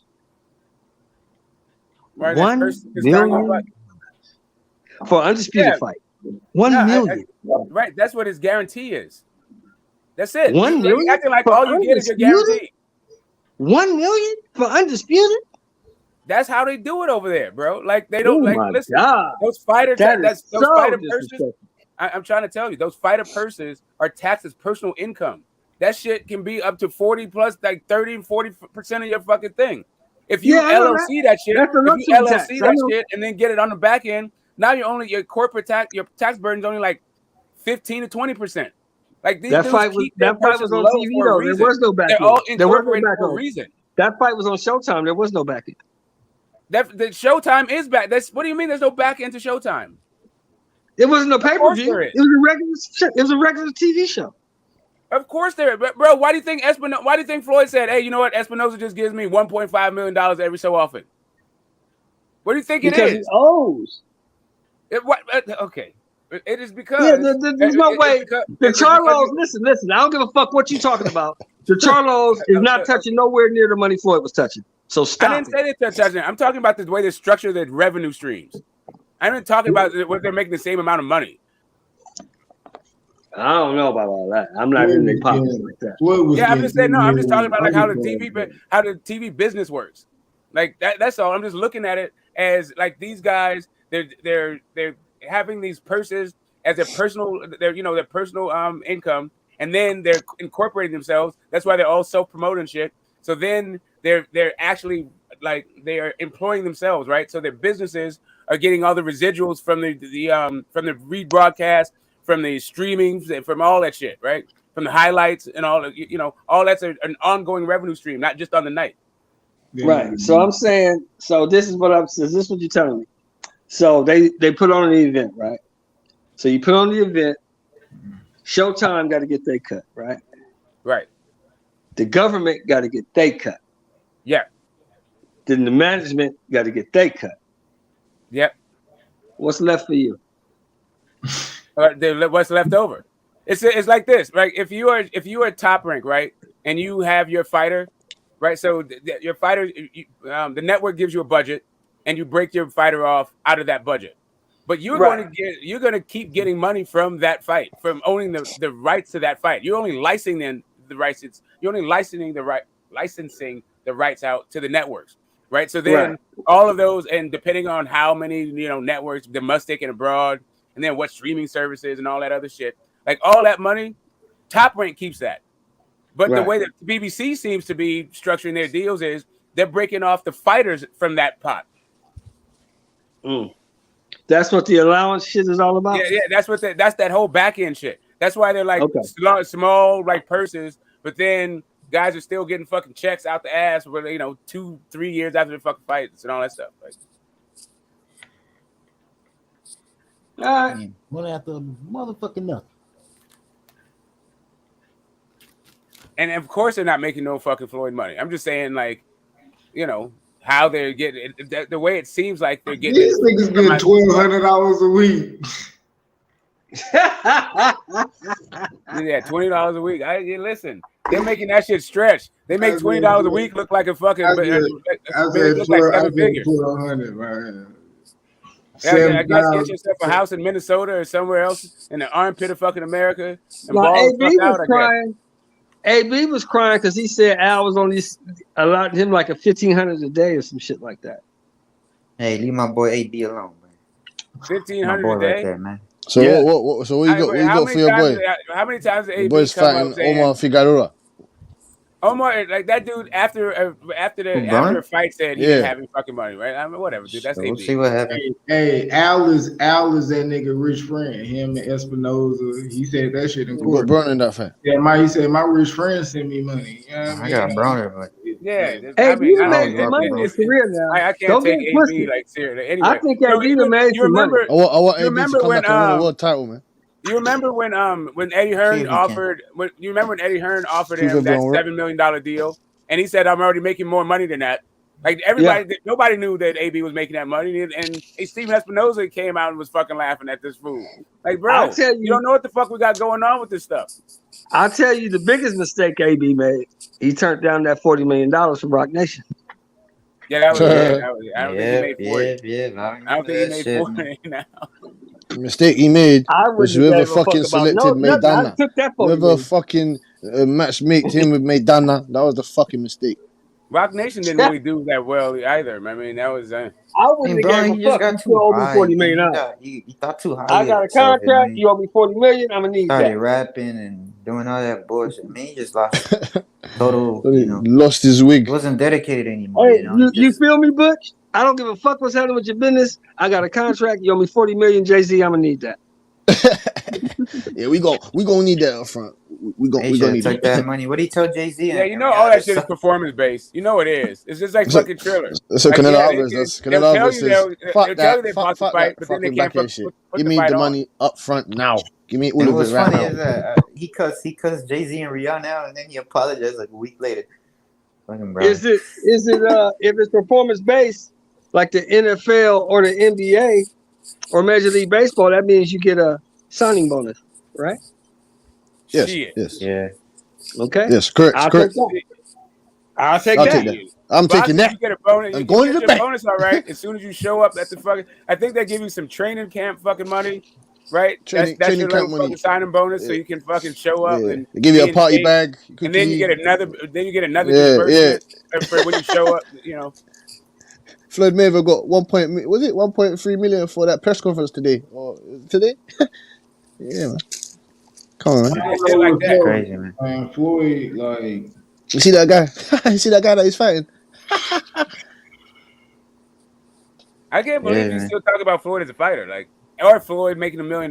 Like, that shit is so lame at this point. That shit is fucking. That is dry, bro. Hey, Q, I wanted to ask you this, Q. When you have that star status, you can make so much money. What you think about the Rams giving this nigga $60 million up front, man?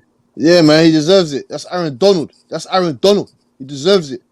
One of the hardest working players in the league. $60 million. Aaron Donald. Yeah, do you see what he done for them in the Super Bowl, man? Come on, man. That guy's a monster, man. Best defensive ever.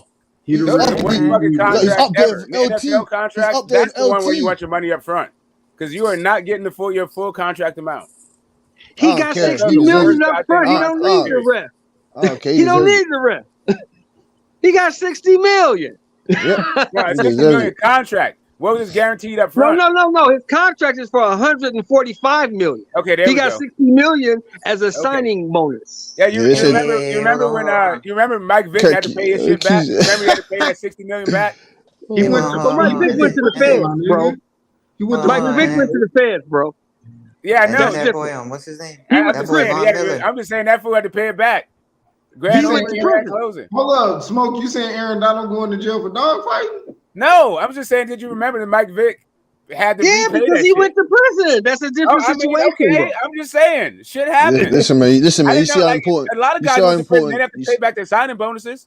You see how important defensive tackles and guys like Aaron Donald are. Just fucking generational football. It always got something to do with going to jail and snorting cocaine.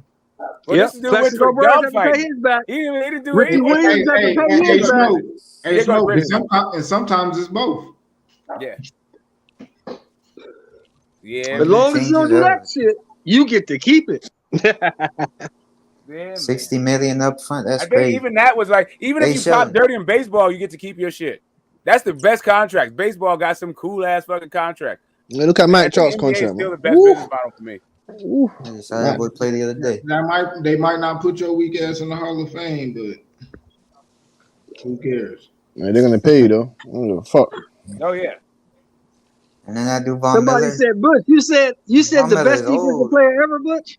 No, I said he's up there with those guys like the LTs of the Oh yeah, world. I'm about You to get say me? because ain't Lawrence, nobody you get me? better than Lawrence Taylor. The Ray Lewis's, the Ed Is he Reeds. Von Miller? Is he? I don't even know if Ain't nobody better than Lawrence Taylor. No. But What I was his trying to say stats, but his about it stats, but his is Von stats say Miller that is he's contract arguably. smoke. He can argue with LT though. He has a case. He has a case. He has a case. Yes. He has a case. Correct. A weak one, but a case. No. See, you're just downplaying the case now.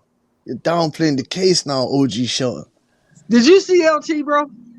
I didn't personally, but I've watched it, but I didn't like you, OG. I didn't like you. That OG. So, motherfucker was something different, bro.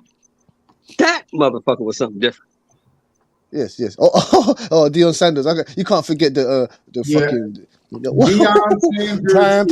Deion Sanders is the best. You smell. You have to smell good. You have to look ever. good, and then you play good. Deion Sanders. I don't know. The best football player I ever. gotta say, for the short time he was there, I say Bo was better. Bo was a bad motherfucker. No, he wouldn't. I don't know about that. I don't know about that, OG Sean, man. Yeah, Bo was a bad I don't know. motherfucker. Did you see these guys play? Did you see these guys play? Ooh, Bo Jackson? Oh hell yeah! I had season tickets to the Raiders. Yes. Oh, there you go. I saw can't see. That's what I'm saying. I can't argue. Bo OG Jackson seen was it. a bad motherfucker. OG seen it with his eyes, 2 eyes. Deion Sanders. Bo was the only motherfucker that played in the All-Star game and the Pro Bowl in the same season. Bro, Deion Sanders is the only player to win a Super Bowl against a team, trade to the team he beat, then beat the team he got traded from in back-to-back years. And he got paid. Hold up, OG. And he got paid to play defense and offense. Yeah, and I'm gonna give you something else. He's also the only player to play in a World Series and a Super Bowl in the same season. Man, that's crazy. He is the best football player ever. Quit playing. I ain't gonna cap, man. Ever. I don't know. Ever. I don't know about UGC. LT got an argument. LT got an argument. OG, what about your boy Deacon Jones? He got an argument too. He was a bad boy. Deacon Jones. What about my boy Derek Thomas? What about Walter Payton now? Don't forget about Sweetness. Bad boy. He ain't better than Jerry Sanders. And JJ Watt. Don't fuck with JJ Watt as well, you know. Man, Deion nigga, bro. Deion was a beast now. Deion was a monster. One of the greatest athletes of all time. I give him that. What about He my one of the boy greatest Derek athletes of all time. Oh, Derek Thomas was a bad boy. Derek Thomas. Woo! Derek Thomas. He surpasses those guys as well. Derek Thomas that we just mentioned. Bro, we talking about a nigga with them rings though, bro. The bread, all of that, bro. Come on, man. Hey, I can't wait till Deion get better, man. You know he just had surgery, right? Yeah, I seen, bro. I seen my mama. Yeah, man. Sorry for Deion. Yeah, he gets better. Yeah, he's still gonna do his thing, come back, man, coach. You know what I mean? And shit. Hey. Deion that bull, man. I ain't gonna lie. Fuck, man. Hey, ain't paying, bro. Ain't no nigga getting paid to be cornerback and receiver, bro. Fuck that. Niggas ain't getting that type of check, bro. No. Hey, Sheldon, that boy Devonta Adams ain't gonna be enough. Yeah, he is. He ain't gonna be enough.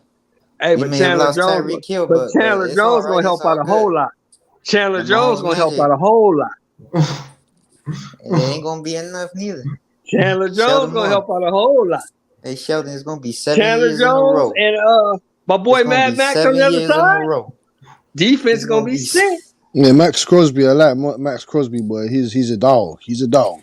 Crosby boy, he's a dog. Stand that motherfucker. You got Max on one side, you got Chandler Jones on the other side. Yeah, Reggie White, Philadelphia. Reggie White, the Philadelphia Eagle beast. Probably the best defensive lineman ever. Hey, Reggie Sheldon, was a monster. just know, man. You can't forget about Joe Greeny now. Joe Greeny. Yeah, Mean Joe. Yeah, Mean Joe was a beast. What you say now, Armando? What you say, Armando? I told you it's gonna be 7 years in a row. Chiefs AFC West champion. I don't know. The Broncos might have something to say about that. And then you got the Chiefs. You got the Chargers over there with Khalil Mack. They went and got Khalil Mack. So And they got it's gonna be JC Jackson nasty too, in the man. West. It's gonna be nasty in the West. And Denver went and got Russell Wilson. So it's gonna be nasty in the West. No, Russell Wilson, no. Hey, Q. Russell Wilson's a stud, man. He's just he's a stud, man. He's a stud. He had nothing last season, man. He ain't fucking Tyreek kill that motherfucker, man. Why do you have to leave? Yeah, you're pissed now. Not over the top. Hey, I'm gonna tell y'all this. I'm gonna tell y'all this right now. Go ahead, Q. Go ahead, Q. Everything Ben couldn't do with Shushu, Patrick Mahomes gonna do with him. You know what I mean? It's gonna be like Tyreek ain't even missed, bro. We just replaced him. Hey, let me tell you why Tyreek left, Armando. Miami gave you 30 million reasons to leave. Nigga. 150 million, man. The highest paid wide receiver in the league. Yeah, man. Got his Super Bowl. Got his Super Bowl. Couple finals and blew up. Got his Super Bowl, couple finals. Got his 30 million cup. Hey, same thing with that dude, Von Miller. Remember Von Miller's like, I want to retire in LA. I always come here for vacation. I love LA. Buffalo showed him 120 million. He went over there to cold ass Buffalo. He said, give me that money. I'm gonna need that. I'm gonna need that. They deserve it though, man. These guys are putting their lives on the line every time they put on that helmet and that uniform, fam. Fuck that. They're getting smashed to their head. Let me ask you something, Armando. Why did Buffalo lose in the playoffs? You know why they lost, right?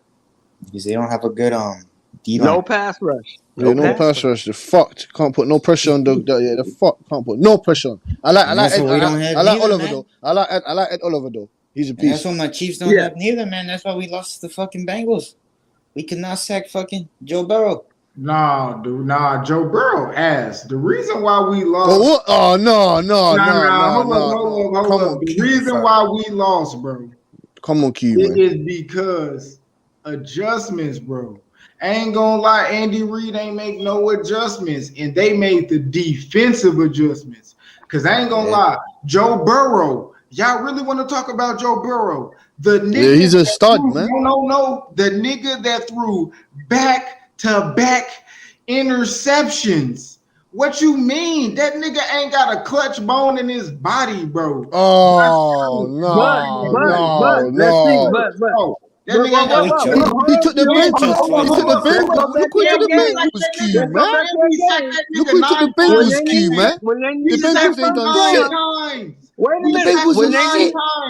When they needed that first down to get the field goal range, who went and got it? When they needed that first down to get the field goal range, Mixon was running that bitch. Got it. Mixon was running that bitch. Burrow ain't throw shit. They didn't let him throw shit. He didn't throw. Remember, he ran for that first down. He wouldn't got it. Joe Burrow. But that nigga not talking about shit, man. He did that. Hey, Q, he did that shit, bro. Fuck, I can't remember if it was Thornhill or Snead, but when they got that interception, I thought I was gonna turn around, but the offense couldn't do jack shit. Then they got it, and then, but that's what I'm saying. They made the defensive adjustments. We got the interception back, and shit got sacked on third down 2 times. And then that nigga, hold up, and then they got the ball back. Buffalo Bill monster. Burrow throw another interception, nigga. We get the ball back, and he do the same thing. And y'all couldn't do shit with it. Y'all got the ball back and couldn't do shit with it. Yeah, Joe Burrow's a proven winner. He's a proven winner, Q, man. Don't get onto that guy. He brought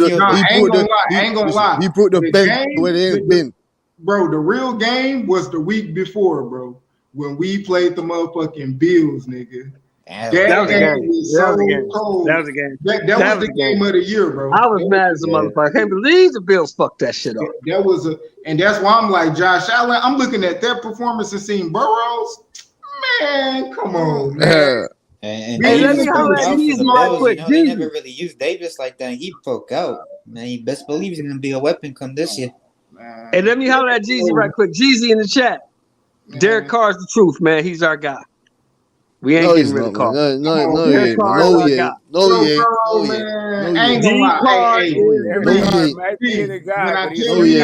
Hey, watch this. Exactly. You know already smoke. You know smoke already. Joe Burrows is gonna be shook this next year, bro. No, he's not, man. That nigga ain't got a clutch bone in his body. So bro. you predicted, He's so you arguably predicted the a most Super Bowl proven college hangover? quarterback You ever predicted of a all Super Bowl time. hangover, Q? It's that big You boy. predicted He's the Super arguably Bowl the most hangover? proven college quarterback of all time, man. You predicted the Super Bowl hangover? Yes, sir. Yes, sir. 6 and 10, Q? Hey, the Browns gonna be better than them. Quit playing. Oh, I don't know.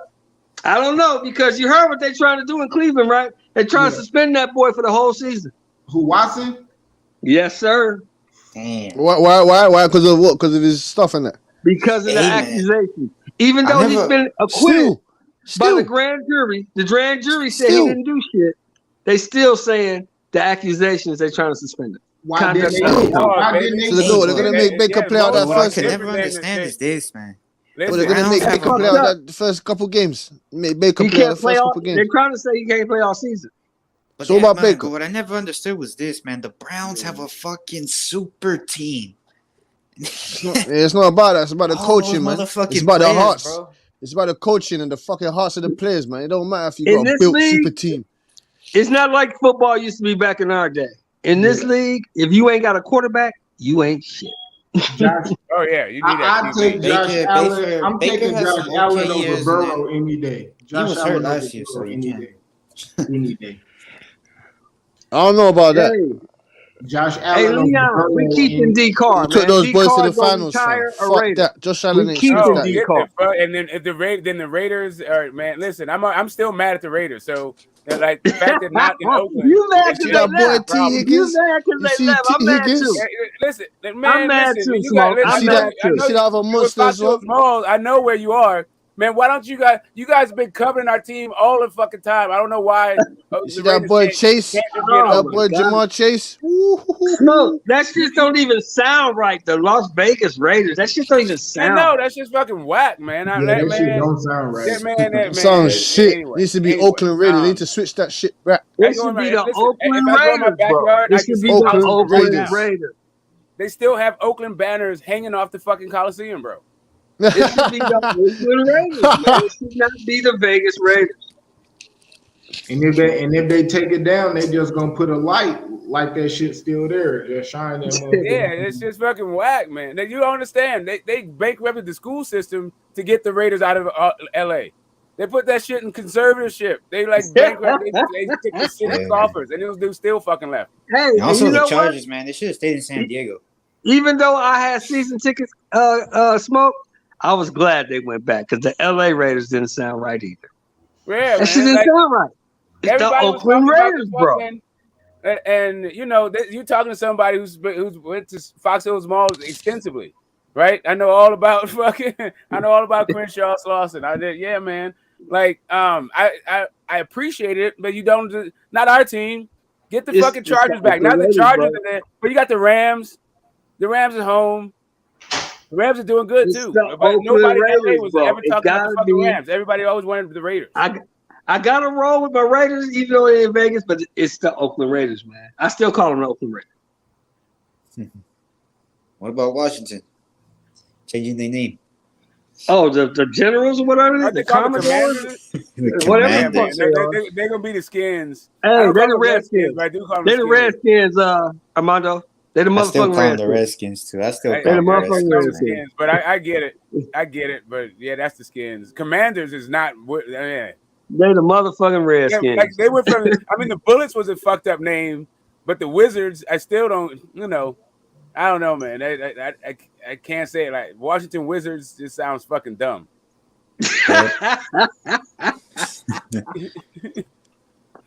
I just can't believe it. I can't believe my team went to fucking Las Vegas. Yeah, no, I can't. Right? Hey, that's a badass stadium that they got there, man. I know. Hey, look, I'm so mad. Sanguine, I went to the motherfucker on December 17th and caught COVID at the bitch. Ain't that a bitch? Damn. I went to the Charger game, the playing game. That sucks, man. And caught COVID at that motherfucker. That's crazy. But it's a great stadium. The stadium's awesome. Yeah. The Death Star, I love it. But it should be in Oakland. They should have built that motherfucker. How the fuck are you supposed to watch football in the goddamn Las Vegas desert? Shit, I don't even know how the fucking Cardinals could play down there, man. That's crazy. And you know what was one of our biggest advantages, Smoke? The fact that the A's still played in that motherfucker, and when it rained, that dirt infield would get muddy as a motherfucker. We can fuck your ass. Man, I've been to so many fucking to so many A's games. Season tickets since fucking '88. You there with Canseco and McGuire, the best. Oh yeah, Dave Stewart, Ricky Henderson, Canseco. That's my guy. Yeah, man. That's my favorite. One of my favorite baseball players of all time, Ricky Henderson. Ricky Henderson was a bad boy. Yeah, and he would be all over the town too. You see that dude everywhere. Chris Mullins was another guy you see everywhere. Joe Morgan's another guy you see everywhere. You who's one of my favorite Golden State Warriors of all time? The underhand free throw, Rick Barry. Rick Barry? I like Purvis Short. Like he was for some reason, like he wasn't here long. I think on like season 2, but I fucking still remember it from being a kid. My favorite Warrior. That's fuck, dude. I like some Clay, but I gotta give it up to Steph. It's hard. Like Clay lived up the street for me. But I like Steph's on the other side of the fucking tunnel. He's in Walnut Creek with all the anyway, it's all good. I'm gonna give you tomorrow's news today.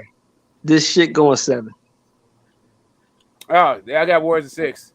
But I don't mind going 7 because then hopefully I can catch a game. I couldn't catch any of the shit because I had some personal shit. No. They need to win today. They need to win today. Fuck that. It's not going to no 7. That's too risky. That's too fuck that game 7 shit. It's a game today. Yeah. No, fuck that game 7 it's tomorrow in London right now, bro. Yeah, bro. They need to win today. They need to win today. Today they need to win. Fuck all that game 7 stuff for the Tatum and Al Horford to come score 30 points on that and they lose. Fuck that shit. Hey, man, Tatum. Today. Wrap it up today. Today you need to win Tatum, today. Man, he's good, but turnover prone, man. He plays like a dumbass at times. But he's a stud. He's a stud. I give it to Tatum. He didn't want to give Draymond Green the ball. Ass try to kicked in pull up from half Boston. court in double coverage, bro. They gonna get their ass kicked in Boston game 6. It's going back to Oakland for game 7. Steph Curry didn't make 1 3-pointer and they fucking was up by almost 20. He didn't make turnovers, man. The fucking turnovers. He didn't make 1 3-pointer. Boston gonna kick their ass tomorrow. Tatum was there. And it's going 7. They're gonna play game 7 in Frisco on Sunday. No. I need Debo to come back here and pay me my cheese once they win. I went double or nothing with Debo, so he owes. I went double or nothing with Debo, so if they win today, I need Deboski to pay me my cheese. Fuck that. They need to wrap it. They need to wrap it up today. Did they have to win in 6, or did they just have to win? They just have to win. So you get me. Mm-hmm. Just wrap it up now. Chef Curry. Yeah, please, man. Steph Curry. Who is that quarterback in Washington now? Is it gonna be the little boy Heineke? No. Carson Wentz. Oh my God, they went got that bum. No, he's not a bum, man. I don't care what anyone says. He's not a bum. He's not a bum. He's not very good, bro. Yeah, he's not gonna get you there. He got them there. He got Philly there. You forgetting about that? Shit, man. I just think they're too hard on Carson. That was 1 year. He had a great year. Yeah, but but once he got hurt, I've seen him do it. He's injury prone. He's injury prone, bro. He's injury prone. That's what you get out of. That's what you get out of. But he gave the coach a pretty good season. You know, he went 27-7. He threw him under the bus. Remember Joe Theismann? Yeah, bad boy. Remember RG3? Yeah, one good season. RG3 was a stud, and then you get injured, right? You know what I'm saying? One good season, yep. Got injured. Nah, but I mean, Carson black cat running around that fucking locker room, bro. I like Carson, man. He came from North Dakota, fam. Fuck that. North Dakota 24-7, 27-7, 2 times. Come on, those aren't bad seasons. Hey, Armando, let me ask you a question. What's your best ability if you play NFL football? What's your best ability? Durability. Yep. The best ability is availability. Yeah, durability, availability. He's never available. He's never there. You saying call him street clothes. Street clothes. Just like my man AD. Get mad because Charles Barkley call you street clothes. Nigga, you always in street clothes. Literally, man. Guys. I can't wait for this season, man. I can't wait for this season.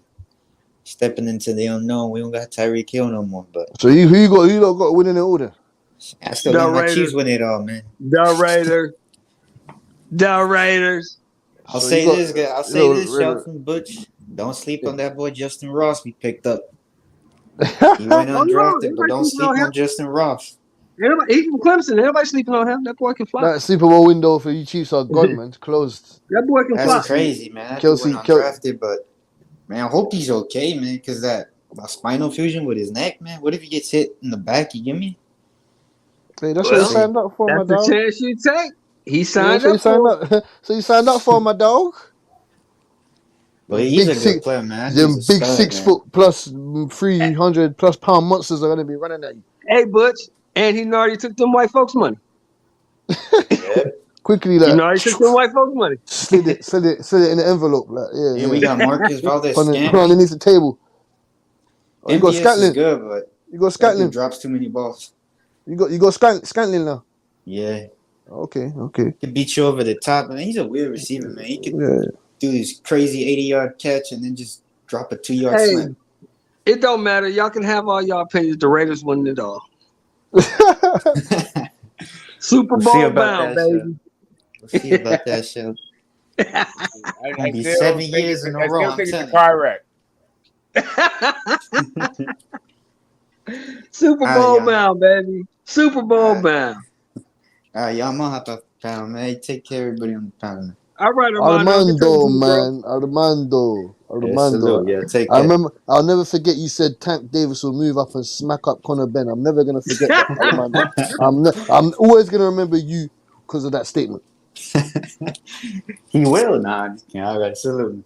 Yeah, All right, salute, brother. fam.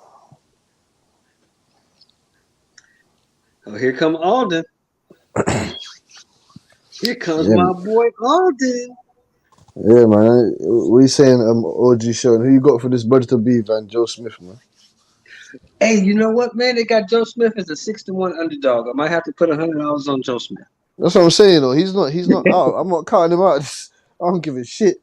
I've seen fucking Beteroviev hit the fucking canvas. Joe Smith is a And you've fucking never puncher. seen Joe Smith go down. Nope. You've never seen Joe Smith go down. And Joe Smith is a dog. He can punch, and he's a fucking dog.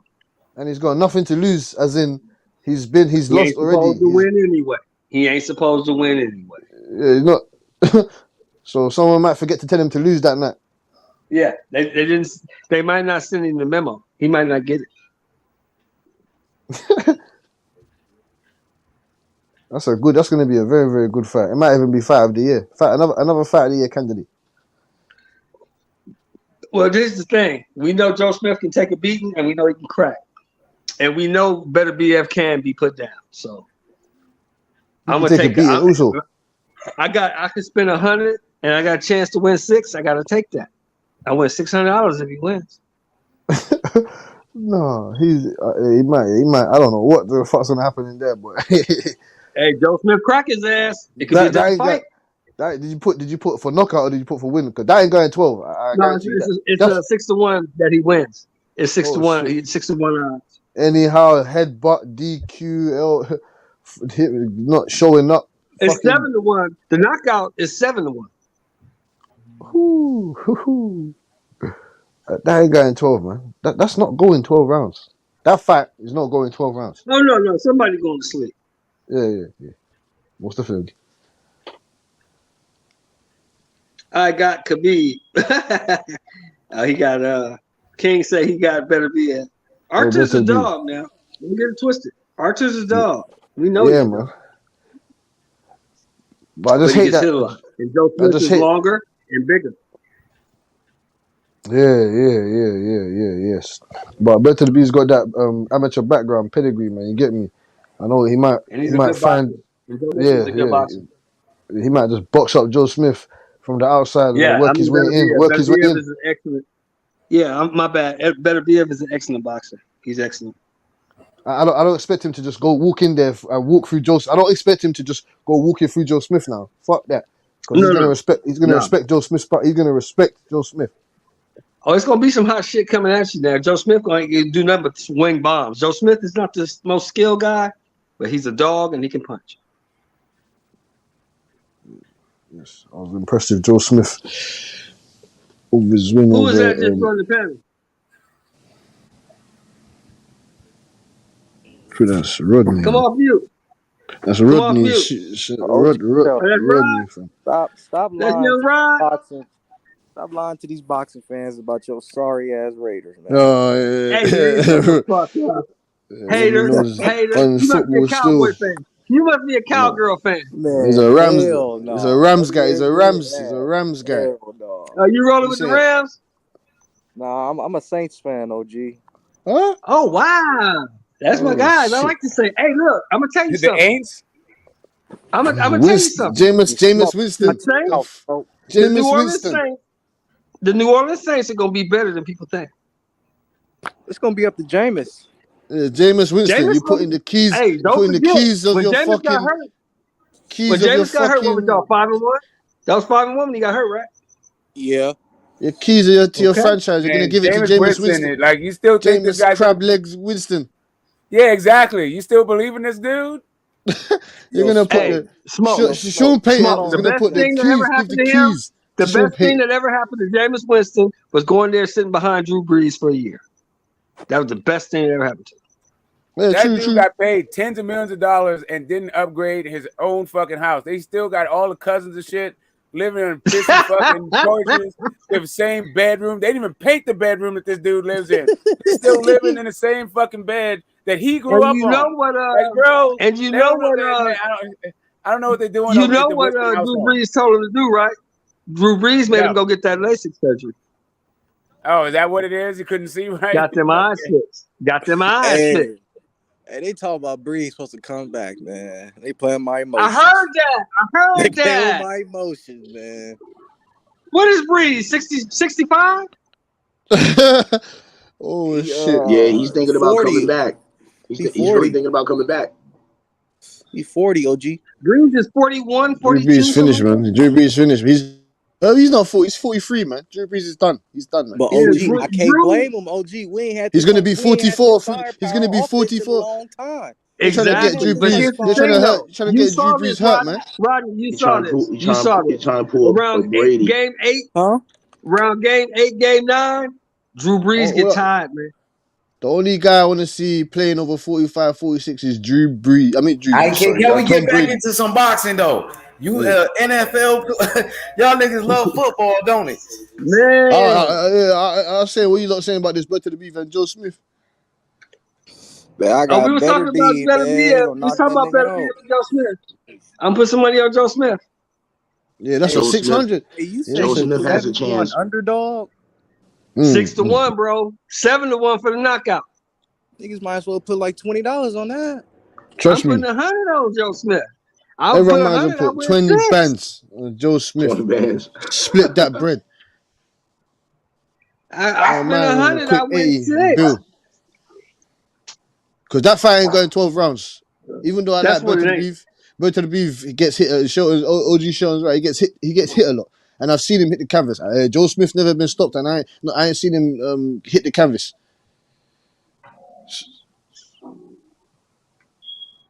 Yeah, I ain't never seen Joe Smith go down. I seen Better Be go down though. And he went down to Callum Punk ass Johnson. Yeah, and I know that Joe Smith hits harder than him. I know that for a fact.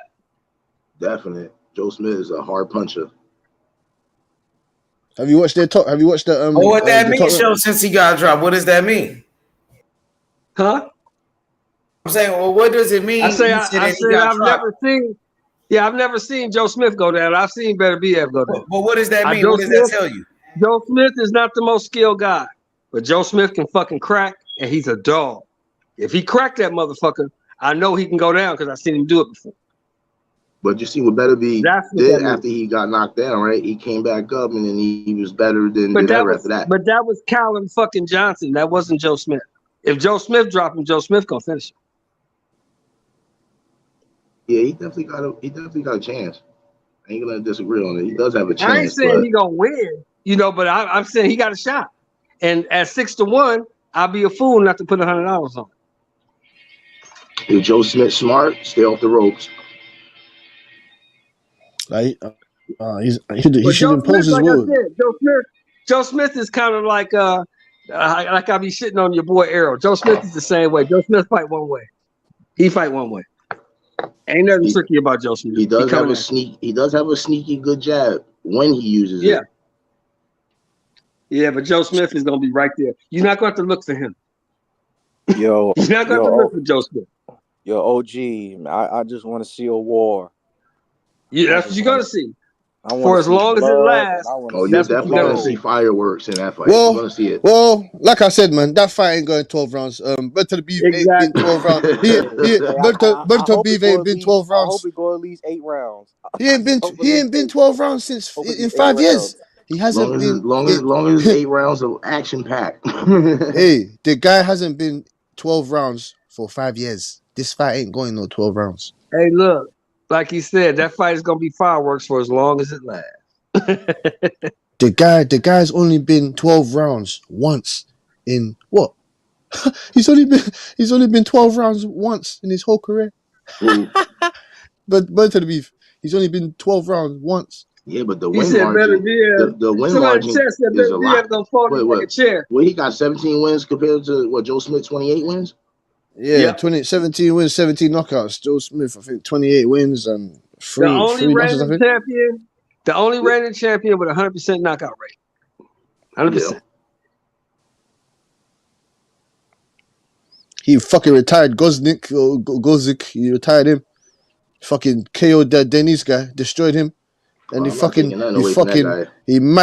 crushed Marcus Brown, crushed him. I'm not taking nothing away from that Russian. I like him better than Bivol. So you like him better than Bivol? Yeah, I like him better than Bivol because I love that power that he brings to the table when he fights. He's got that sneaky power. I like Bivol. What? No. You're a power guy over a boxer. I like both of them. I like both of them, but I think Bivol has the opposite. I think Bivol is the sleeper out of the two.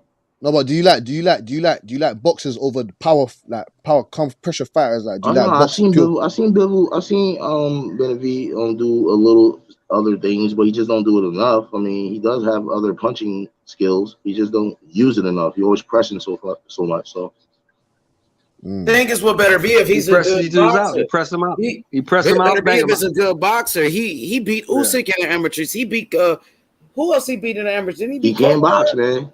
He beat Kovalev twice. Yeah. I said, he's got skills. Yeah, I said he's got good skills. That's why I said he's good. That's the difference between him and Joe Smith. He's good. And he's a fucking dog. He's got mad skills behind his come forward style. You feel me? He's got that European. You get me? He could turn into. He could give it. He's got a Klitschko jab behind him. He could turn it into Golovkin's Wookie down style, cut off the ring. You get me? Facts. You're right, guys. He's got many European styles. I've seen him fight behind the jab to set up the power. But like we were saying, bro, he ain't gonna have to find Joe Smith. He ain't got to look. He ain't got to look for him nowhere. Joe Smith gonna be right there. Yep. Well, he's only gone 12 rounds once in his career, so yeah, man, it makes sense for it not to be going 12. You get me? Joe Smith as well. He's a fucking monster as well. I like the way he dealt with Vlasov. You get me? I like the way he dealt with him. That was a hell of a fight too. That Vlasov fight. If Joe Smith could get past 8 rounds with this guy, he has a chance. If it's lesser than that, it probably goes to Benavidez. Joe Smith got to catch this guy. He got to punch his chance, in my opinion. He got to punch his chance. Yeah. And did you see that? The was it Blood, Sweat, and Tears? No, I didn't see it. I gotta watch it. Yeah, man, they got 2 episodes now. Arthur better be it. He's the guy at 175. Does he clean it out? What about that crazy fight he had when he got headbutted? That cut was bad. Marcus Brown. Marcus Brown is fucking. He headbutted by the. I told you guys Marcus Brown wasn't shit. That dude had a hole in the middle of his head. I told y'all Marcus Brown wasn't shit. I wouldn't say he wasn't shit. You get me? Because he's a decent fighter. No, he's a decent fighter. He's a decent fighter, man. No, come on, OG, man. He beat Badu Jack. Get me? No, come on, man. He headbutted the shit out of Badu Jack. Badu Jack was split wide open too. You remember that shit? He split Badu Jack wide the fuck open. I forgot all about that. He's got decent skills. Hold on, wasn't that dude fighting on Mayweather's card recently? Yeah, Badu Jack. Yeah, he just fought. Yeah, in Dubai, United Arab Emirates, wherever the fuck it was. Yeah, man. I like Marcus Brown, man. He got Beat skills, man. some dude Everybody in 6. Some dude KO'd put that some can in there. Campillo. They put some can in there. He beat him in 63 seconds. Yeah. Oh, Campillo. That's who it was, Campillo? Yeah. Yeah, Badu Jack got that motherfucker out of there fast. No. Sorry, no. That was Marcus Brown, man. Because he knocked out that guy in the 60s, because minute as well. The Marcus Brown. Yeah. He knocked out Campillo. Yeah, he knocked out that can still. Was it? Oh, Haney. Yeah, Buddy Jack's been knocking out cans recently. Badu Jack is like 52 years old, man. What are you talking about? What? Is that old? Yeah, Badu Jack old, man. Like 40. I think he's 40. Badu Jack is old. No, he's 38. He's 38. Huh? No, he's 38. Yeah, same 38, shit. 40, same shit.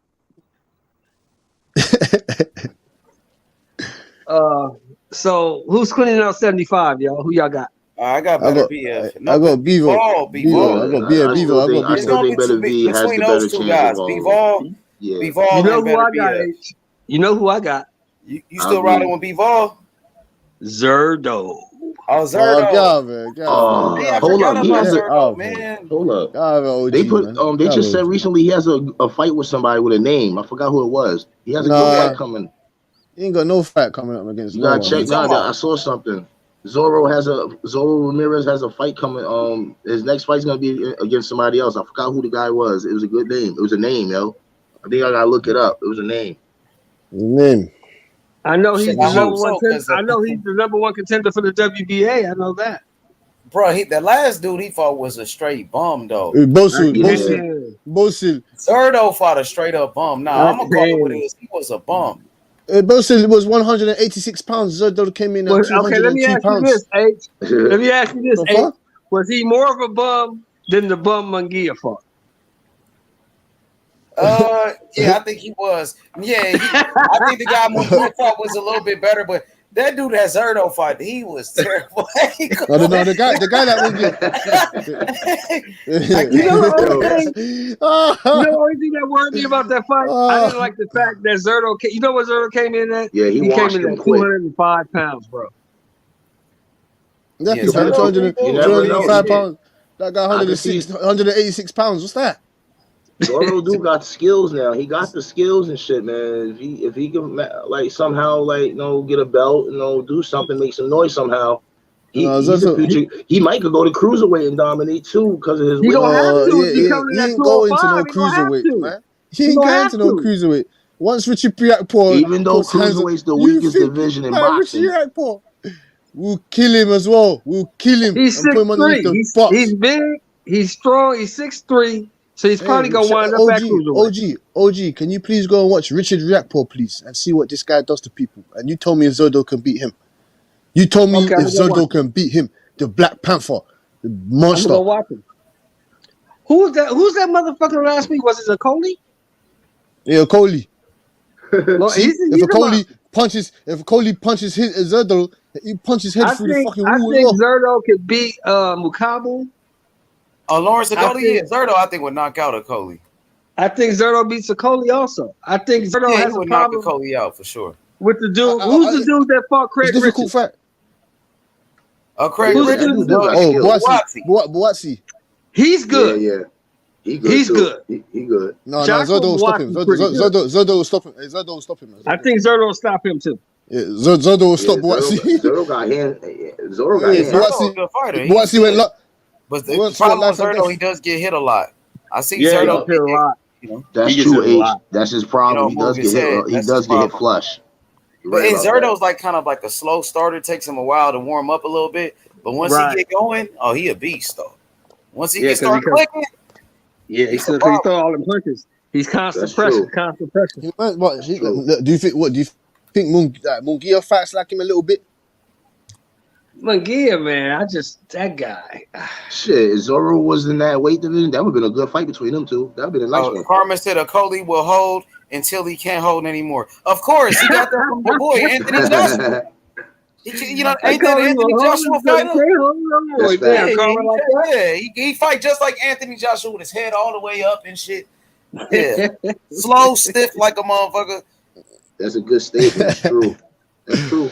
Hey, speaking of that, Hey, H, I'm Coleman, glad I got these you. I'm days glad I got are you, H. numbered Speaking like of your that, boy Anthony Joshua, and give I me can't give me wait your for that assessment, H. rematch. I can't Give wait me for your the assessment, H, on the Robert Garcia move. On the Robert It's good. Garcia It move. was What you good. think? I gotta be honest. I ain't gonna lie. It was a good move because Anthony Joshua he needs to put the pressure on Alexander Usyk, and that's what Robert Garcia specializes in: the Mexican style, the aggressive style. And yeah, man, I've been saying Robert Garcia should train like a Deontay Wilder or even Anthony Joshua. So I think Joshua would do much better in a rematch, but I think this time he gets knocked out. So how does he do much Joshua better? getting knocked How does out. he do I much think better? he'll be doing pretty good. How does He'll he be do doing much pretty better, good. H? Like, you know why? Because he's gonna be trying to put the pressure on Usyk, and Usyk gonna set his ass up, and Usyk gonna catch him and put him to sleep. It's Yeah, gonna be Usyk like is, I think it's gonna be kind of like Tank and Rolly, Usyk do got that hand speed. Usyk could be like Tank in this fight. You know what I mean? And I think think he's got the power to knock out Joshua, though? Joshua's gonna run into some shit and get knocked out, bro. That's what's Maybe gonna stop happen. him again. So you think you think he's got the power to knock him out though? Like, yes, sleep. Yeah, Joshua he almost had him out in the 12th. He almost had him out in the 12th. I think Butch. Usyk He almost had gonna. him out in the 12th. I think Usyk No, he did. add some weight to his fight. I think he's gonna add more weight on Had him this fight. gone. I don't know if Usyk's got the power though, man. You get me? He's got He got power, the accuracy though. He Yeah, got yeah, accuracy, and he showed he could hurt Anthony Joshua. Yeah. You know, this is what I mean, because in the last fight, you know, he pretty much lost every round. So I think he'll probably, you know, win some rounds in this one. He'll be doing better, you know, until Usyk set him up and put him to sleep. Because that's what's going to happen. He's going to sleep. Usyk is the next level boxer, bro. I don't think there's any heavyweight that can box. Putting the emphasis on the sleep. Yeah, I want Coleman to film me on this one. She got to film me. I really don't think there's a boxer in the heavyweight division that can box with Usyk right now. No. Man, I'm on Anthony Joshua's neck on this fight. Yeah, Fury's gonna fuck up. We gonna do him the way we did Wilder. We on this nigga. Fury's coming back as well, by the way. Fury's coming back as well, by the way. Usyk right now is age. I think that'll beat him. Yeah, Fury's coming back as well, by the way. 34 age? Usyk's 34? Yeah. 5. I think age will be. He might be 35 now, right? Yeah, No, he's 34, 35, yeah. Is he older than Lomachenko? I'm not sure, you know. I'm not sure. Lomachenko, I don't know if he's other than Lomachenko. Lomachenko is 34. Oh, he just turned 34. So they're about the same age, is what you're saying. Oh no, Usyk is 35, man. Oh, see, that might get him. And Usyk turns 36 before he turns 35. So it ain't that old between the two fights. No, but Usyk turns 36 before Lomachenko turns 35. So he's 2 years older than Lomachenko. But he's a young 36, man. He moves like he's 30 or 31. You get me? He's a young. Well, you know, young heavyweights can fight longer, Butch. Heavyweights get better. Yeah, they age. They age. They prime differently. Yeah, heavyweights get better in their prime also anyway as they get older, if I'm not mistaken. But Usyk is like, he's more of a boxer. So Usyk, you know, that's why he can last longer. Yeah, Usyk got a great boxing IQ, man. That's what he does. He know how to move in that ring. He got the footwork and the legs. But what happens when his legs are gone and he can't move like that anymore? Exactly. No, man. He looks after. That's what I'm saying to you. Those guys there, they look after themselves. Them guys there. But I'm talking about the legs, bro. That's one of the first things that go on a fighter. No, his legs are good, man. Well, we gonna see where Tyson Fury's legs is at SummerSlam. I don't know personally, but by the looks of it, I know Usyk trains hard. Tyson Fury going to SummerSlam, H. Can you believe it? You know how much fucking money? You know how much money Tyson Fury's gonna get for that event? Oh, of course. Oh my Vince god. McMahon gonna pay him very well. They gonna put him in with that big old giant motherfucker. You watch. Umas. Yeah, they got some big old basketball playing dude is in the WWE now. They're gonna put Fury in with him. Wow. Crazy.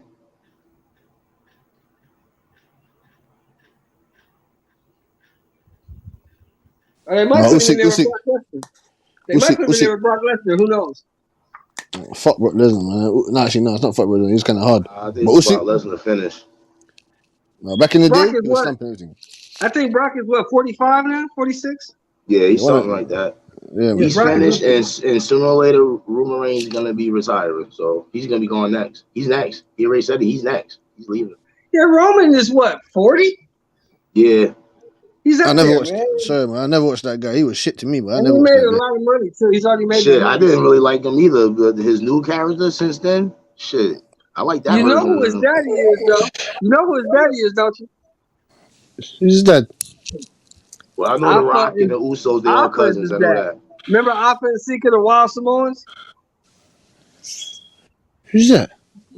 Did That's you know his dad. Nia Jackson? Did you know Nia Jackson's That's his related to cousin. them as well? That's his cousin. Yeah, that's his cousin. Yep. All them motherfuckers was related. Rocky Johnson was related to the motherfuckers. He says Usyk lost hella weight during his war assignment. He was already an undersized heavyweight, and if AJ becomes a bully and forces his physicality on Usyk, it's a different fight. I agree with that. If AJ can pull it off, can AJ pull it off?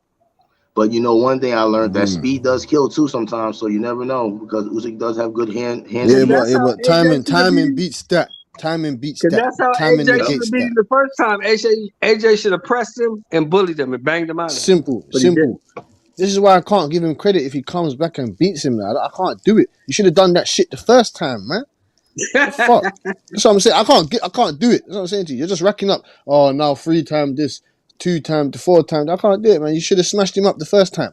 He should have dealt with Usyk the first time. He should have beat his ass. You're 260 plus pounds, man. Tyson 6'6", man. If Tyson Fury fights AJ, he might retire AJ. Nah, you're not gonna retire him. You're not gonna retire him. AJ ain't no 34, and he ain't even that. He ain't retiring. What He is still got AJ, unfinished business. 32? AJ's Yeah, like man, 32, right? Yeah, man, he still got unfinished business, man. That's true though. But if he loses this fight, he's gonna drop down a lot in the rankings. He's gonna He drop might as well down. go fight Wilder. If he loses, he might as well go fight Wilder next, man. Yep. Fuck that. If he get, Man, if Usyk I don't know what knocks the him out, fuck he might y'all as well go talking fight about, Wilder. bro. Wilder got $65 million. He ain't fighting nobody. He is. Yes, he will. Wait, Wilder say he still got records to break, so he must have got something on his Wilder mind. got $65 million. It doesn't mean he's gonna do it though. Wilder got saying single his out. mind's Wilder thinking of it. Wilder making love songs. He ain't fighting nobody. I think he'll come back one fight at least. You know what makes him? You know what makes it a possibility for him? He already said in one of his interviews that he got so many people. I mean, so many people, different types of people wanting him to come back. He said that's a big part of it. He said that's a big part of it. He showed a gang of heart. He showed toughness. Wilder got my respect in that third fight. He took that ass whooping like a man, and he gave as good as he got. 100. He gave us 3 great fights. Shit. No, 100. I'm not going to just count the third fight. Shit. That second fight was shit. His ass quit. He got beat up. What you about to say? The first fight was damn near even. I thought he won actually the first fight. Yeah, I thought he won by neither one point. of them was doing shit. Neither one of them was doing shit. I gave Wilder like a point or 2 in that fight. I thought he won by at least 2 points. The second fight, Fury smoked his ass. Fury smoked him. In the third fight, Fury knocked his ass out. So he had Tyson Fury winning the first fight. No, I had Wilder winning the first fight, 114, 113. Neither one of them did shit. What? Yeah, So I had you didn't like the way Tyson Fury was flicking out the jab. No, actually, in the beginning of that first fight, Fury was actually winning Wilder knocked him down twice. Like when he knocked him down, that's what I was thinking. It was a draw. It was a draw. Wilder did not win that fight. Those two knockdowns are 4 points. So if you give Wilder any of those swing rounds, he wins the fight. That's how I looked at it. That's exactly how I looked at it. I just think it was a draw, man. And then you get me, let them meet again. They met again. And then what should have happened the first fight? It happened the second fight. I looked at the first fight with the sound off, just watching the fight, and I scored a 114, 113 Wilder because of the knockdowns. Bombo club. The second fight was a wash. He got his ass kicked. Period.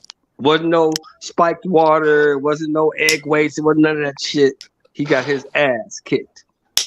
In the third fight, that motherfucker came back like a man, showed tremendous heart. Oh yeah, he looked dropped different. that motherfucker twice, That was a hell of a fight. He got tired too early. That was the problem with that. He got too tired. I will never ever question Wilder's that heart. extra weight I won't on him, question man. his heart. Yeah. Put on Now, that weight. stamina and his skill, those are still in question. But his heart and his punch, I'll never question that shit. He got that. Wilder's a dog. 100%. Yeah, he's my favorite heavyweight. But he's retired now and stuff like that, so I don't really got Yeah, a go favorite. on and spend your $65 million. You know, $65 million go a long way in Alabama. Hell yeah. He got a statue of himself. He did something. Shoot. He Yeah, did it ain't something shit right. down there.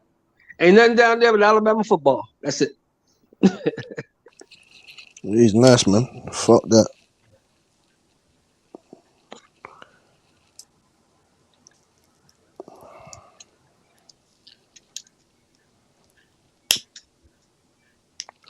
Yeah, I'm not worried about that motherfucker coming back. If he do, he do. Right now, I think, honestly, you know who I see becoming the bully of the division? Who? That blockhead motherfucker, Joe Joyce. Oh no, man! You see, I like Joe Joyce too, but I don't think his hand speed is good enough to match the other guys. He's someone like Usyk. Like someone like Joe Usyk could Joyce box is rings. slow That's as what I'm shit. saying. Someone like Usyk could box rings around him. Like you get match That up with the motherfucker fighter. slow. He's slow as molasses in the wintertime. But he can take a shot though, and he's not gonna get tired. And he ain't He's a getting tough tired. So. motherfucker, and he got a gas tank. Yep. So that's always gonna. It's just like Errol Spence. You know, don't get tired, fam. When you don't get tired, that's one of the main key things in boxing, bro. If you don't get tired and you got a chin, you can go a long fucking way. A long way. If you got stamina Usually and the you got motherfucker skills, that gets you're tired gonna gets last his for a ass round. kicked. You're right.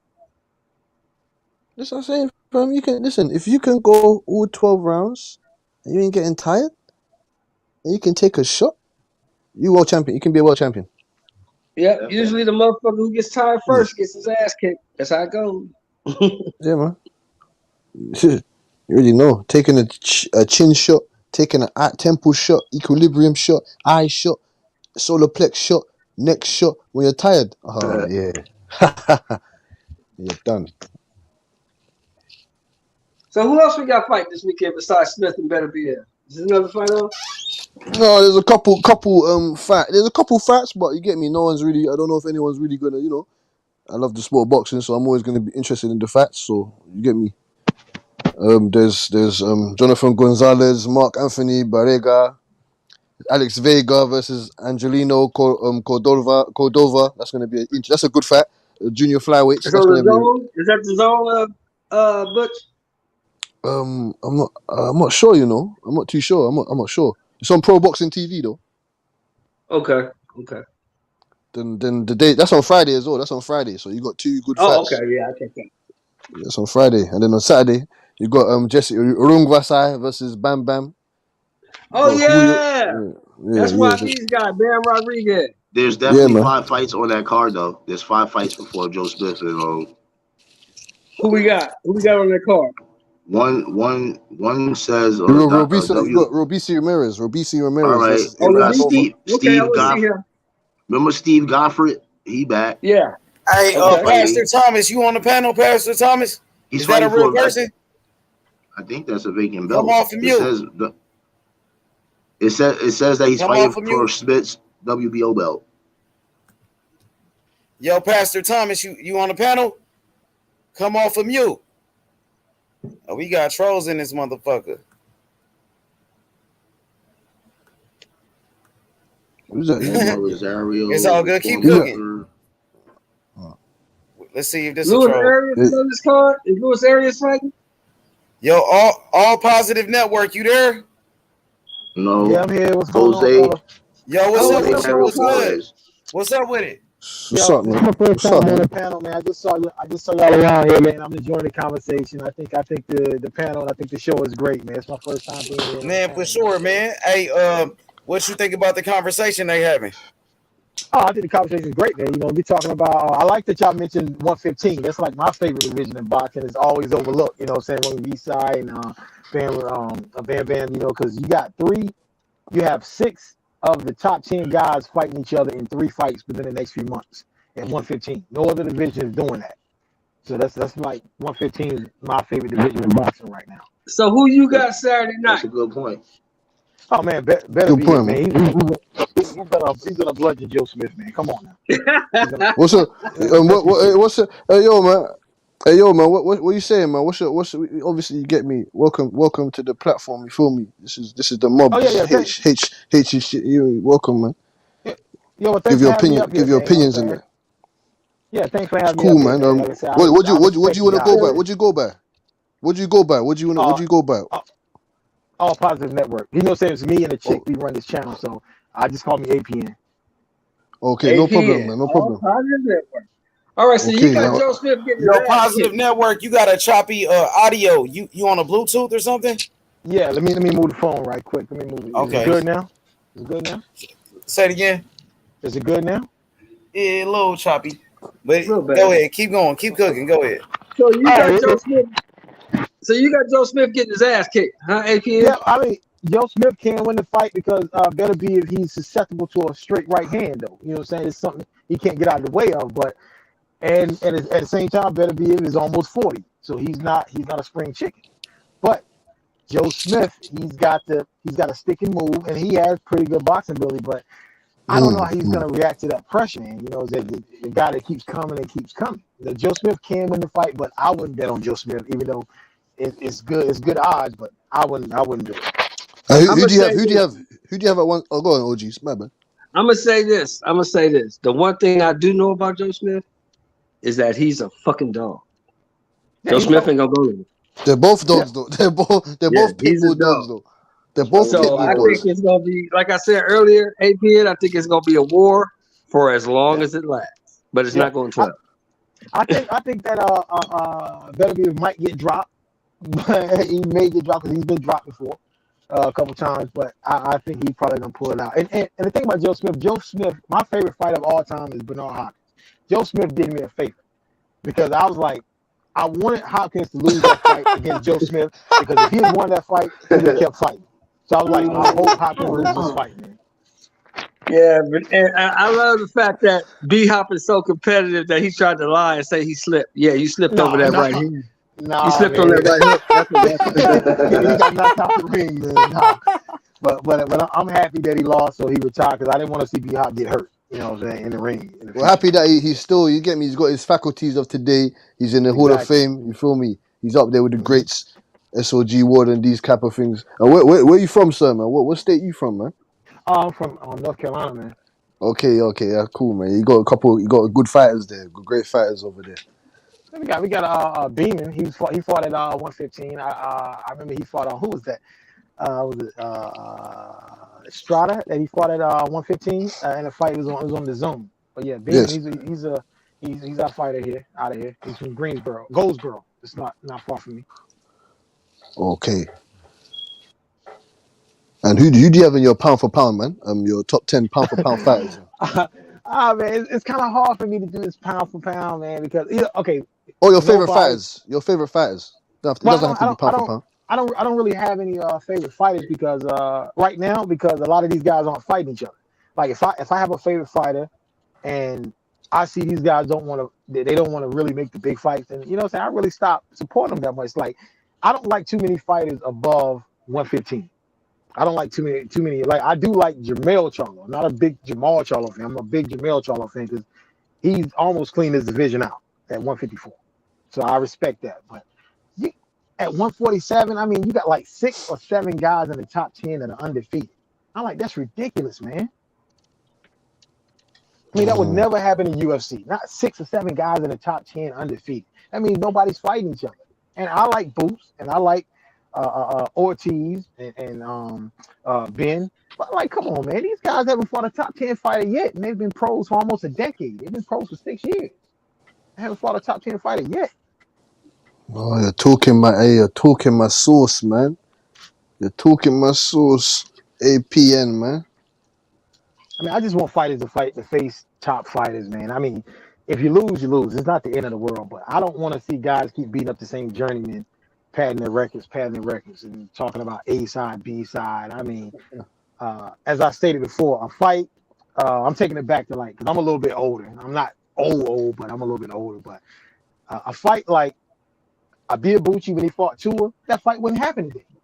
I mean, and then after that, Abiyabuchi fought Chris Berry. Them fights just would not happen with two up and coming undefeated fighters facing each other. It's crazy, man. It's crazy, sir, man. What it's you crazy. think about Devin Haney and Tank Davis if they fight? Oh man, I want to see it, but that fight's not gonna happen. It ain't gonna happen. I'm not even concerned with that. It's not gonna happen. What do you think of Shakur Stevenson versus Devin Haney? That's way more realistic. That's way more realistic. Now I think that man, that's gonna be a chess match. It's gonna be one of those fights that everybody's gonna want to see, but when it happens, it's gonna be like, oh man, that fight was boring. But no, I like chess matches. I don't have a problem with it. But the casual fan want to see knockouts. I actually think they're gonna be in the pocket because Stevenson likes to be in the pocket. I think Haney and Stevenson is gonna go. I think they're both gonna be in the pocket, but yeah, they're gonna show their skills as well. But I think they're gonna be in the pocket. But I can't. I don't see any knockouts or knockdowns being exchanged in that fight, though. I just think they're gonna be a lot of. It's gonna be probably a hard fight to score, though, if they fight. It's gonna be a horrible fight to score. But I'd watch it. I like something like that, man. You know what that type of fight reminds me of? It reminds me of Donald Curry and Marlon Starling. That'll be that type of fight right there. Oh shit! Yeah. Okay. Yeah, that's a good comparison. Who's the Marvin Starling? Who's the Starling though? Yeah, who's the Starling and who's the Donald Curry though? I don't know who's the Starling, man. I don't know who's the Starling in this because, like I said, both of these guys are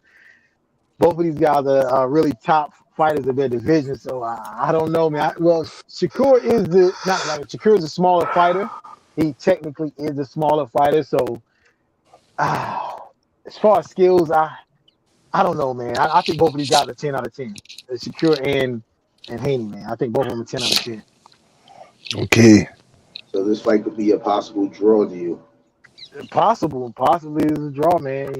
Like you take a round, I take a round. You take a round, I take a round. And APN, man. Obviously we're gonna swing back right around to that. Don't worry about that.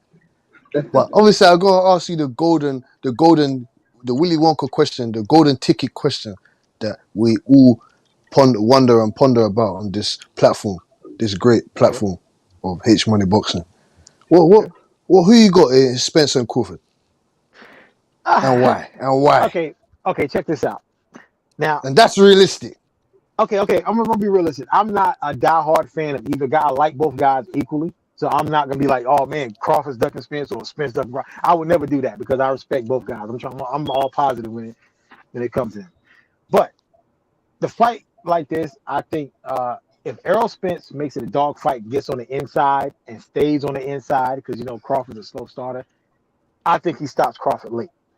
But at the same time, if Crawford makes it an outside fight and stays on the outside, I think he beats Spence. So I think that Crawford would more than likely, because I think Crawford's the quicker fighter of the two.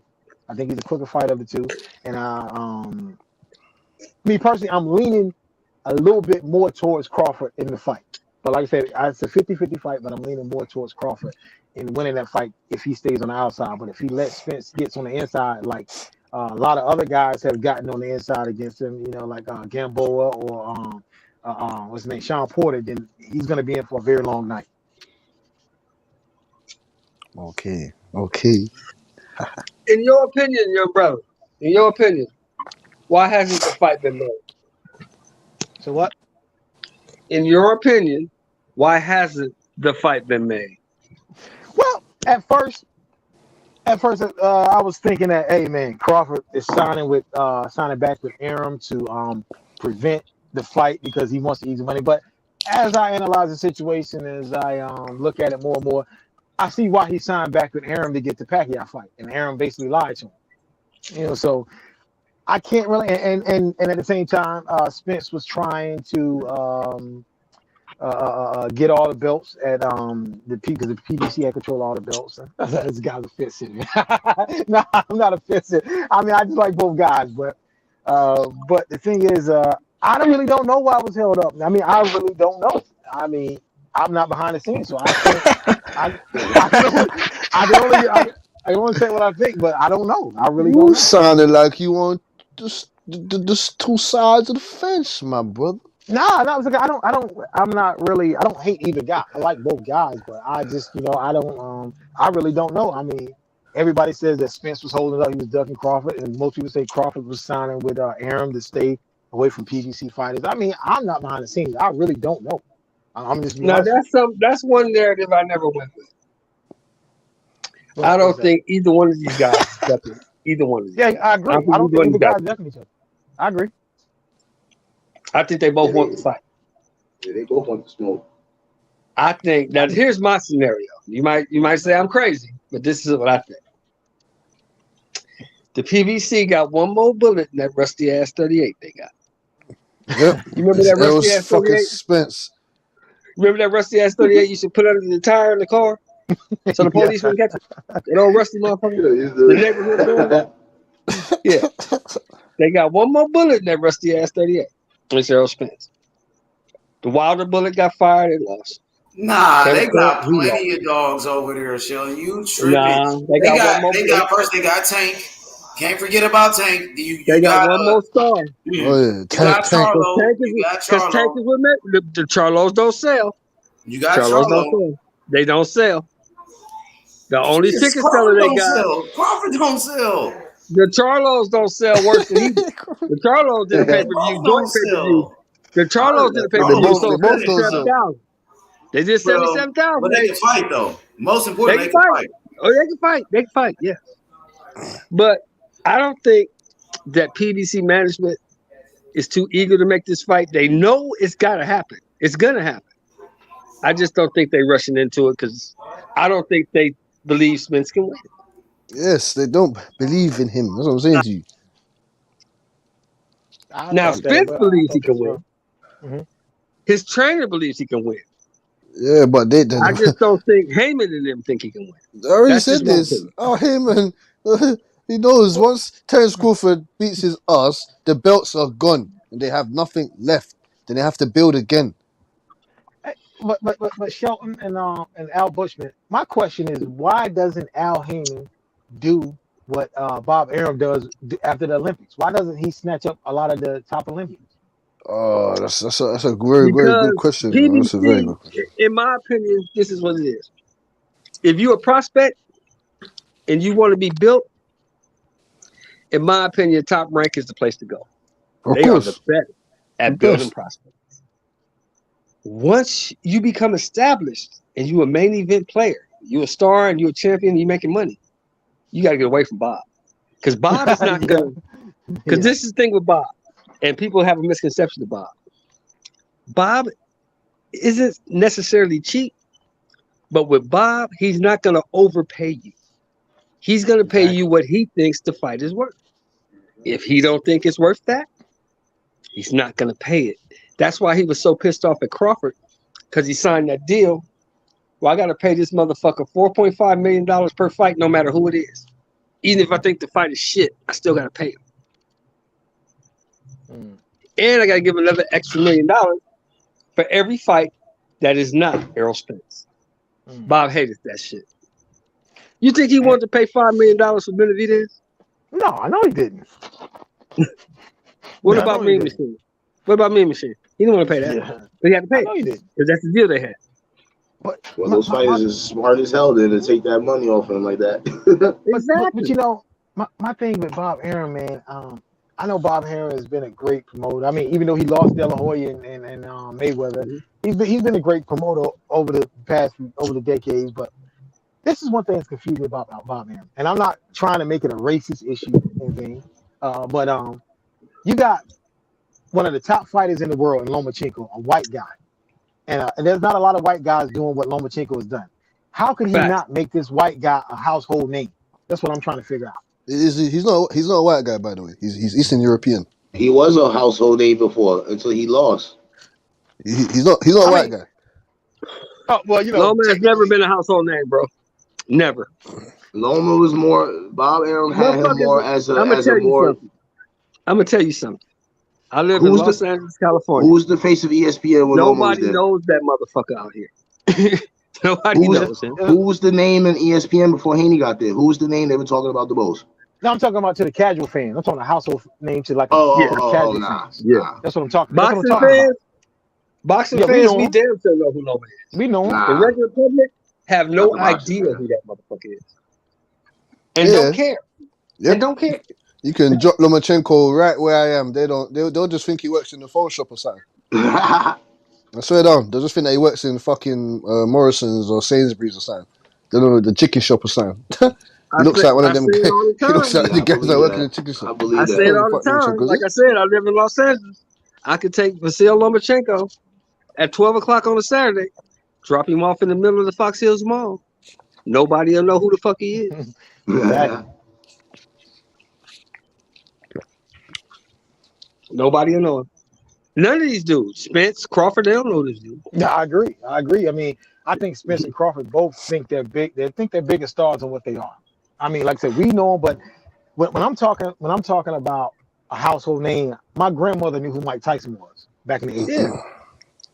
Yeah. Everybody knew who Ali was. Yeah. Everybody knows who Tyson was. Sugar Ray Leonard.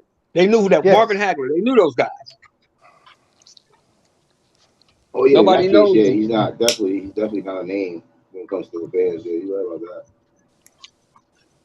But if you listen to YouTube enough, you would think these guys are superstars. Oh shit! You know who the superstars are in boxing right now? I'm gonna tell you who the superstars are. Alvarez is a superstar. Yeah, he's a superstar. Fury is a superstar. Fury's a superstar. Anthony Joshua is a worldwide star. Yep. That's why he just got $100 million from the zone. There's only like 4 guys. There's only like 3-4 guys. And the last guy, you gonna laugh, but the last guy, I'm gonna tell you who the last guy is. Honestly, it's that little kid from Victorville, Ryan Garcia. I was about to say that. I was about to say Ryan Garcia may not have had his big fight up in Campbell, but he's known. You know what? He's in the Gatorade. OG Sean, if you bring Ryan Garcia here, no one fucking knows who that is. He has a Gatorade commercial. He can walk. And when he gets knocked out by Tank, that Gatorade commercial will be all for nothing. When Tank he has a Gatorade commercial with Damian Lillard. That means that Madison Avenue knows who he is. Everybody, yeah, they know him. They know him, man. But what happens if he gets knocked out by a Tank Davis? Will they still remember him? Well, it's not going to affect go away. It'll all go away. I don't think it'll affect him because it'll go away. Isaac Cruz lost to nobody knows him, and nobody still knows him. Yeah, I agree. Nobody knows him, and nobody still knows him. Didn't help him at all. But it helped him in boxing circles. It helped him in boxing circles. But in the public, nobody knows him, and nobody cares. Well, Isaac Cruz definitely fought way better than Rolly. I'll tell you that. When he fought Tank, and nobody knows him, and nobody cares. And nobody knows Rolly. But I give Rolly credit. Rolly did sell the fight because that's what got a lot Devin of Haney's up there now. Fuck that man. Well, we got to see what's going to happen with Devin. ESPN he's still the king of the they can make him a star. He's the face of ESPN right now. They can make him a star. Will they is the question. Because Bob, all you gotta do is beat those guys. All he gotta do is beat the guys that. All he has to do is beat the guys that he wanted to fight. Beat them up. All he gotta do is keep winning. All he gotta do is keep winning. That's all he gotta do. All you gotta do is beat Loma, and that's all it takes for them to give him the torch fully. He just gotta beat Loma. He's gonna retire Loma, man. I think Haney's gonna retire him, man. Yeah, he's too big for Loma. He's too big. Yeah, he's gonna beat him up bad, man. He's too big. Loma's not a spring chicken either. At the same time, he's up there in age too. Loma's great, but he's too little.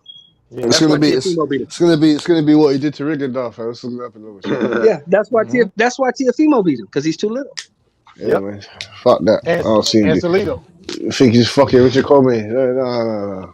He's gonna fuck him up. That's true, but then it's the same Tio that's will be bigger than Gambosas, and Gambosas did him wrong, did him dirty. I think Tio took that fight. He got complacent. He took it too lightly. Thinking he can go in and run over Gambosas. What do you think of Gambosas? What do you think of Gambosas? Neither one of them dudes are that good. Cambosis ain't that good. I don't think. And Tio ain't that good. I agree. And you will see that when Tio goes to Philly. When he goes to 40, you will see that he's man. not that good. He is Yeah, OG, I think man. he's gonna struggle with a lot of the top guys. Like I'm not sure Teal beats Progrise, man. I'm not sure. He probably does, but I'm I not sure. tell you, he don't beat Regis. He don't beat Matias. He don't beat Gary Antoine Russell. He don't beat none of those two. Oh, hey, that'll be a good one.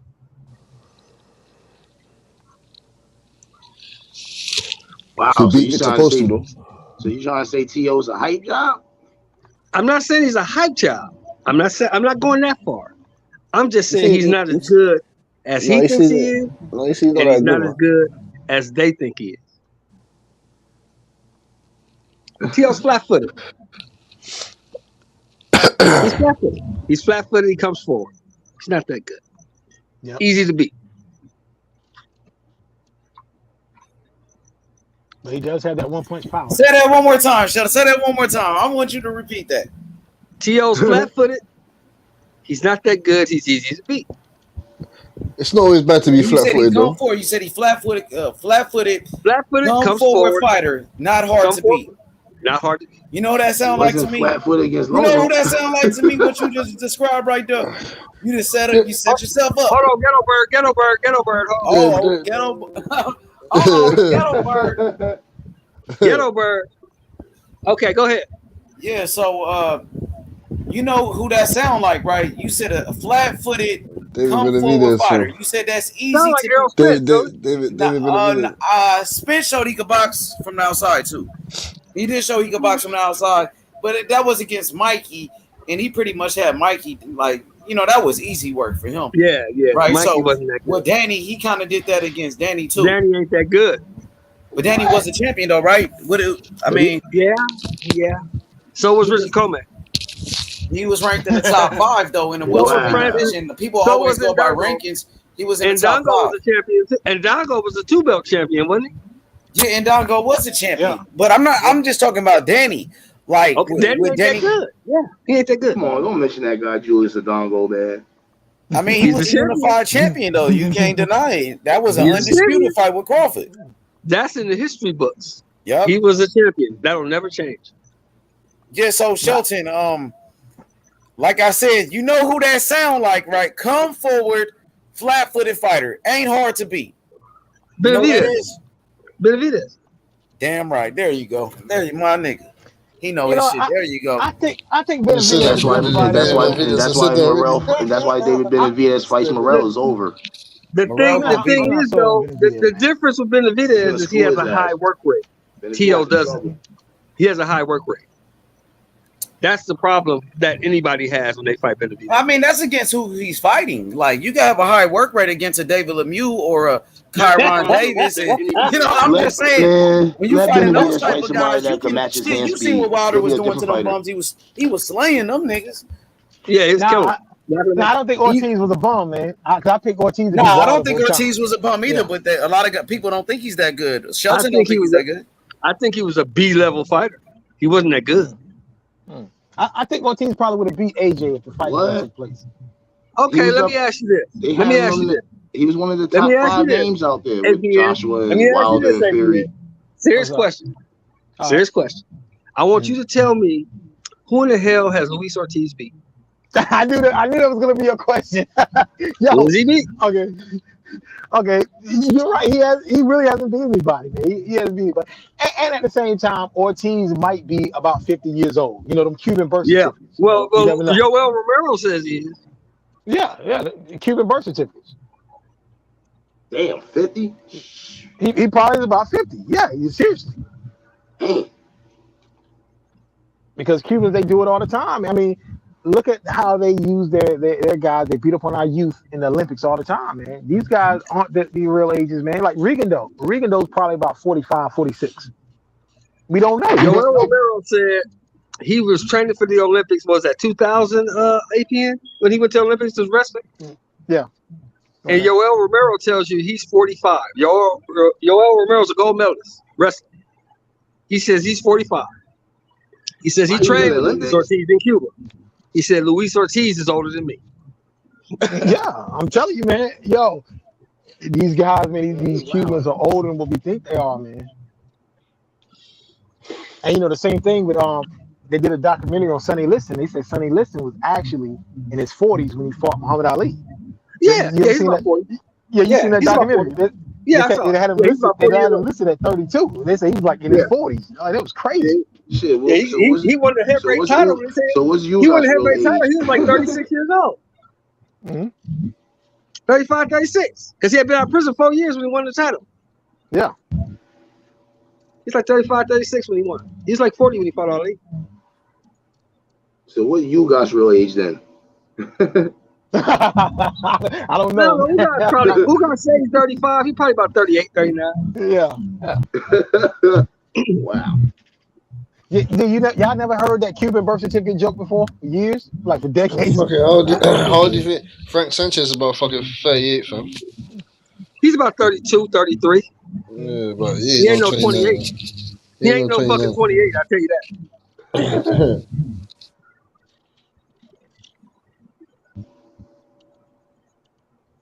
Yeah, Frank Sanchez is not 28 years old. Yeah, but hey, Shelton, when you said come forward, flat-footed fighter, that's David Benavidez.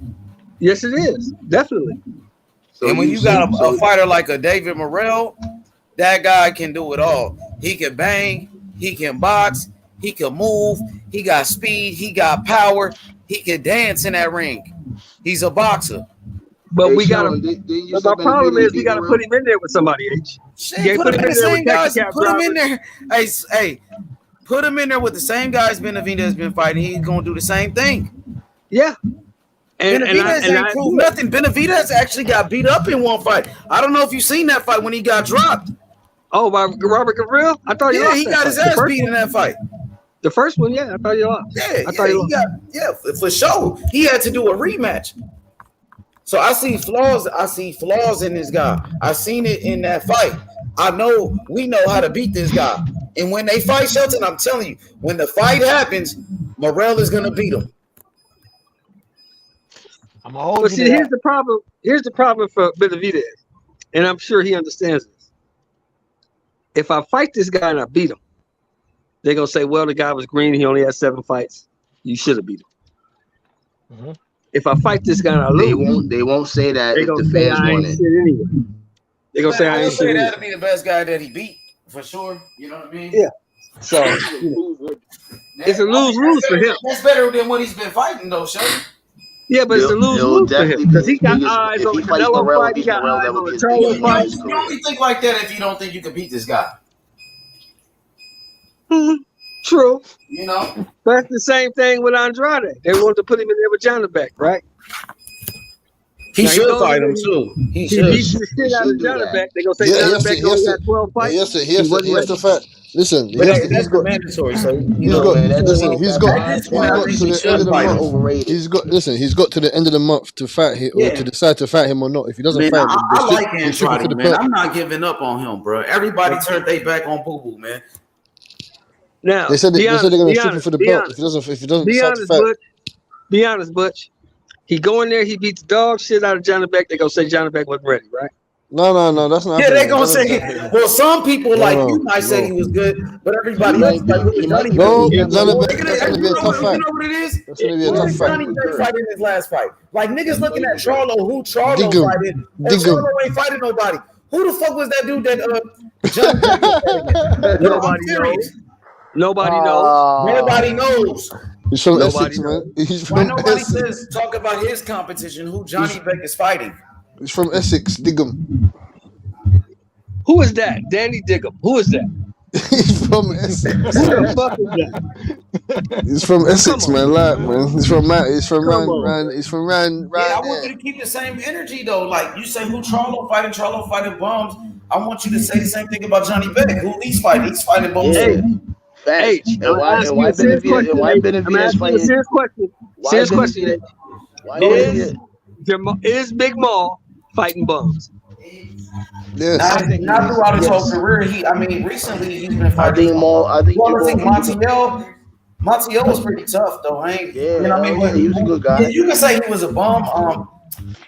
Yeah, man. I'm not liking what I'm seeing. I ain't gonna lie. I'm not liking what I'm seeing from Jamal We Charlo got right now. let's look at I don't like how he's doing Jamal Charlo. we got Cornelius Bundrant. Derrianchenko We got wasn't a bum. Cornelius Bundrant. Yeah, He's wait, 42. Derrianchenko was not a bum. No, he's not a bum. He's a B-level fighter. He's a B-level fighter. That dude was a But name. you got That Cornelius Bundrant, 42. Remember, he came off that Triple G fight, Sheldon. Everybody thought he beat Triple G. Oh, he did. I scored that 8-4. I had an 8-4 for Derrianchenko. I don't like what they doing with Charlo, man. They got Charlo looking like a fool out here, man. Hey, let's look. We got Cornelius Bundrant, who was 42 years old. We got the motherfucker he pulled up from 54. He was a champion, though. He was a champion. Brandon the Cannon Adams. But K9 was the champion when Charlo beat him. Let's be honest. Just like K9 was also 42. No, Nito was just 40, and Inoue beat him, and he got credit for being in the 40-year-old. I don't understand how Inoue got credit for people out still. Yeah, but I'm saying K9 was a champion. He was winning too at the time. Shit. Okay, tell me who K9 beat for that belt. Come on, you know who he beat. He beat Corey Spinks for that belt. He beat Corey Spinks for that belt. I don't need no box rec. He beat Corey Spinks for that belt. And how old was Corey Spinks? Corey Spinks was the champion.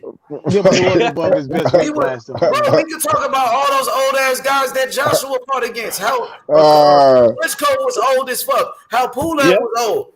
Yep. Yes, they were. And he fought an old Levekin. Old. I mean, my point is, we know for a fact we can pontificate and we can champion for guys, and that's great. But Charlo ain't fought no goddamn body. I don't know about that. You know that. Charlo ain't fought no goddamn body. J-Rock. J-Rock was a good fighter. That was a good fight. That was a good fight, J-Rock. Yeah. Yeah. Nigga, J-Rock was undefeated when Charlo knocked him out. They were saying J-Rock was the boogeyman and that Charlo was ducking J-Rock. So he stayed one more fight at 154 just to fight this guy. And he knocked him out. And J-Rock ended up being a unified champion. So that was a good win. That's so why is it? So why is it want to fight Cooper? Okay, Sergey Derevyanchenko. Who That's beat two. G. Give me another one. Okay, another one. Austin Trout. Austin Trout, no doubt. That's Trout. a good win. Austin was a little bit older by then. He was a little bit older. That's a good win. No, he wasn't older by then, bro. He's still fighting right now. Trout beat him a long time ago. I know he's been a long time. I'm just saying he'd already got a few had a loss. Yeah, but he wasn't knocked out at that time. Yeah, that's a good win. That's three good wins. Good win, of course. That's 3 good wins in 14 years. You can say that about a lot of fighters, bro. Come on, bro. I know that, but we're not talking about a lot of fighters. Okay. We're talking about Big Mo. Okay, but Charlo's still a 2-division champion. Yes, he is. And he's undefeated. My thing with Mo, I don't think he's done enough at 160. That's my thing. 154. How many champions has he fought at middleweight? Shit, nobody will fight him. Triple G don't want to fight him. Well, Triple G don't want to fight nobody. Yes, I was about to say that. Triple G don't want to If fight your anybody. name ain't Canelo, The fighter. Even Williams was undefeated when Charlo fought him. Why does he want to if your fight name ain't Crawford? Alvarez, he don't want to fight you. Why does he want to fight Crawford, man? That's all I know. Why does he want to fight Sheldon, that's not true, Sheldon. Because he just was calling out Triple G. Charlo was just calling out Triple G. So you can't say that he only want to fight Canelo. What about Triple G? That's a champion. Well, that's what I'm saying. That's what I'm talking about. If your name is not Alvarez, if your name is not Alvarez, Triple G does not want to fight you. What about Munguia turning down a fight with Charlo? Munguia don't want to fight nobody either. Munguia is a can crusher. He don't want to fight nobody. I don't know. Charlo wanted to fight Munguia. Charlo wanted to fight Triple G. Charlo wanted to fight Canelo. You know what I mean? So it ain't like, yeah. I think they made offers to Canelo. What about that other guy that Jamal Charlo beat? That beat Hector Camacho Jr. Who? Brandon Adams? Nah, Orlando. He beat Korobov though. He did beat Korobov. He was undefeated, I think. Orlando. No, I think I had Korobov winning that fight though, man. I mean, but Charlo won though. Yeah, Charlo did win. What I thought happened that night, I think that when they saw Jamel get robbed against Harrison, it's like we're not gonna have both brothers lose. You thought Jamel got robbed? Yeah, in the first fight. Okay. I thought he got robbed. See, but the second fight, I had Jamel won that first fight. Yeah, but the second fight, I had Harrison winning up to the point of knockout. And Harrison was beating his ass. He got caught. Harrison got tired.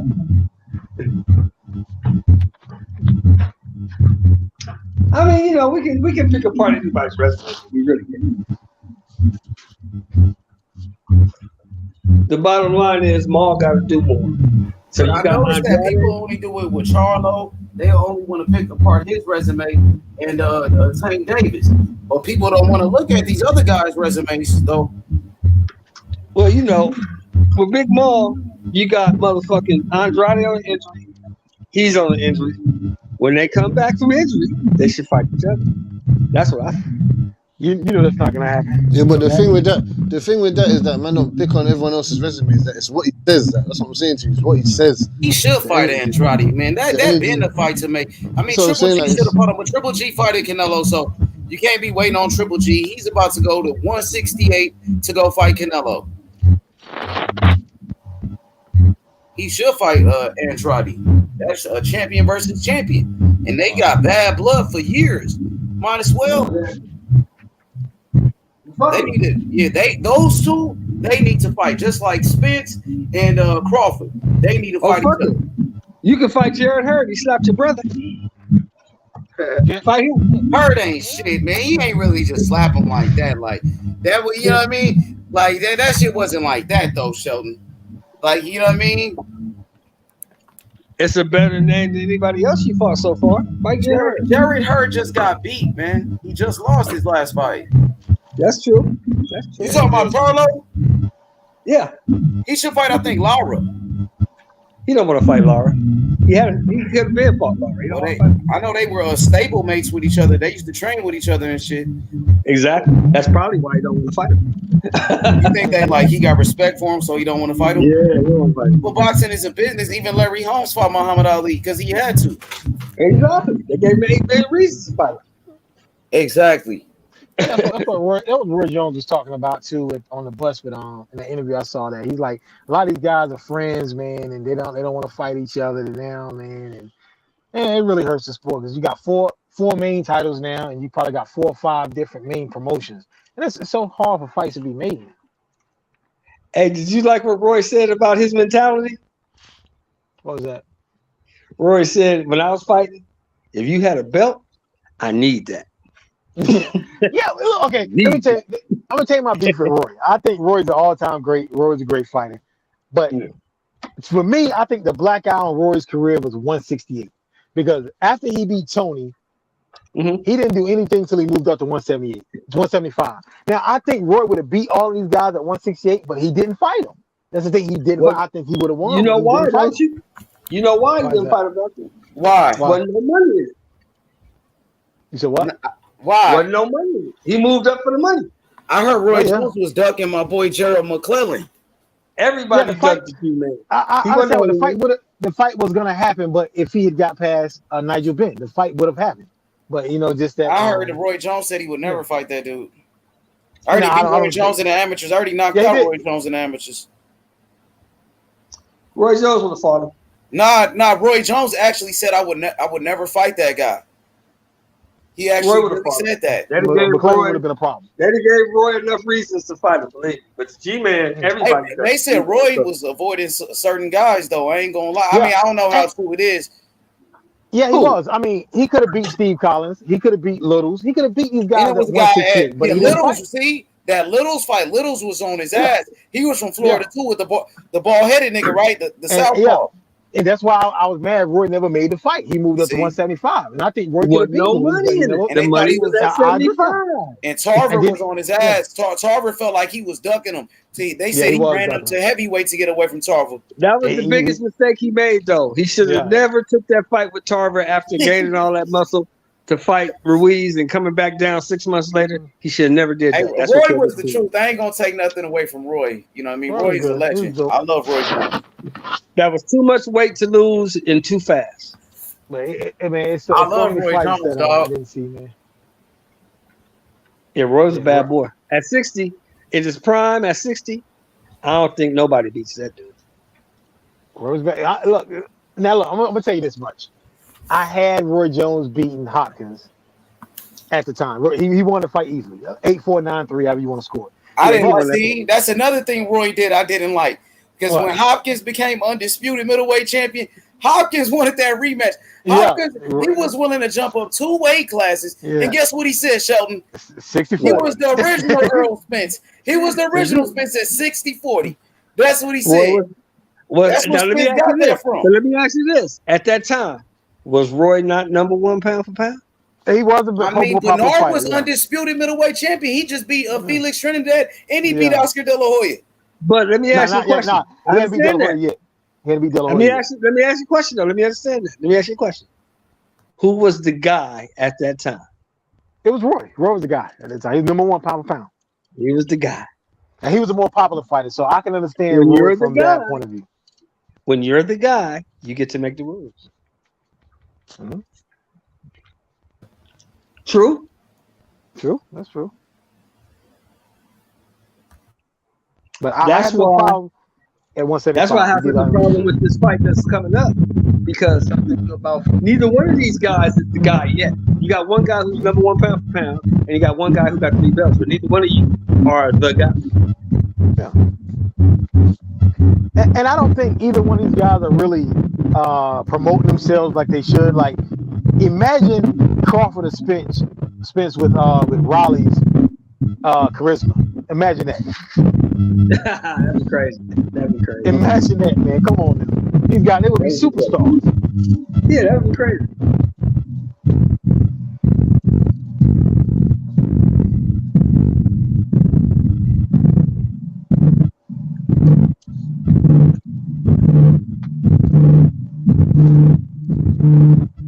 Thanks, son. Thunder going on. I'm sounding like a tornado.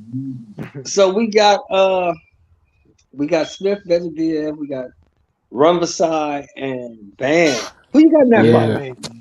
Oh man, yo, because Bam he put a beating on Quadras, man. So right. So I'm like, yo, I don't know, man. I mean, Bam is a younger fighter, man. And like I said, I like everybody at 115. I like all of the guys, man. Right. But I'm probably have to lean towards. I'm gonna lean towards Rung V side, man. But I'm leaning towards. Oh shit! What you got? What you got? Rung side by what? Knockout? Or no, not by knockout. I got it by decision. Oh but shit! I think Bam can actually pull it out, though, man. He can actually pull it out. I got him stopping. This is the biggest test Bam has had, right? Exactly. This is the biggest test Bam has had. And Rung V side don't fought. He don't fought against Quadras, Chocolatito. and Chocolatito. Yeah, he don't fought those guys. So yeah. I wouldn't be shocked if Bam beat him. I wouldn't be shocked. I wouldn't be shocked if Rumvasai beat him. So it's a true 50-50 fight. It's a 50-50. And then you got Nietez versus Ioka. That's a good fight coming up at 115. Yeah, that's a good fight. That's a good fight, man. I think Estrada's fight got canceled. Didn't it got canceled? Yeah, his fight got canceled. Oh yeah. Okay, so that fight got canceled. I was saying it's 3 fights. Okay, I know his fight was coming up, but yeah, I got canceled. But yeah, I like 115. 115 is making the fights happen. I wish every division was like that. No, this is new age of boxing. We ain't got the days, where dudes fight dudes just because they're there. You like he's a killer. That Koyoguchi, he's a killer. You know what I'd like to do? You might remember this, APN. I'd like to bring, if I had a time machine, right? I'd like to bring Frank the Animal Fletcher. Oh yeah, Frank middleweight. That's Frank Fletcher. I'd like to bring James the Heat Kitchen. Mm-hmm. And I'd like to bring Wilfred Scipion and drop him off today. Well, see, I think they beat the middleweights today, though, man. Come on, I mean, look, but on the real though, when you brought up Frank Fletcher, I think John the Beast Mugabe saved Frank Fletcher's life by beating him.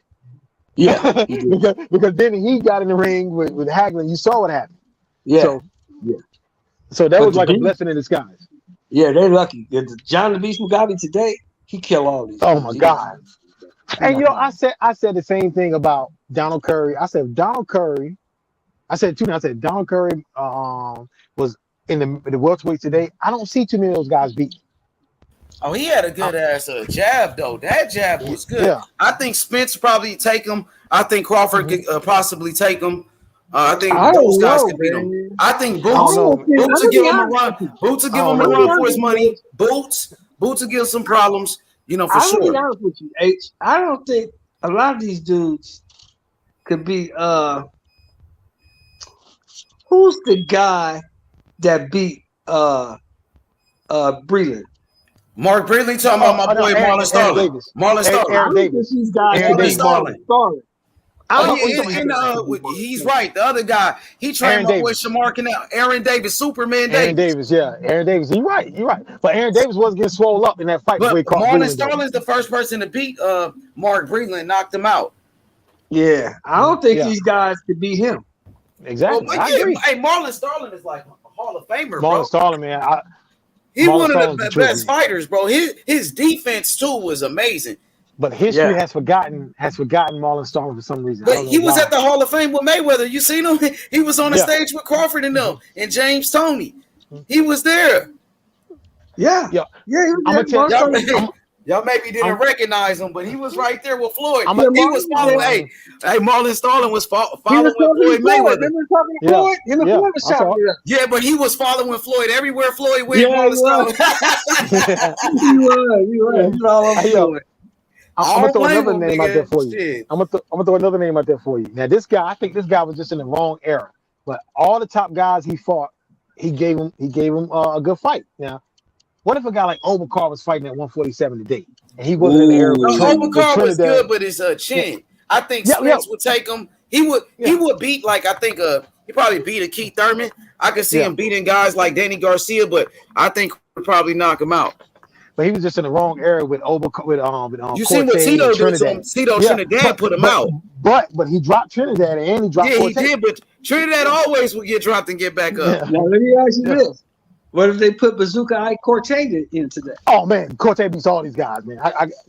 He ain't gonna beat all of them. No, I think he beats all the ones towards today. Nah, man, Cortez jab. He's good. He was a great fighter, great jab. The Bazooka jab, Ike Cortez. He was a great fighter, but I think, like I said, I think Crawford will possibly beat him. You know what I mean? I think Crawford will beat him. I don't know, man. I mean, even De La Hoya said that's the hardest he had ever been hit.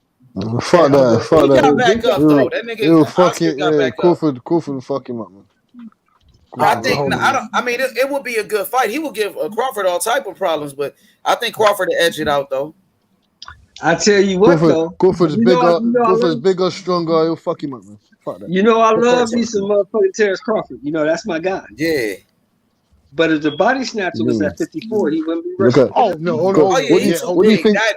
He'll lose that fight to Michael. That's Michael McCollum. He's an all-time great. That's a Hall of Famer. Yeah. One of my top 5 favorite fighters, man. One of my top 5 the body snatcher. He wouldn't be rushing to get to 54 if the body snatcher was up there. Well, nobody wanted to fight the body snatcher. I mean, Hearns, none of those guys wanted to fight him, man. They just like too big for Crawford. Marvin, look, and you know I'm a big Marvin Hagler fan. I think he's the greatest middleweight of all time. But Marvin Hagler ducked the body snatcher. He didn't want no part. That's what they say. That's what Mike McCollum was saying. So maybe, maybe. Well, come on, man. Come on, Marvin didn't want no parts of the body snatcher. Marvin was on. Marvin's on the way out. Yeah, that's what Mike McCollum said. Mike McCollum was pissed off about that too. So the way he said it, I actually believed him. You know what I mean? Hagler's ducking on. He said he talked to Marvin. He said, Marvin said, I don't want to fight you, man. We friends. He said, we friends, fight me then. Exactly. He did say that. He was pissed off about that shit. He's still mad about that shit. I think about McCallum, he gave James Toney some hard fights, man. He gave James Toney all he wanted. He gave James Toney all he wanted. Hey, what about Michael Nunn? Well, Michael Nunn was winning the fight against Tony. See, he was winning the whole fight before he got knocked out. That's the thing I hate about Michael Nunn. Michael Nunn could really dominate, but during the fight he would get complacent. Like he should have knocked Donald Curry out at least by the 6th round. Because Donald Curry was past it by the time he fought him. But how good was Michael Nunn? Oh, Michael Nunn was great. Michael Nunn was very good. I think some people said he was like number 1 at one point, and before Roy Jones came around, they thought Michael Nunn was going to take over boxing after Sugar Ray Leonard. I'll put it like this: Michael Nunn was on the Arsenio Hall show. That should tell you at his peak. That should tell you how popular he was at the time. Yep, but see, he got knocked out by James Toney, Yeah, and James that's Toney, when yeah. Roy Jones Jr. came, and Roy Jones pretty much took over after that. Mm-hmm. Well, you know, Roy got the Olympic push too because Roy got robbed at the Olympics. See, that was the it Mike was a highway Tyson. robbery. What'd you say? It was a highway robbery. The Olympics, Roy Jones.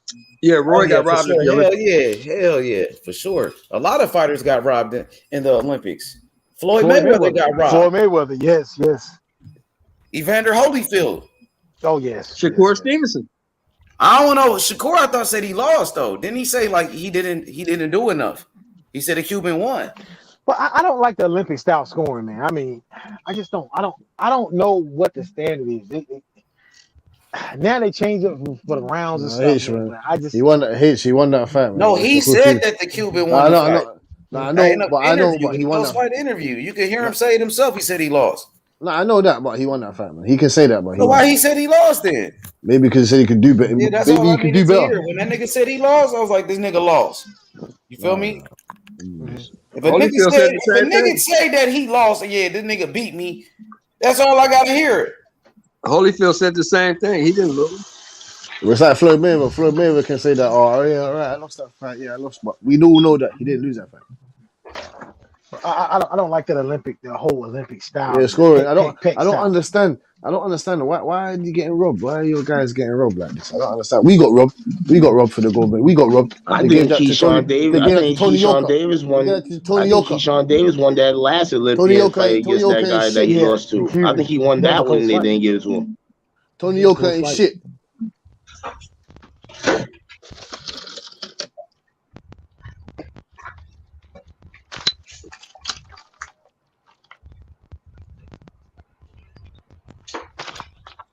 Hey.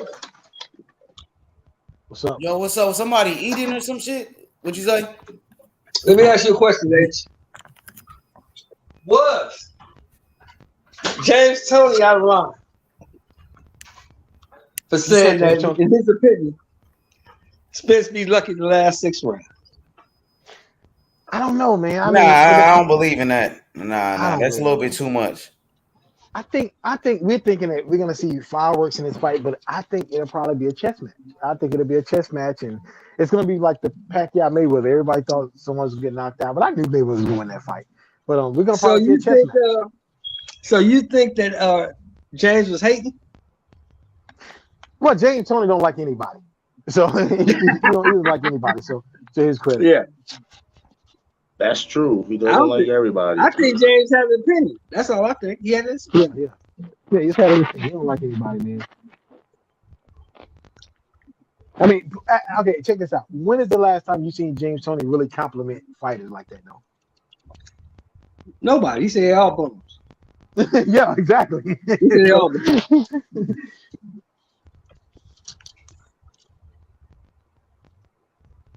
I don't know. I mean, I heard a bunch of people going around. They saying that the whole Hall of Fame was hating on Errol.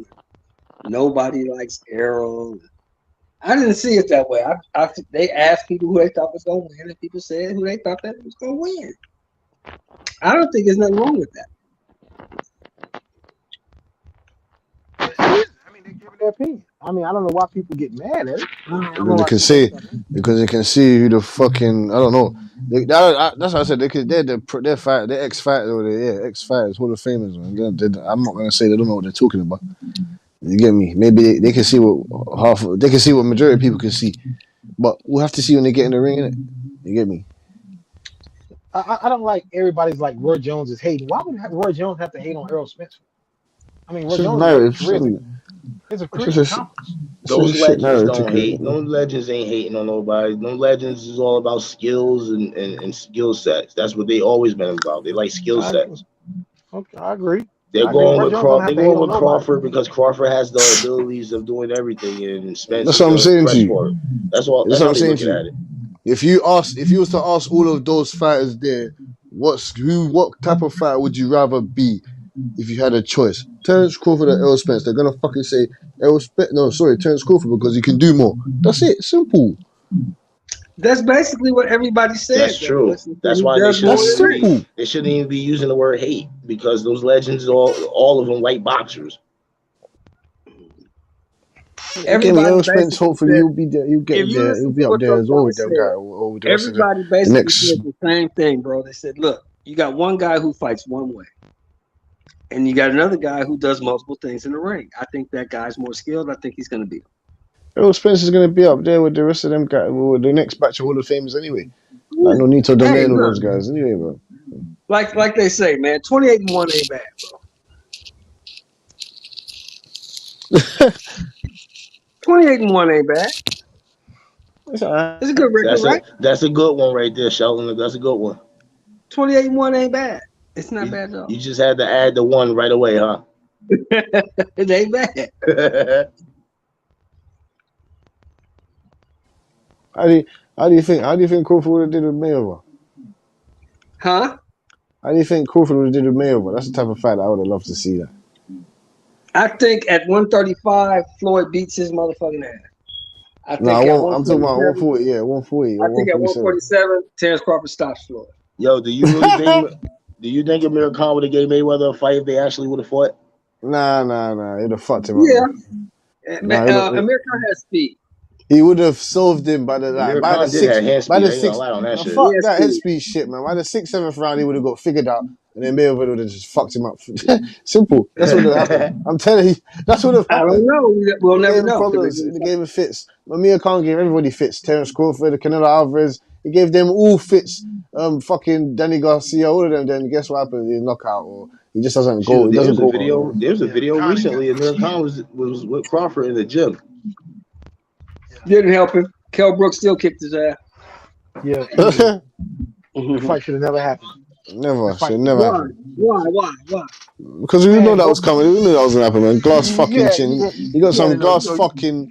You got a styrofoam chin. Glass That's a chin styrofoam Khan. chin. That's a styrofoam chin. Hey, I mean, Khan didn't have a chin in his prime. So past his prime, Let me tell you he's not something. gonna have a Let chin. me tell you something. Amir Khan made $10 million motherfucking dollars for that fight. He made $10 million that fight should have happened. Wow. He made $10 million. Made $10 million. Shit, Kell Brook made 8. Kell Brook made $8 million. I didn't know. Yo, they made bread on that fight. They made money. Oh well, I support it. Okay, I support it. Yeah. Hell yeah, that fight should have happened. Shit, them niggas got paid. That's why they was talking about Kell Brook fighting Conor Benn. He's like, shit, I just made $8 million. Fuck Conor Benn. Nah, he would get beat up bad in that. Conor Benn would have knocked him out. I don't know. I ain't seen Conor Benn fight nobody on Kell Brook's level. Would have cleaned him, man. Would have cleaned him. Cleaned his blood see, clot. this is what I hate when we bring up Kell Brook, right? Would have cleaned his blood clot. How many fights did Kell Brook lose? I don't know, but I know he had 2 bad eyes and you said fighters. How many fights did Kell Brook lose? He lost 3. He lost 3 fights. Yeah, 3. He lost 3 But it wasn't that fights. good. Well, he wasn't fighting anyone though. That's what I'm saying. He He wasn't lost fighting to- anyone of any relevance. He lost He to was a good Gennady fighter. Golovkin. He was a good He lost fighter. to Gennady Golovkin. Yeah, Hold on. but listen. Golovkin. OG. He didn't fight anyone. Listen, Cass. He lost to Gennady Golovkin, who he should have never fought because he was too big. Mm-hmm. Those are money. He lost to Errol Spence, and he lost to Terence Crawford. Everybody else, he kicked their asses. Okay, OG Show. Kell Brook was pretty good. Can you name me 3 to 4 guys that he fought apart from those guys that he lost to? He beat the shit out of Sean Porter. He beat Okay, Porter. that's his best win. Apart from that, what else? Yeah, I agree. Fuck, what else? Name me 3 to 4 guys. Because I know them and they're all tin cans. You live in the UK, brother. And all this Kevin fights happen Bizarre. in the Fuck UK. Kevin so you should Bizarre. know who he Fuck fought. Frankie Gavin. Fuck Jojo Dan. We don't care about that guy. Fuck Rabenchenko. Alvaro Robles. I know about his fucking Kell Brook. Carson Jones. Listen, fuck those guys, man. He punched up Ricky Hatton's brother. I don't care about that. Okay. But look, he lost to 3 guys. Yeah, he was a Now, good if you fighter. only I'm saying lose he's a to good 3 fighter. guys, He's a good those fighter. are 3 good guys to lose to, right? Of course. That's the elite of the elite. Errol Spence and Terence Crawford. But everybody else, they say Sean Porter was elite, right? Yeah, of course. What happened to him? No, but that's when he should have tried to unify. Or no, sorry, yeah, he should have tried to unify Floyd. Well, he Floyd said, did. He called. no, He called out your partner. No, He called sorry, out undisputed. your boy. You Sean should have Porter went. You was should a have very went. good fighter. You Now should have he went just got undisputed. some You should have went losses, undisputed but with he was Floyd. a good That's fighter. when Floyd. Sean That's Porter when Floyd was a should have very good undisputed. fighter, and Sean Him and Porter got Floyd his should have very fought. good ass whooped. Him and Floyd should have fought. That's what I'm saying to you. Floyd didn't want it. Floyd told him to go Exactly. fight somebody else. Exactly. And then he went to go fight Jojo Dan and Frankie Gavin. The fuck? Who else was there to fight? Thurman didn't want to fight him. So there you go. That's what I'm saying. Hold I up, can't read it. the Gavin that knocked out Benavidez. That knocked out Benavidez. That's his name, Gavin or something like that. What Benavidez you talking about? No, you talking about Robert Graville. Robert Graville. Yeah, Graville. Oh yeah, Graville. He was with Money Team, right? He was with Floyd Mayweather, right? That guy, right? This fucking Frankie Gavin guy. He lost to Bondu. He lost to Bondu. A lot of people lost to Bondu. Bondu ain't shit, man. A lot of people lost to him. Bondu ain't shit. You talking about Jack? No, Leonard, man. Bondu ain't shit, man. Who the hell is that? This guy, Bondu is shit. He should have lost the fight to Petalucci. Petalucci swallowed up his eye. Petalucci swallowed up his eye and they fucking gave it a draw. Bondu ain't shit. Man say Spence would have beat Porter easy.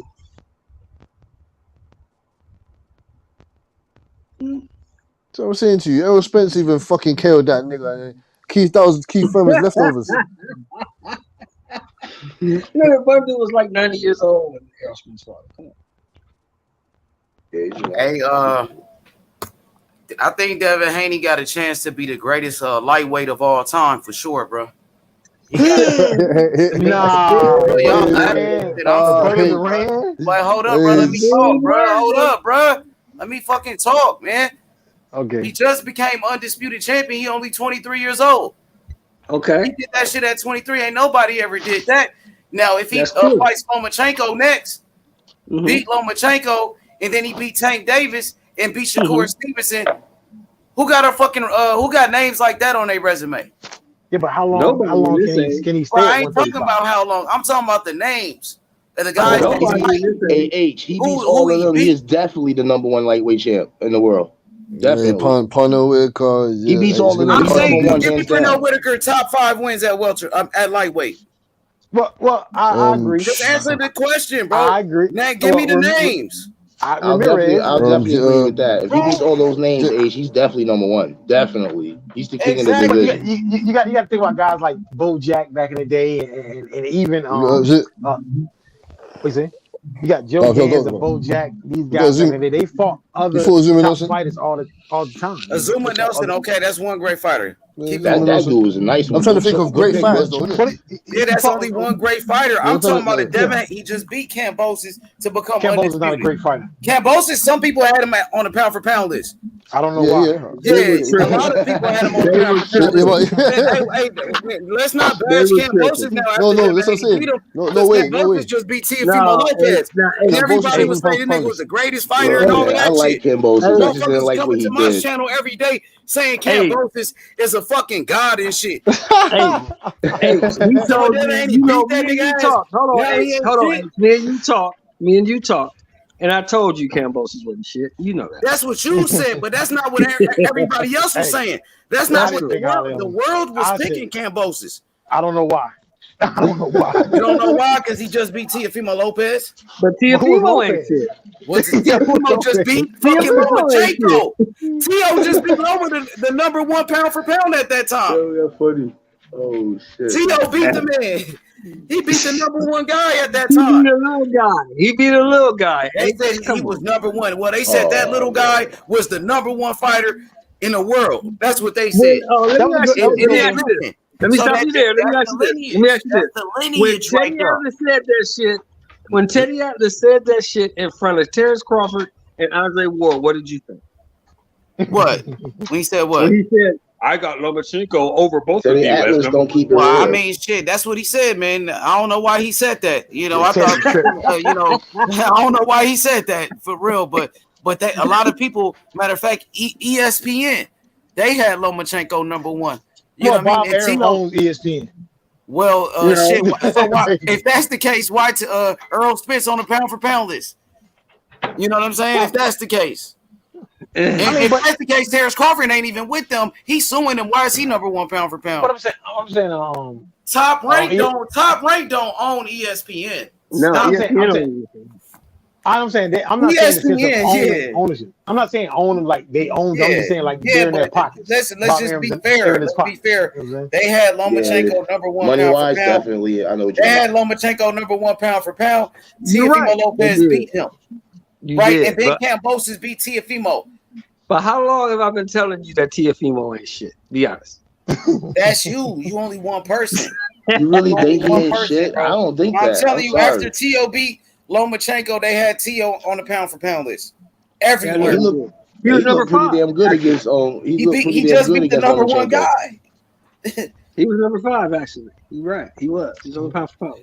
Yep, He looked damn good against him too, man. Kambosos I'm beat not him, gonna so count that him out put yet. listen. Kambosos beat him, so that put Kambosos on the pound for pound on some people list. You know, and then Devin Haney beat Kambosos. Now Devin Haney undisputed. Now Devin Haney's on the pound for pound list. Terence Crawford said Devin Haney top 5 pound for pound. Terence Crawford got Devin Haney number 5. He did. He did say that. I heard it. I don't disagree with that. I'm not disagreeing with that.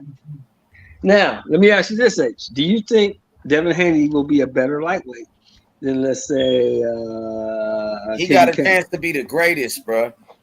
If Better Devin than Haney, like, listen, better he got than a Durant? yes, he got a chance He to does. be Yes, he has. lightweight He of does. all He time. does. He got it. Let me finish talking, bro. What the fuck?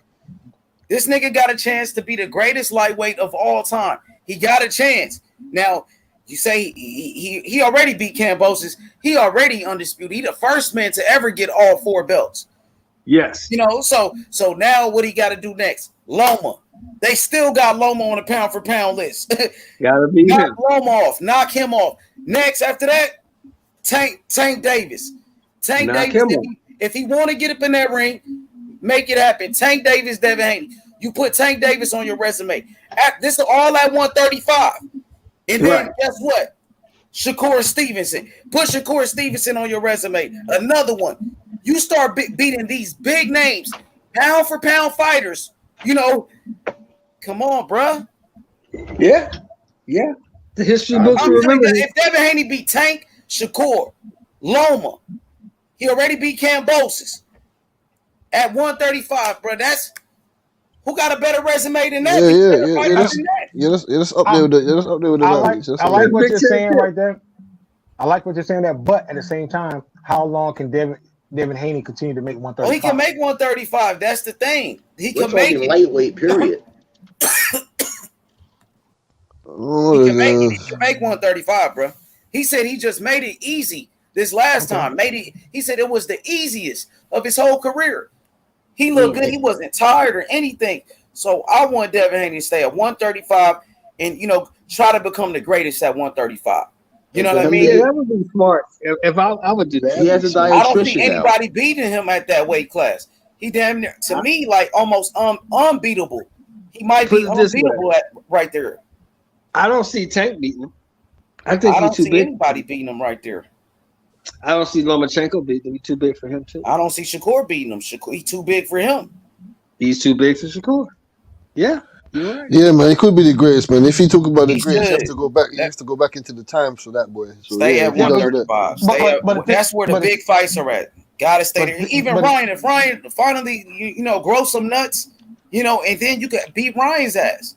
Oh, he'll beat Ryan. I agree with it. He'll beat him. I don't think Ryan beats any of the other top fighters. Because there ain't no really big fights at 140. T.O., that could be a big fight, but we know T.O. got beat already. We seen him take a loss. You know what I'm saying? I mean, Loma got beat too, but that's still Loma's still on the pound. I don't think that. That doesn't mean nothing, man. It's the way that he'll beat him. You get me? You can beat. Hey, the if he way beats T.O. him got beat convincingly. and the way T.O. took that loss, a lot of people think T.O. might be finished. I don't think he's finished. But Devin Haney fights him. You know, fight all the niggas, then go up and fight T.O. Let T.O. rebuild. You know, that loss to Kambosos was devastating. I don't think he's ever gonna fight T.O. because T.O.'s not gonna do well. Gotta put T.O. on a resume. Just add him on that motherfucker. He's not He gonna was do the well. unified champion. Now T.O.'s got a fight coming up at 140 though. He's got a fight, so he's not going back to 135. Yeah, but eventually Devin Haney will move up after he do what he got to do. T.O. won't be around by then. They're gonna get rid of him quick. Facts. Devin Haney was just a part of the biggest fight what's he in gonna the history. Devin Haney was just a part of the biggest fight in the history of the lightweight division. Him and George Campos. I don't know. It is. That. It was. It was an undisputed fight. It was an undisputed fight for 4 belts. That was history right there. On top of that, it was 50,000 people in attendance. That fight was on a pay-per-view in Australia. It was a global event. Name another fight that was bigger than that at 135. Yeah, man, but you got a No, just answer the question. Name another fight that was bigger than that. Okay, let me explain. I mean, you got a history of the division 135 dates back almost 100 years. That's on the days of Joe Gans, Fritz Zivik, those guys, man. That's what I said. You have to go back in. That's what I said. You have to go back. You have to go back in time, like, because there's guys like Give me some names. Tony Cousins, Joe Gans is considered one of the greatest. Lou Ambers, Joe Gans. Lou Ambers, Freddie Welsh. Joe Gans, but no, nobody remembers Joe Gans. You do. I mean, some people do. Like historians and shit, they know. Like Bill Haney told me about Joe Gans. I think he was the first black champion, right? Yes. First black, not the first black champ, but the first black lightweight champ. Yeah, but a lot of people don't know about that. Never heard of, you know what I mean? Heard of him. Guys like Jack Blackburn. They don't even remember who he beat or who he fought. They don't know anything, you know what I mean? But this fight right here was like global. It was televised. I don't think none of Joe Gans fights were televised, right? Well, it wasn't a TV back then. There wasn't a TV back then. That's what I'm saying. That's my point, bro. That's what I'm saying. There wasn't a TV back then. Name the fight then. See, the fight he talking about wasn't even televised. It wasn't even on TV. There was no TV. It was no TV. So that's what I'm saying. That's the difference. They had a radio. now this shit is on pay-per-view. You got social media. Cambosa got $10 million for that fucking fight. You know what I'm saying? And lightweights wasn't getting paid like that back then. This shit was big. This Devin Haney Cambosa shit. It was the biggest fight. So you got him. If he does all of this, the things you say, H, he beats the names you name. Yes, he's better than Duran and Kim Buchanan. Kim Buchanan. So Kim Buchanan. You said what's the question again? You said, is it better than that? If he beats the names you named, he beats Tank. Is he better than Roberto Duran or Kim Buchanan? Yes. Yes. Yeah. I got okay. Roberto Duran, he had a long reign at 135, right? But what was his best wins? I mean, these were the top guys. He didn't say long. He didn't say long at that way though. Listen, was the guys that Duran beat better than a Shakur Stevenson? No. Well, I don't know. No, there wasn't. Philip Buchanan better than Shakur Stevenson. No, I think Kim Buchanan beats Shakur. Maybe. Nah. Possibly. Yeah, I think Kim Buchanan beats. Yeah, possibly. I don't think so. You can argue that.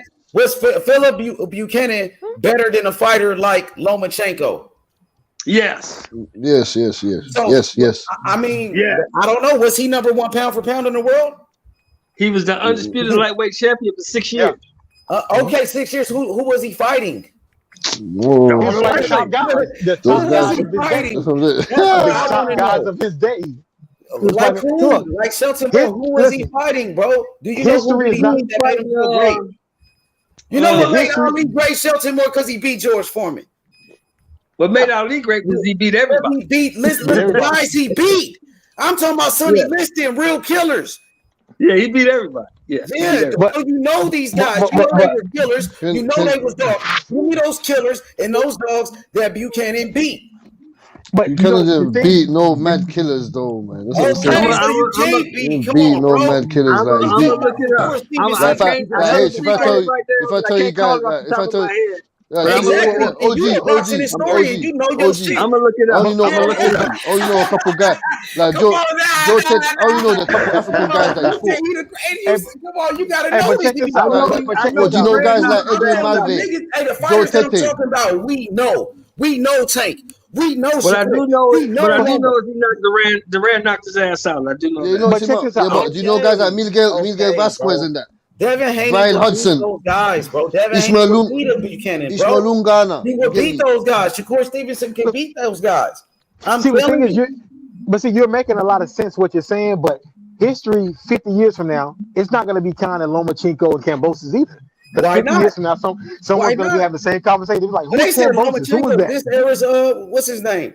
Willie But at the Pep. same time, They 50 said years from now, history's not going to be they as said kind to him. Lomachenko was the new He Willie beat Carlos Pep. Ortiz, man. They were saying Lomachenko was better than come on everybody, bro. Like the 50 hype years around Loma. Listen, beat the Carlos hype. Ortiz. All I'm saying, the hype around Loma was insane. People will always remember Loma. Loma's a 50 legend, bro.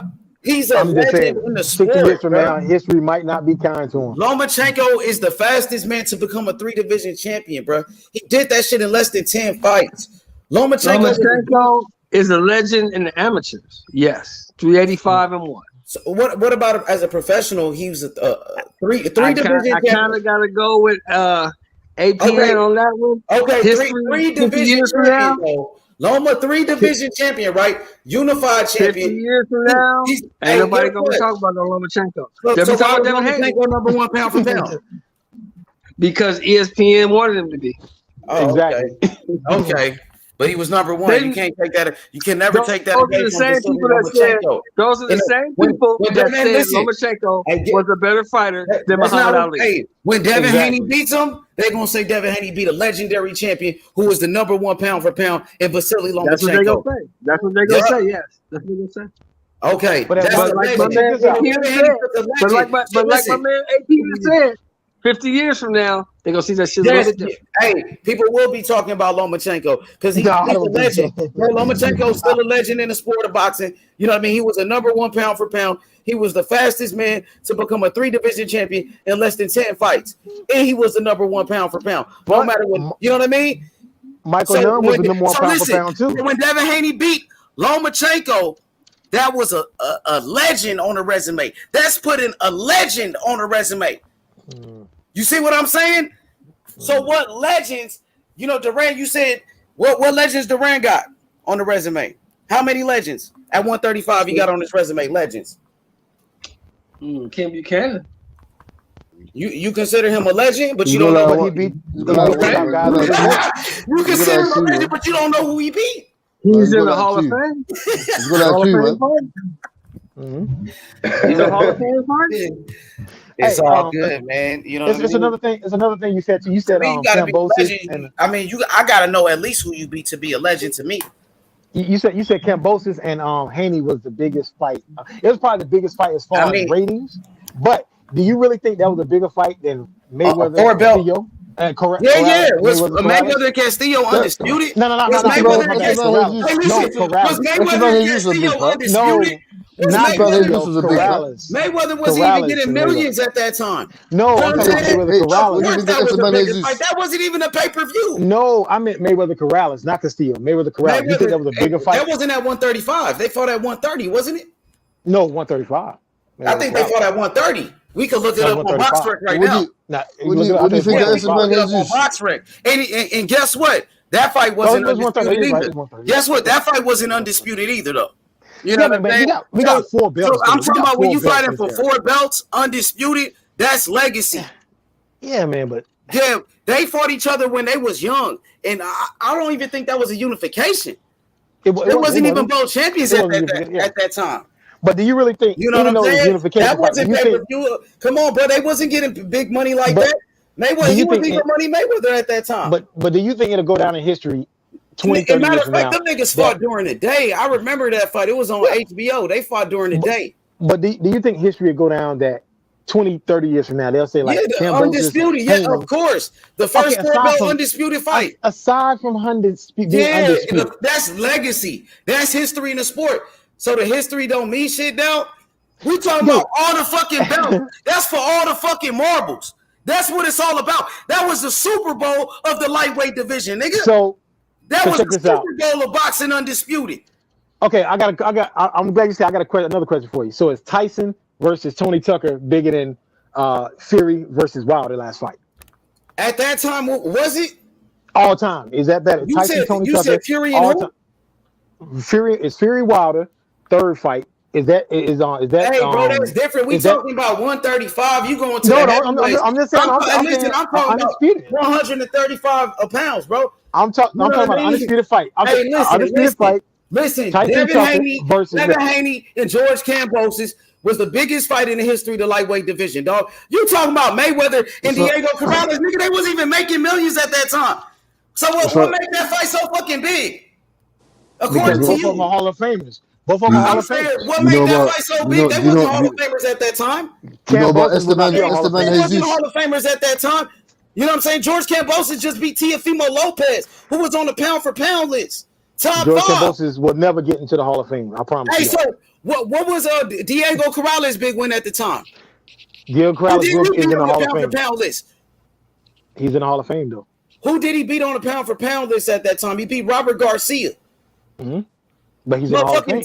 Motherfucking Kambosos beat Tio, who beat Loma, who's a legend. We just established that Loma's a legend.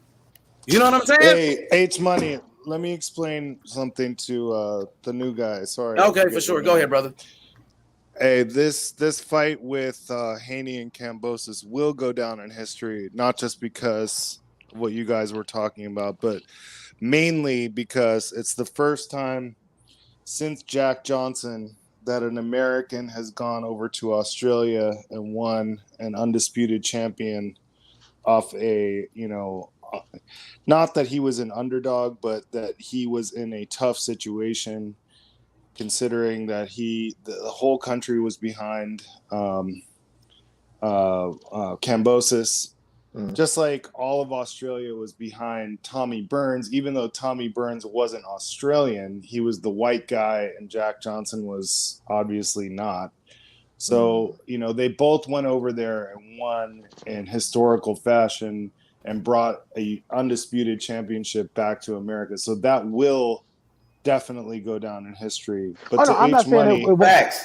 I'm not saying it won't go down in history. But facts. You're right about that, Haplo, bro. And that's something that Mayweather never did. So thank you, bro. Thank you. You can't take that away from Haney. That will always be a feather in his cap. But to H Money, I would say this, bro. It wasn't the biggest fight in lightweight history, but the fights that were bigger than that in lightweight history were so long ago that nobody who's on this panel or even, these are like hardcore boxing fans, all of you, obviously.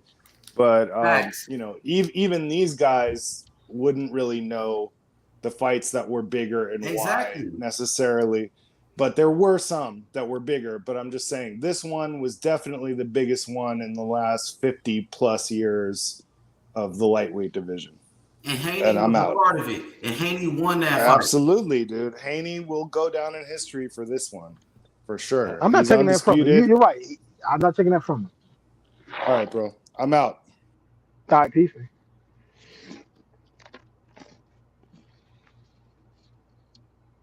Yeah, man, I'm not trying to take anything from Haney. I'm just saying that it is a big fight. It is a big fight, but I'm not going to diminish what Haney did, but I would hate, like I said, 20, 30, 40 years from now, someone's going to be having this conversation as well. It's like, well, who did Haney beat? And somebody's going to bring up, he beat George Kambosos. Like, who is George Kambosos? Everybody know Kambosos, the man that beat Teofimo Lopez. I'm talking about 40. We know him now. I'm talking about 40, 50 years from now. Kambosos got a whole country behind him. You act like Kambosos ain't got a lot of fans. I'm not talking about now. I'm talking 40, 50 years from now. So somebody's going to be having the same conversation. You know what I'm saying, bro? I'm not a sidekick. I can't predict the future. You feel me? I'm just saying it's going to happen. I'm saying because somebody's going to bring up who is Kambosos, and someone will say, well, he had 3 or 4 belts. It was like, okay, but who is Kambosos? I'm just telling you what's going to happen. Lightweight champion, undefeated champion. I'm playing devil's advocate. I'm telling you what's going to happen. He was the number 1 lightweight at that time, Kambosos, when he beat Tito. Because we do it. Boxing fans have a tendency to do it to a lot of fighters. When someone say, well, who did Mike Tyson beat? It's like, well, Tyson beat champions. It's like, well, he beat Michael Spinks. He beat Larry Holmes. He beat Larry Holmes. You see what I'm saying? Smith, but these were the top guys of their day. but most history has not He been beat kind to Trevor these guys. Burbick, 21, the Yeah, youngest heavyweight champion of exactly. all time. I agree, but I'm At saying 20, yeah, he was 20 at that history time. has not been kind to these guys and giving Tyson credit for being champions. That's all I'm saying. But my prediction, when it's all said and done, Devin Haney gonna be the greatest lightweight of all time, bro. And those are the fights to do it. Lomachenko, Shakur Stevenson, Tank Davis. You know what I'm saying? You can start Throw in wishing for that Ryan. Tank fight. Throw in a Ryan Garcia. You know what I mean? And if somebody else emerges at lightweight, maybe Keyshawn Davis steps his game up. Once he's ready, you could throw his ass in there too. You know what I'm saying? Because Devin Haney whooping ass and taking names. That's all. You think Mayweather's gonna put Tank in the ring with Haney? You really think that? I hope so, bro. Shit, I want to see it. Man. No way, yeah, it ain't happening. You don't think so?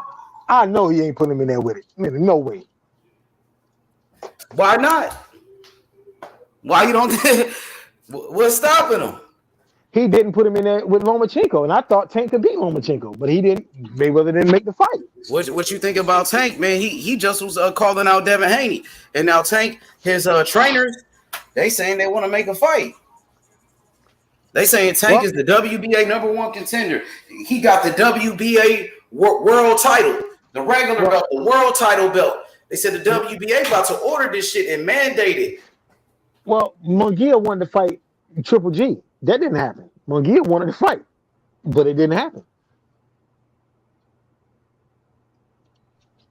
Yeah, that's true, but it's different when you got a Tank. It's It's different when you got a Tank Davis and Haney that actually wants to fight. So that's kind of different than McGee and Charlo. I gotta see it, bro. Triple G, McGee and Triple G. I want to see Tank get up in there, man. I want to see Tank and Haney because they got history with each other since the Mayweather jump. I want to see it too, but I'm just not confident the fight happens. That's all I'm saying. And we need all of those fights, bro. Exactly. Tank got to be a part of the big fights with the with the rest of the guys. Because 135. We want to see how great Tank is too. 135 is horrible, just like 147 and making fights. You got all these top guys and nobody's fighting each other. At 135, they be fighting though. Devin Haney just fought Cambosis. Yeah, and what else? Tio fought Loma. How many years ago was that? Shit, nigga, that wasn't too long ago. Shit, it was 2 years. It was 2 years ago. Shit, since then we got an undisputed fight, and now they talking about Devin Haney versus Loma, Devin Haney, and Tank Davis. Yeah, my boy. Hey, you see what my boy Taco said? Haney. You know what I'm saying? He already know undisputed champion, pound for pound. Taco, the youngest fighter on the pound for pound list. Terence Crawford said Devin Haney top 5 pound for pound, and he's only 23 years old. He's only 23. You're acting like we don't support. You acting like we don't support Haney here. We're all Haney fans here. I'm a Haney fan. That nigga only 23. He only 23 years old. Top 5 pound for pound. That's crazy. Nah, you don't have to tell Haney to me. I know he's great. It's the truth. It's the truth. I'm just speaking facts. I'm not selling shit. I'm not selling shit. What I'm saying is, it's the facts. This nigga's on the top 5 pound for pound. Devin Haney's the youngest undisputed champion in the history of boxing. These are all facts. 4-belt undisputed, the youngest. The real. He was a real undisputed, bro. You know what I'm saying? So we got to give Haney his credit. We never seen a young fighter do that, and guess what? Devin Haney's a true champion. He's a true champion, bro. He ready to make a statement. His next fight, if it's Cambosis in a rematch, he going to stop him. He going to stop Cambosis this time. I promise you that, bro. I got Devin Haney stopping him in a rematch. Well, hey, where's the rematch going to take place? Going to be in the U.S. or Australia? Australia. They got a contract. Australia. I know they got the contract for Australia, but I didn't know if they would change it. It and stuff. But I think Devin Haney could stop him. I want to see it. Yeah, go to the body. If he go to the body this time, break him down even more. Because the first fight was perfect. The first fight, man, it was a great boxing lesson by Devin Haney. But in a rematch, man, Devin Haney gonna get better and better. He gonna stop him this time. Watch. I don't want to see him go for the stoppage. Just stick with your game plan. You don't have to. But it's more he can do though, right? Yeah. You can always get better. He's gonna have to You're do right. more. He's gonna have to do more in the second fight because they're not gonna go by what happened in the first fight. In the He second gonna fight, punish his ass. the second fight, they're gonna expect Haney to be more aggressive on Comboses and hit him with some more shit. So he's gonna have, like H said, he's gonna have to do other things to him this time. Well, Nah, basically, I I scored. mean, yeah, he's gonna get better and better, bro. If he could beat him just like he did the last fight. But I want to see Devin Haney even take it to another level. What And I more know can how he to do do? it. We know He how to do it. I scored the fight 11-1. What more can he do?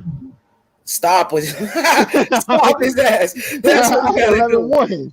Hey, nigga, listen. If Devin Haney go to the body and really start hitting him with some body shots, he could stop his ass. I'm telling you, bro. And it's always about challenging yourself. And you know what I mean? That's what it's about. Either way you put it, You know you can outbox some easy shit. There's no chance that Kambosos can win that fight. Either way you put it, he ain't winning. I know that much. You don't give him a chance. You don't think he can do any better? No, I said Kambosos doesn't have a chance at winning. Either way you put it. Hey, What's up, Taco? What's up with it? I was saying, Brody. I think that the only way I seen him like pushing for a knockout is if he fight him in the States. I think that with him knowing about the judges, I just think that he would be a little bit hesitant on trying to push for the knockout. Now, don't get me wrong, if it's there, I think he'll go for it, but I think he don't feel comfortable with because to get a knockout, sometimes you gotta press, you know what I'm saying, hard sometimes, and I don't think he don't want to really press as much, because when you do that, you could lose a lot of close rounds. You could have a lot of swing rounds. That's what Devin Haney cut out in that fight. That's why I thought I knew it was going to be a wash, because Devin Haney wasn't going to allow none of those swing rounds. He maybe got maybe one or two. They tried it, then it was tried to give him like 3 rounds. You know what I'm saying? But they there couldn't, because he washed the boy. But if somebody want to make an argument for like a 1 or 2, they could probably do it, but like no more than 2 rounds, bro. Like, so I just think that if it's in the States, I think that he gonna push for the knockout, H. But I think if it's out there in Australia, they're gonna try to give him that. And all he has to do is use that uppercut in the second fight. I think to the body, though, Taco. I think if he get to the body and really start touching him, he can stop his ass for real. Because Kambosos was already getting tired with some hooks to the body, Taco. He was hitting him with that straight jab to the solar plex. You feel me? Yeah. But I know what you're talking about. You feel me? A little bit more. But like I say, Ace, when you go for them bodies, you leave a little bit open. Even when you come with a jab, you know what I'm saying? You leave yourself open, and Kambosos got a nice right hook. So good counter. Yep. You know what I mean? So it's just like when you go into the body, you sell something else, and that's what people don't understand about.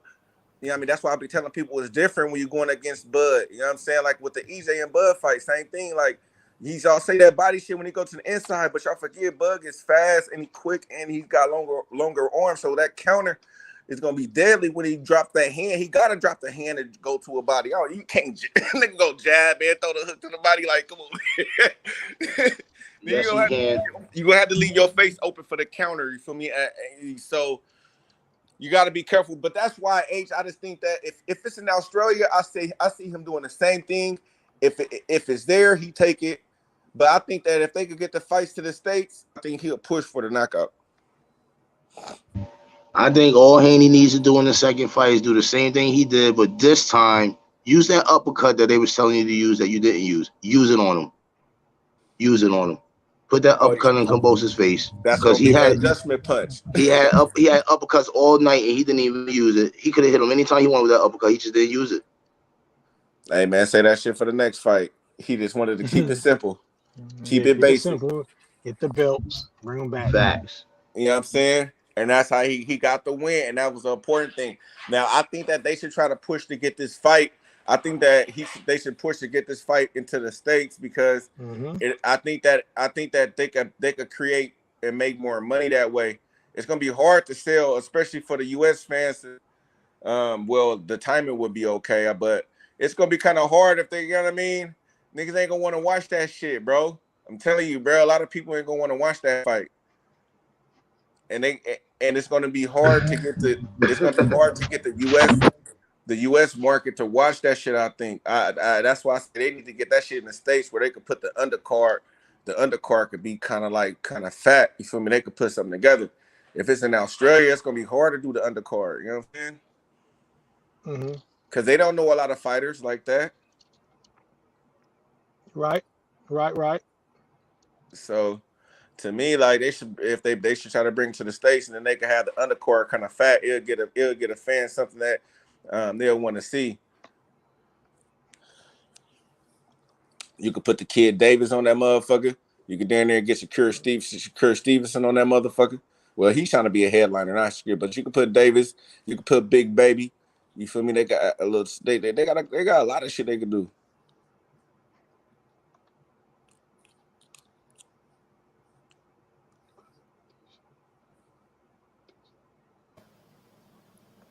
Hell yeah. Hey, Taco, man. Right now, Devin Haney the top dog, man.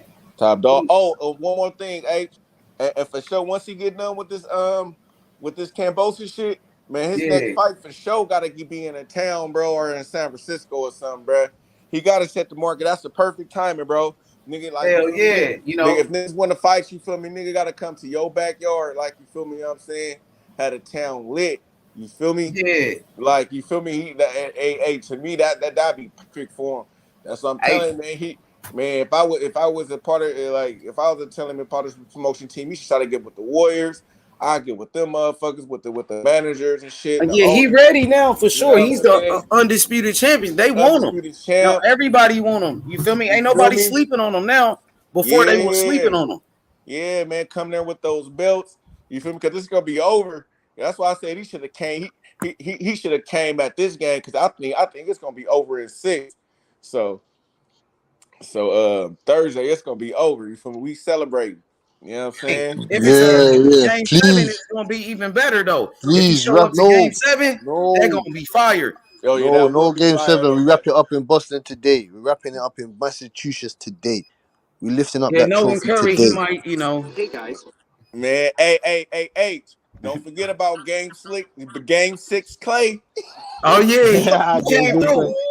What'd he do? Taco, tell me. Hey, he ain't did nothing the game on Thursday. But what'd he do in the last game? I heard he made some big threes. He hit for 20. He got 21. But game 6 is in game Clay. With game 6, he always go for like 30. Yeah, listen. Hey. Steph Curry didn't score no threes last game. Great players never have 2 shit games. He's gonna have another great game today. Again. Not today, well, Thursday. Yeah, he didn't score no 3. No, it's today over here. It's today over here for me. No, I can't. And they play tonight. Yeah, it's today over here for me, innit? You get me? Oh, you watching? No, you watching game 4 or something? Then what you talking about? No, over here it's game 6 today for me, innit? No, they ain't playing today. I don't know how that's happening. Hey, my boy Shelton Moore says, I live in England, my G. Hey, look at this question right here, though. What you think about this question? Shelton Moore says, if Crawford beats Spence, is he an all-time great? Hell yeah, absolutely. You're talking about another top 5 fighter on the pound-for-pound list, a monster, in becoming a 2-time undisputed champion in 2 different weight classes. It's never been done in the 4-belt era. So, yes, he will be an all-time great. He is without it to me, but he also adds 8 belts to his collection. But to put him in a top echelon, like you feel me. But I think that he's already an all-time great. But to put him because it's hard. It's hard in boxing. You talking about with the great fighters. It's hard to even probably crack the top 50, bro. Like or the top 100, like.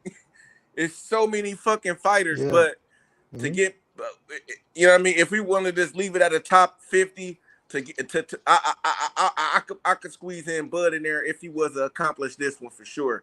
You could squeeze him in the top 50.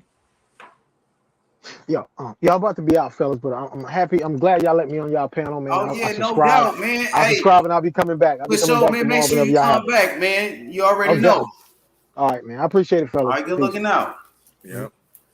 Hey, Taco, man, you know what The time it is, boxing man. historian, like we have to have somebody like more like Shelton and Blood, you kind of know your shit up like with the older boxers. Oh yeah, I'm on it, Taco, man. You know it. But because you know it's hard to put a top 50, fighters because there's so many. You know what I'm saying? It's easy, So, Taco. I already got the list. I got a top 50. But I think that if we was to say, okay, we was to say we're gonna leave it to a top 50, I would say Bud is on the outside looking in right now. If he was to become undisputed, he'll be in there for sure in the top 50 fighters. That I would say for sure. So who you think is the greatest fighter? I would have to go with Muhammad Ali. Who would be number 2? Man, my number 2 would be Floyd. Okay, number 3. My number 3 would be Sugar Ray Leonard. Okay. Number 4. Hagler. Number 5. Mike Tyson. What about Sugar Ray Robinson? Man, I didn't get to see Sugar Ray Robinson, bro. That nigga cold, Taco. That nigga was cold. 84, bro. I'm 84. I mean, I can look at the highlights and shit, but come on, bro. That's who Muhammad Ali copied. He tried to fight just like him. Nah, that man. nigga was cold, Taco. That nigga had like 100-some fights. That was way past me, bro. That nigga was a beast, Taco. I ain't gonna lie. That nigga cold. I know. I be hearing the boxing historians and shit talk about him and do they think? I mean, but I didn't do my research about him, so I can't. You feel me? I'm not saying he's not a great fighter, H, but I just can't. I'm just talking about the fighters who had an impact on me. You know what I'm saying? Like as far as my life, he had an impact on the fighter you said was number 1. Pound for pound, the greatest, Ali. Ali, look, even Muhammad Ali said that Sugar Ray Robinson was the greatest fighter, pound for pound. He said, pound for pound, Sugar Ray is the greatest fighter. You know what I mean? That's why Sugar Ray Leonard copied his name. For sure. I mean, now, if we talking about a top 50, yeah, okay, there, but yeah, like he'll probably be at 6 for me. I want you to check him out though, Taco. Sugar Ray Robinson. I'll check him out for sure. I'll check him out for you, yeah. Bro, for sure. But yeah, so Floyd Mayweather. Tyson, but my 5 is kind of nice though. You feel me? I mean, man, Muhammad Ali, Floyd. Sugar Ray, we got Mike Tyson in that motherfucker. Tyson, come on, man! Look what Tyson did, though. Let's not. I mean, let's throw away the he lost to. What about Holyfield? Though Holyfield beat Tyson ass. But H, look at but I'm just saying though, just the experience and the way it was, the vibe, bro. It was Tupac, nigga, everybody, nigga. Niggas, bruh. Yeah. It was different, eh? He was a superstar. That's what it was with him. He made history. Mike Tyson was heavyweight champion at 20 years old. Ain't nobody ever did that. Ain't nobody will ever break that record. And then Sugar Ray Leonard, I mean, come on, bruh. Like the hands, bro. Come on, bruh, with the power, bruh. Yeah, Sugar Ray was nice though, Taco. Bruh, like, come on, bruh. Like, and then Hagler. Come on, bro. You can't. Come on, bro. Like, nigga, Sugar Ray, that's Bill Haney's favorite fighter. But Sugar Ray. Ray. Right. And then Hagler, come on, bro. He gotta be in the top 5 of anybody fucking pound for pound for sure, bro. Like you can't keep Hagler off of a top 5 for me. You know what I'm saying? And then what about Roy Jones? You ain't fucking with Roy Jones? Oh yeah, he'll be in the top 10. He'll be in my top 10 for sure. All right, what about Bernard Hopkins? He in your top 10? He who on will be number 6? I'll take him on there. How many title defenses? 20-something title defenses in middleweight. I mean, but man, I could say damn, I'm forgetting some older guys, man. But then if we talk about the heavyweights too, you know what I mean? You got a Lennox Lewis, you know. Yeah, He had a Lennox nice for run. sure. I like the Lennox Lewis. You know what I'm saying? We forgetting. I'm forgetting a lot of. It's a lot, bro. It's so many, bro. Like I say. And what about let me see. What about I'm forgetting Andre another. Ward? Where would you put Andre Ward at?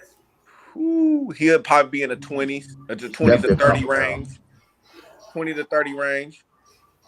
I'm just because I can't rank all the fighters, think of all the fighters, top flight, all the fighters, because you know y'all do that shit. So like, what you think about Ward though? But like, Ward honestly. had a nice ass career, but you could like I would have to have Hopkins over him. You could put a couple of more Roberto Duran. You got the man, it's so many.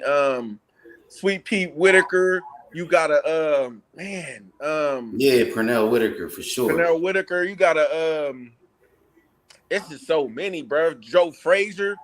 Man, that motherfucker Smoking Joe was a bad motherfucker. Yeah, man, he was. Hell yeah. Man, you go up to the heavyweights and shit. It's just so many, bro. Like you like it.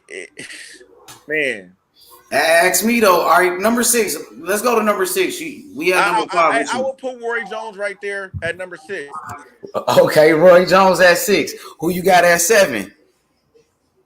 I can't, man. Damn, man. I'm done right there. That's you gonna stop at 6? All right. You gonna stop at 6? Come on, I'm stopping at 6, man. I'm stopping at 6. Only 6. I'm gonna go with Hearns. Hearns at 7. Oh yeah, Hearns. He was a dog. That nigga had hands. that nigga combos was crazy. He would lay motherfuckers out. You seen what he did to Roberto Duran? Right. Roberto, and then I got Hands of Stones right there coming in right after him. Okay. Jake LaMotta wasn't that bad either. Jake LaMotta, yeah. Okay. But man, who you got at 9? I'm missing a heavyweight, man. You said Lennox earlier. Larry Holmes. Oh, there we go. Now that's one of my fighters. Now you talking my language. There we go. There we go, Taco. I'm missing a lot of fighters, bro. It's so many that it's just hard to fuck, bro. It's so many fighters, bro. Yeah, bro. H. It's hard. It's hard because you got Larry. Larry at number 9. So who will be number 10? School guys in there. Like you got to. Like all the older guys gotta go in there. You know what I'm saying? So it's man. Who would be at 10 though? God damn. Who am I missing? I like your list. So your list, number 1, you got Ali. Number 2, you got Floyd Mayweather. Number 3, I think you had Hagler. No, Sugar Ray. Sugar Ray was number 3. Number 4, you had Hagler. Number 5, Mike Tyson. 6, Roy Jones Jr. Number 7, then you had Thomas Hearns. Number 8, Roberto Duran. Number 9, Larry Holmes. And now we at number 10. See, I remember your list by heart. Damn, I'm missing somebody. Fuck, man. Damn, I'm looking. Let me look. When Taco talk, I'll listen. You hear me? Oh, fuck, man. Who was a bad motherfucker, man? I can remember for sure. It's so many, though. God damn, I'm missing somebody, bro. Who am I missing?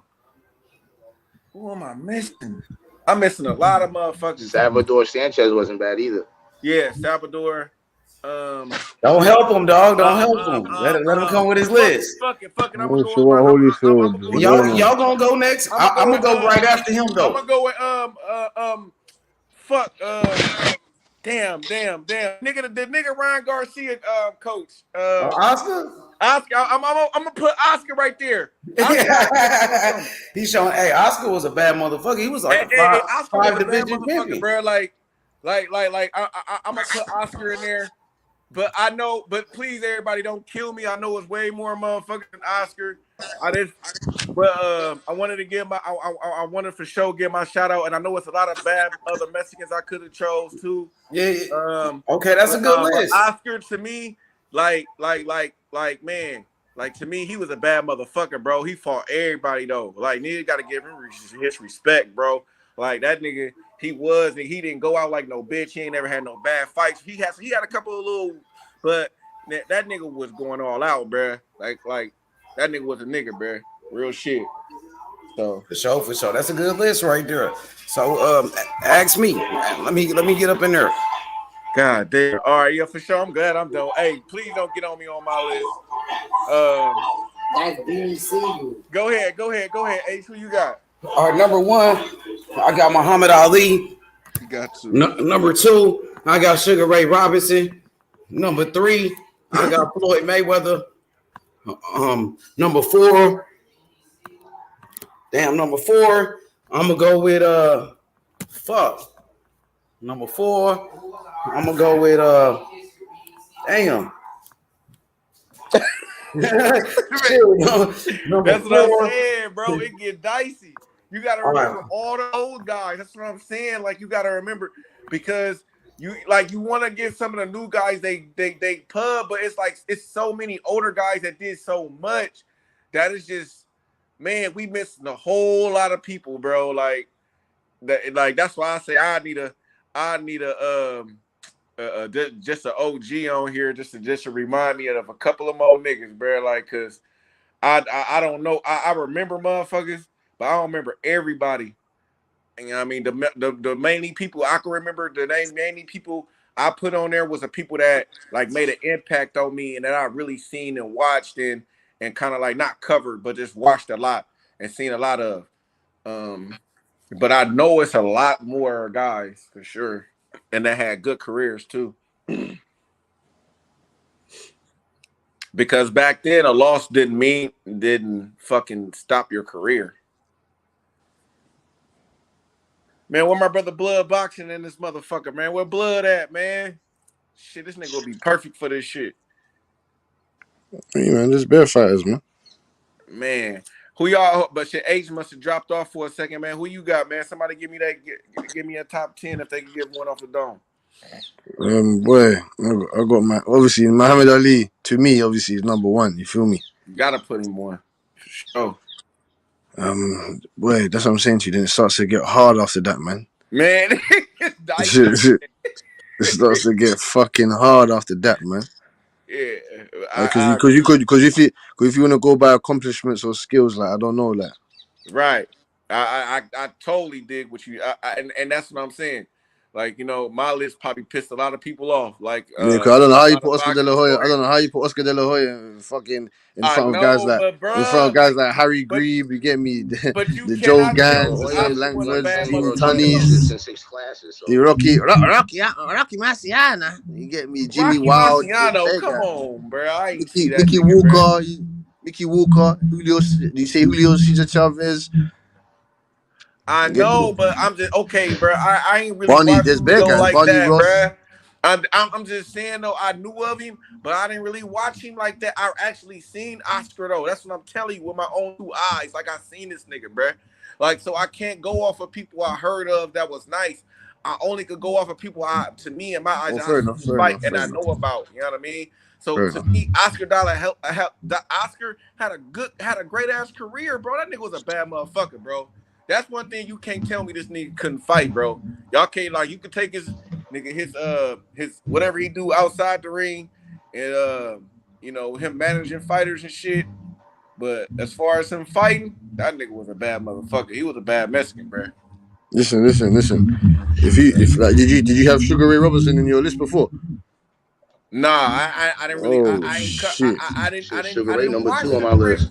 That guy's got I'm 100. not a historian like that. I don't claim to be a boxing historian, but I watch and I watch a lot of guys. I watch a lot of fights, but that's one of the guys I did not do my research on, but I will do it. I never claimed to be a boxing historian, nothing like that, to know everybody. But like I say, I just went on the people who I know for sure and I seen. But I did have Roberto in there. I had Roberto Duran. I have Roberto in there. I mean, I'm saying, like, I had it's a lot of more guys you could put in there though too, as far as, you know. But Oscar, man, was a nice motherfucker to me, man. He was a bad motherfucker. Taco. Ray Robinson went 126 bouts undefeated. 126 bouts. I heard. He was active for 25 years. This guy's got over 100 knockouts. He's got over 105 knockouts. I know, but bro, like I know, but man, His first loss was to I Jake know, but you would LaMotta. have to lightweight go and look at a lot of them niggas he fought too, though, bro. Like you would have to go back and look at them niggas, like bro, them niggas, like some of them niggas, bro, was nigga trash, bro, like nigga garbage, like nigga, motherfucking little niggas off the streets and shit, bro, like come on, like, Not and really, not I don't really, want to take not nothing from really. that That's what I'm man, saying though, to you. but like, No, it's not really, man, not really. You have to do your research a like, Hey, bit, I'm back, man. Taco. Taco, I'm like the back to my skill list. level, Back to my to list. to me I'm the sorry, now y'all. to Y'all, me y'all, one thing y'all can real hear quick, me? H. One thing Yeah. to me now Andy Sadler the had a lot skill, of wins too. I'm but sorry, from the man. era I'm speaking of, the skill levels between everybody was way higher than back then. Like niggas was probably Hey, had that grit, but niggas Nah, wasn't as Taco. skilled Nah, Taco. The like skill that. level was higher back then. hey, No, what? can I get my list? Hey, go ahead, y'all debate. Go Go ahead. ahead, go ahead. No, y'all got it. Go ahead, debate. I mean, with Sugar Ray Robinson and them, bro, like they skill level was higher for Sugar Ray real. Robinson's skill level was higher I'm not than saying anybody his. fighting right I'm talking now. about his competition, bro. I'm talking about His every nigga he competition, fought. okay. Who did he fight? He fought. Hold on, let me That's what I said. finish. Let me That's what I finish. said, Taco. That's what I said, Let me Taco. finish. Butch. Let me Hold finish. on. arguable guys Let that he fought. Taco answer. I'm Let me not coming finish. at you, Let me finish Taco. what I'm I'm saying. not coming at you, Taco. No, But I I know, I want to know. know, No, who did he fight? no. We good. No, it's nothing. But I'm just gonna say, now I'm not gonna say that every fighter he fought didn't have none, but I'm just saying though, I'm like some of the niggas Taco. he did fought. Come Taco, on, he bro. beat Like Henry Armstrong. He beat Hey, Rocky brother. Graciano. Come Taco, on, man. hang on, Butch. Hang on, He Butch. beat I'm not saying Hey, Kid have you Gallivant. ever Come heard on, of man. Kid Gavilan, Yeah, come on. Taco? Have you ever He heard of beat Kid Carl Pooper Gavilan? Olsen, man. Carl okay, Pooper I'm not saying Olsen. all them niggas wasn't bad. Y'all making it seem like I'm saying like every nigga he fought was trash. I'm not saying that, guys. I know he fought some bad motherfuckers. No, Okay, he No, fought Taco, some. man's just saying that you He don't fought a realize how lot good he more was. bad That you don't realize motherfuckers. how when you good he was, man.